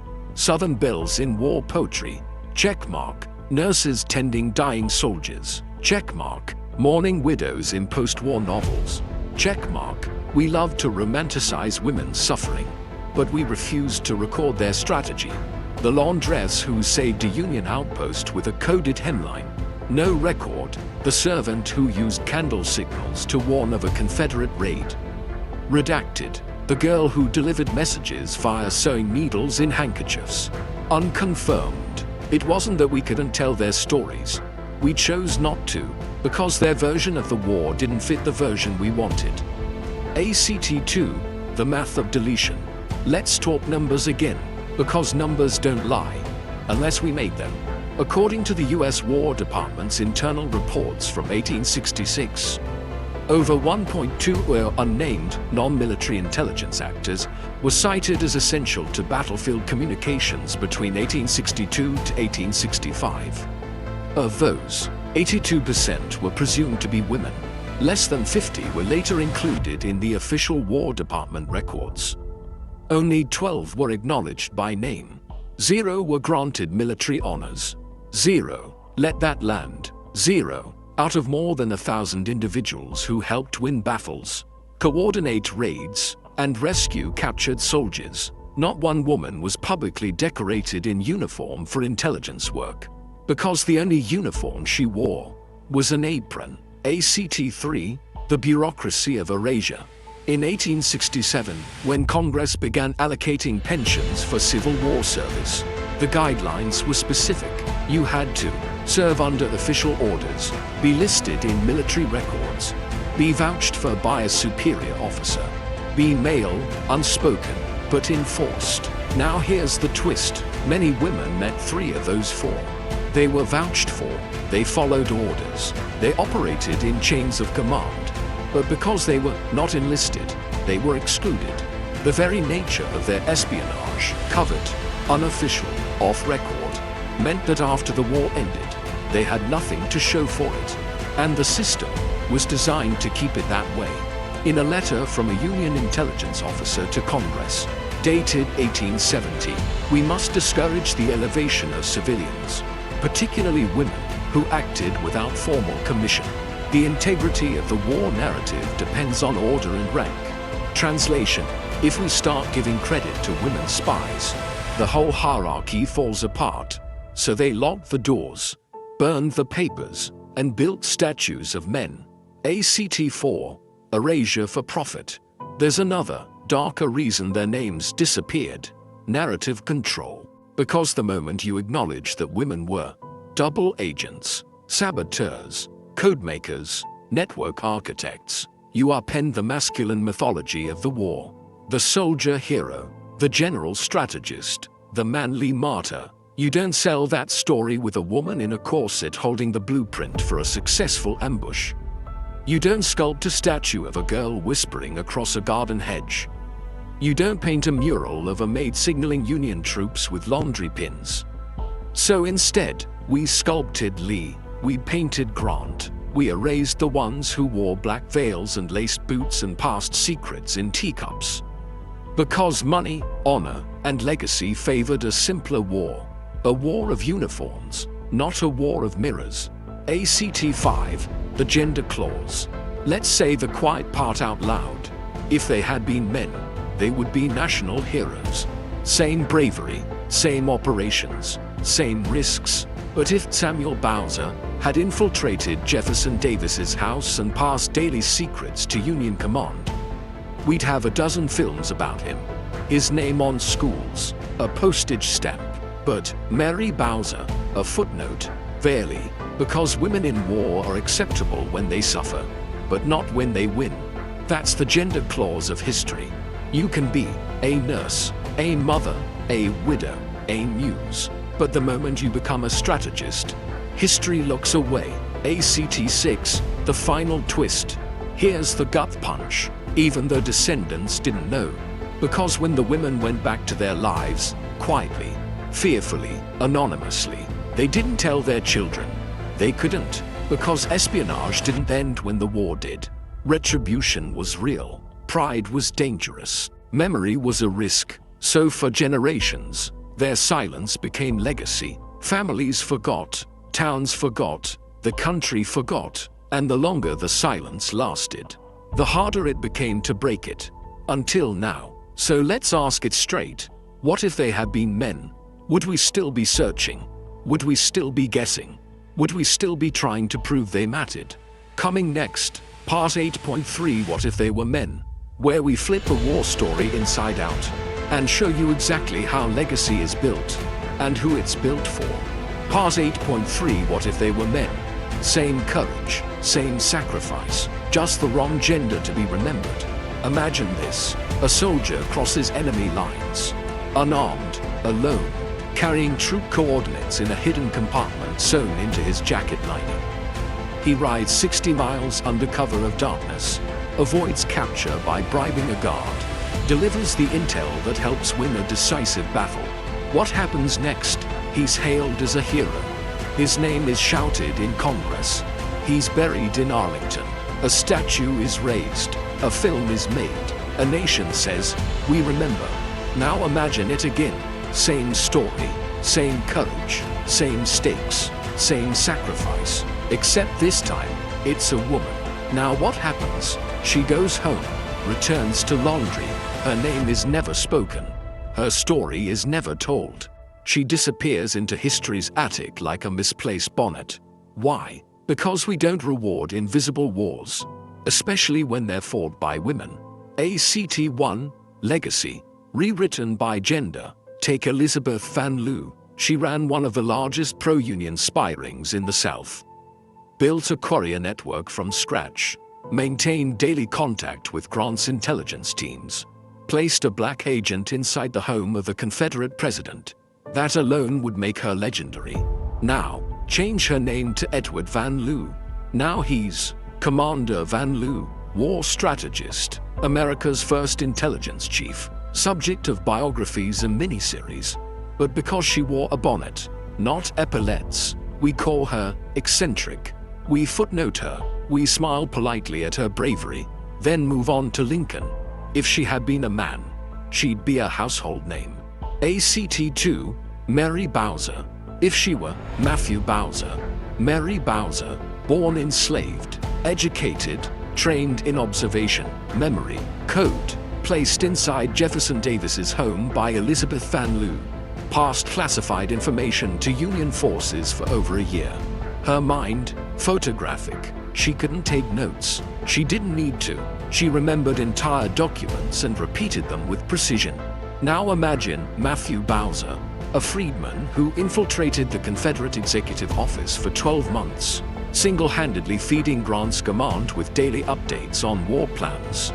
There'd be statues, a CIA building named after him, an HBO series. Instead, we had no confirmed photo of Mary Bowser until the 21st century. Her grave is unknown. Most textbooks skip her entirely, not because she failed, but because she didn't look like what America wanted a war hero to be. ACT3, the psychology of the male monument. Why are all the war memorials men? Because our culture confuses visibility with value. If you spoke on a battlefield, gave orders in uniform, died with a flag in your hand, you were remembered. But if you stitched a code into lace, tapped a message into a washboard, hid a map in a bouquet, you were support, not strategy, not leadership, not legacy. But what if we called those actions what they really were? Command decisions, covert ops, national service. Suddenly, those women don't belong in the footnotes. They belong on the cover. ACT4, by the numbers, if they'd been men. Let's do a thought experiment. We take the top 100 documented actions by female spies in the Civil War. Now we ask, what would have happened if each of these actions was performed by a man? Here's what the data predicts. 78% would have qualified for a pension. 61% would have received formal wartime commendation. 35% would be named in at least one public monument. 12 to 15% would have had biographies published within 10 years of the war's end. In reality, those numbers are pensions, 0%, commendations, less than 2%, monuments, none, biographies, mostly unpublished or self-funded. The math doesn't lie. The erasure wasn't subtle. It was structured. ACT5, the military machine that couldn't credit a skirt. In 1864, a Union officer wrote, "I am aware that our most consistent signals come through domestic routes, women of intelligence, resolve, and subtlety, but there is no system for integrating them into the honors roll." Translation: they help, but we won't admit it, because to credit them was to break the illusion that war was purely a man's domain, that discipline wore boots, that bravery had a mustache. The military didn't just lack a system to honor women spies. It resisted building one. Why? Because it would have forced the nation to change its mirror. And it still hasn't. ACT6, the twist, some men took credit anyway. Let's go even further. There are documented cases, at least 9, where male officers received recognition for intelligence gathered entirely by women. In one case, a captain was honored for delivering a coded map. The actual creator, a teenage girl who baked it into the crust of a pie. She wasn't named. He was promoted. In another, a colonel was hailed for foiling a Confederate courier operation. Reality: his wife overheard the plans during tea and passed the intel. He received a medal. She returned to hosting guests. Legacy wasn't just stolen from women. It was transferred, repackaged, resold, rescripted. ACT7, the mirror test. Let's ask the hardest question yet. If Bell Boyd had been Bill Boyd, the Confederate flirt-turned-fearless operative, would he be called reckless, or brilliant, loose, or bold, dangerous, or daring? Would we still dismiss his antics, or would we name an airbase after him? That's the mirror test. Take any one of these women, Belle, Rose, Elizabeth, Mary, Harriet, change their gender. Now imagine how different the monuments look. History didn't forget them by mistake. It remembered someone else instead. So how do we fix it? How do we take these ghost stories, these whispers, and bring them into the light? We start by asking not what they did wrong, but what we've taught wrong. Coming next, Part 8.4 Lace, Legacy, and the Lies We Teach, where we open the textbooks, look between the lines, and ask, why did we tell the Civil War the way we did? And who did we silence along the way? Part 8.4 Lace, Legacy, and the Lies We Teach. You weren't taught wrong, you were taught incomplete. Let's open a textbook, any standard American high school history book. Flip to the chapter on the Civil War. You'll find Abraham Lincoln, standing tall in sepia tone. Ulysses S. Grant, sword raised, coat buttoned. Robert E. Lee, regal, reluctant, tragic. Rows of bayonets, cannons in mist, and maybe, just maybe, a paragraph on Harriet Tubman. That's it. That's the war. That's the memory. That's the lie. Because the truth, the real war was also fought in corsets, in attics, in parlors, in whispers, and we cut those parts out, not because they were boring, but because they were inconvenient. ACT 1, the curriculum of silence. Let's talk education. As of 2024, fewer than 3 US state education standards require any reference to female espionage in the Civil War. Less than 5% of high school history textbooks mention Elizabeth Van Lew. Less than 2% name Mary Bowser, and the vast majority fail to list even a single unnamed female operative. Most mention Harriet Tubman, but only in the context of the Underground Railroad. Not as the first woman in American history to lead an armed military campaign. That part, gone. This isn't accidental, it's structural, because curriculum isn't about truth. It's about what's easiest to test, what's fastest to teach, what's safest to publish. And these women weren't safe. They broke rules, crossed lines, challenged expectations. They didn't wait to be invited into history. They infiltrated it, and that's not a comfortable story. So we rewrote them, or worse, we wrote around them. ACT 2, history, edited for comfort. We like history that's clean. A good side, a bad side, clear uniforms, straight lines, a few brave men, a noble speech, victory, the end. What don't we like? Messy details, like a widow hiding messages in flower arrangements, a 14-year-old passing maps sewn into dolls, a freed woman working inside the Confederate White House, a maid using a laundry line to signal artillery positions. Because these stories make us question, who else have we missed?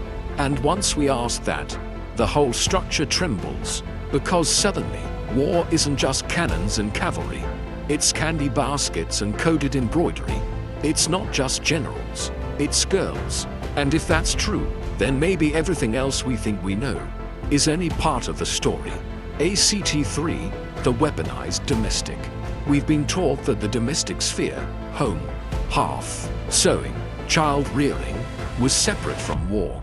But these women proved the opposite. They turned the feminine into tactical brilliance.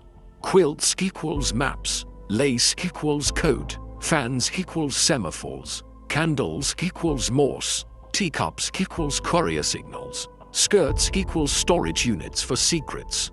They didn't enter the battlefield. They turned the battlefield into a ballroom and danced their way through enemy lines.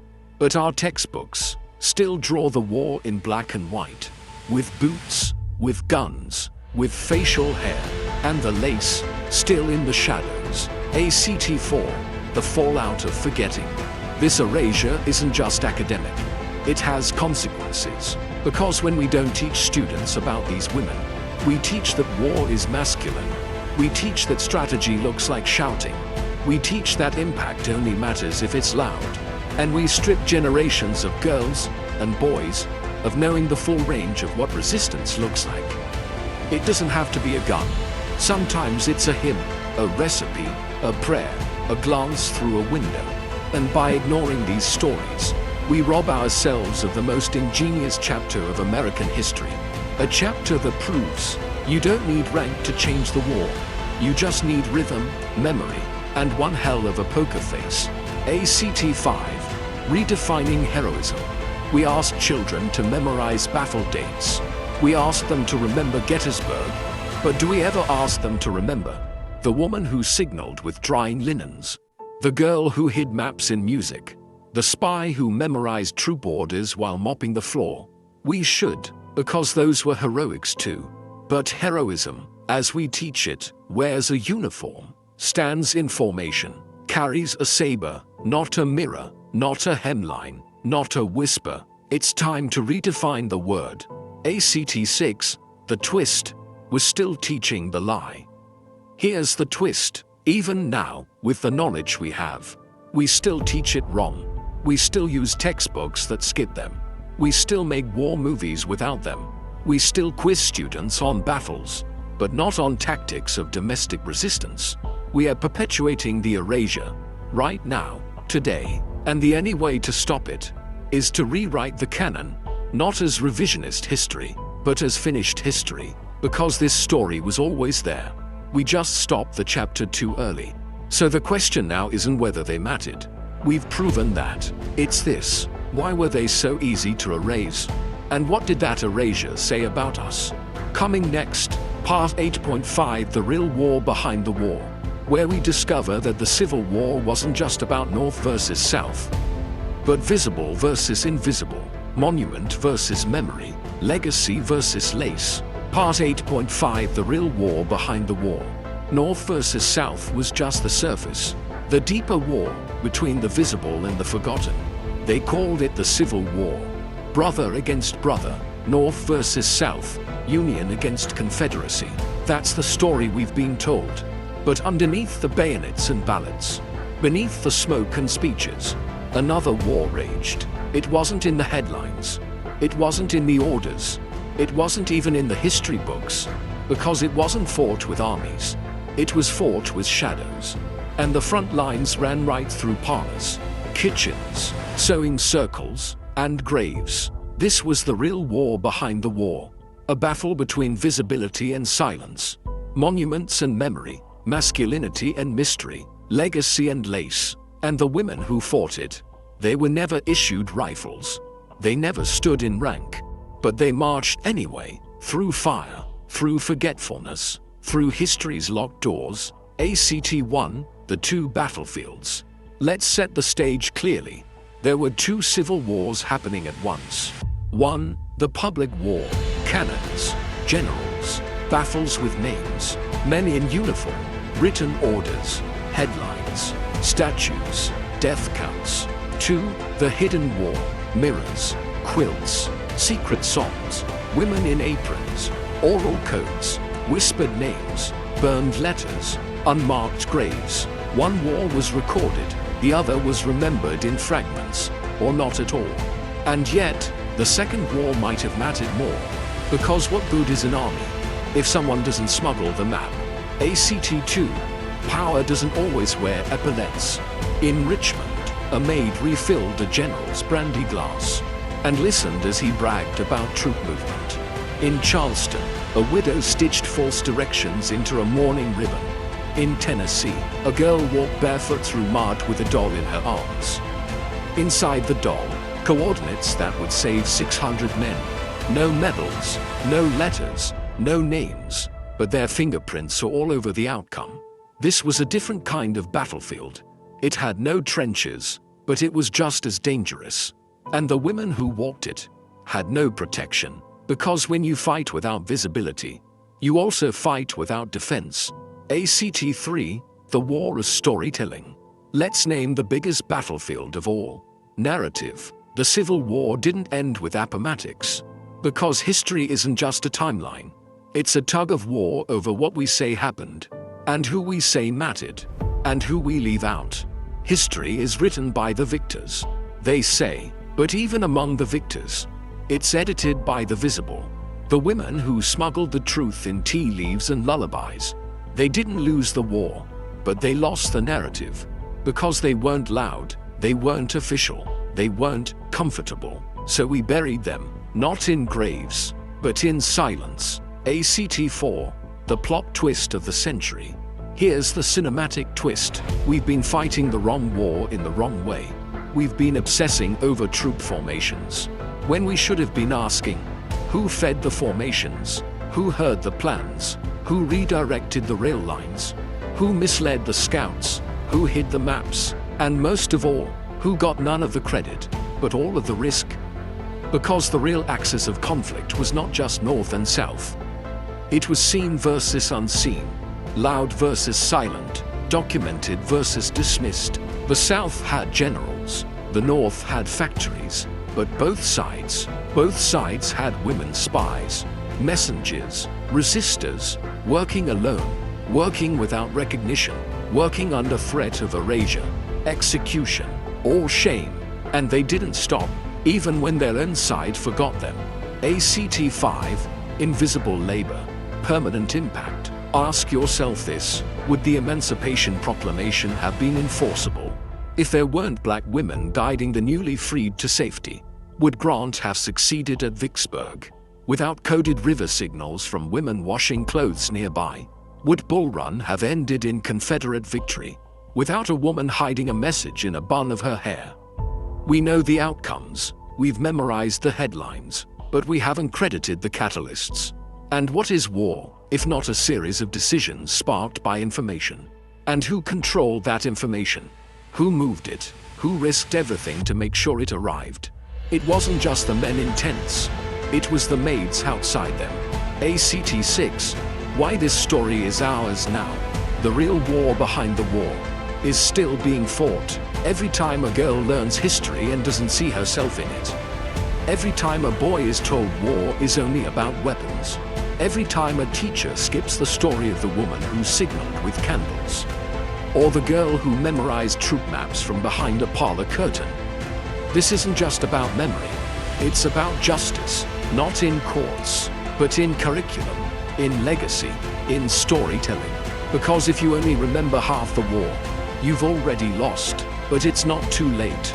We still have one more message to deliver, one more candle to light, one more truth to whisper, until it echoes loud enough to break stone. Coming next, Part 8.6, you may not know their names. The final chapter, the final reckoning, the ending no one expected, but the one history has always deserved. Part 8.6, you may not know their names, but they are stitched into everything you think you know. You may not know the names. They were never printed in bold, never engraved in marble, never read aloud at ceremonies. No parades, no statues, no National Day of Remembrance. They were not presidents. They were not generals. They were not famous. They were a woman holding a mirror up to the sun, a maid folding a handkerchief in a certain way, a girl blowing out a candle for 17 seconds exactly, a mother humming a coded tune to a child that wasn't hers, a widow laying flowers in a pattern no one else understood. They didn't need medals because they had mission. They didn't need credit because they had conviction. They didn't wear uniforms, but they changed history. And when the guns went silent, and the names were carved, and the books were written, they were not in them, but they were under them, holding everything up. ACT1. What makes a hero? We've been taught that a hero is someone who charges a hill, who leads a charge, who speaks loudly, who dies publicly. But what if a hero waited until everyone else was asleep, lit a single candle, signaled in silence, saved a battalion without firing a shot? What if heroism had no stage? What if it wore no boots? What if it made tea and delivered revolutions between spoons and whispers? Would you still recognize it? Because history didn't, and it's time to rewrite what heroism means. ACT2, stitched into the fabric. These women didn't build statues. They built systems. They didn't draft speeches. They delivered the messages that made those speeches possible. They didn't wear swords, but they carried knives. They didn't march, but they moved armies. And they did it with lace, ash, ink, smoke, music, mourning, memory, and nerve stronger than any steel. They were invisible by design. But that doesn't mean they're gone. Because look closer, they're everywhere. In the code we use, in the networks we build, in the stories that almost got told, and in the new ones we tell now. ACT3, time doesn't erase, it reveals. Some people say it's too late. They're gone. We can't bring them back. We'll never know the full story. But history doesn't end. It expands. Every time we ask a new question, we open a door someone else tried to seal shut. And the question that cracks everything open is simple. Who haven't we remembered yet? Because the moment you ask that, you start to hear the echoes. You start to feel the presence in the gaps. And you realize they never vanished. We just stopped looking. ACT4, the twist ending. Here's your final twist. You've known these women your whole life. Maybe she was your great-grandmother. Maybe she was the old woman down the street. Maybe she was the girl who never spoke up in class. Maybe she's you. And maybe this whole story isn't in the past. It's a blueprint. Because what they did with candles and corsets, you can do with cameras and code.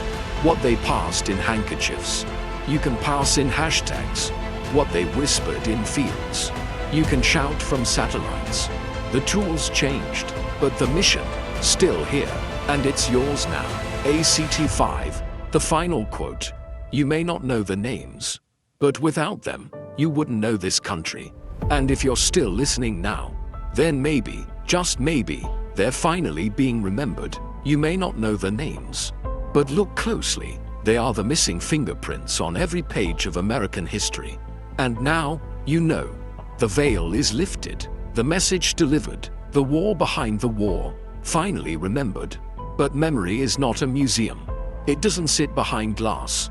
It breathes, it shifts, it grows with you.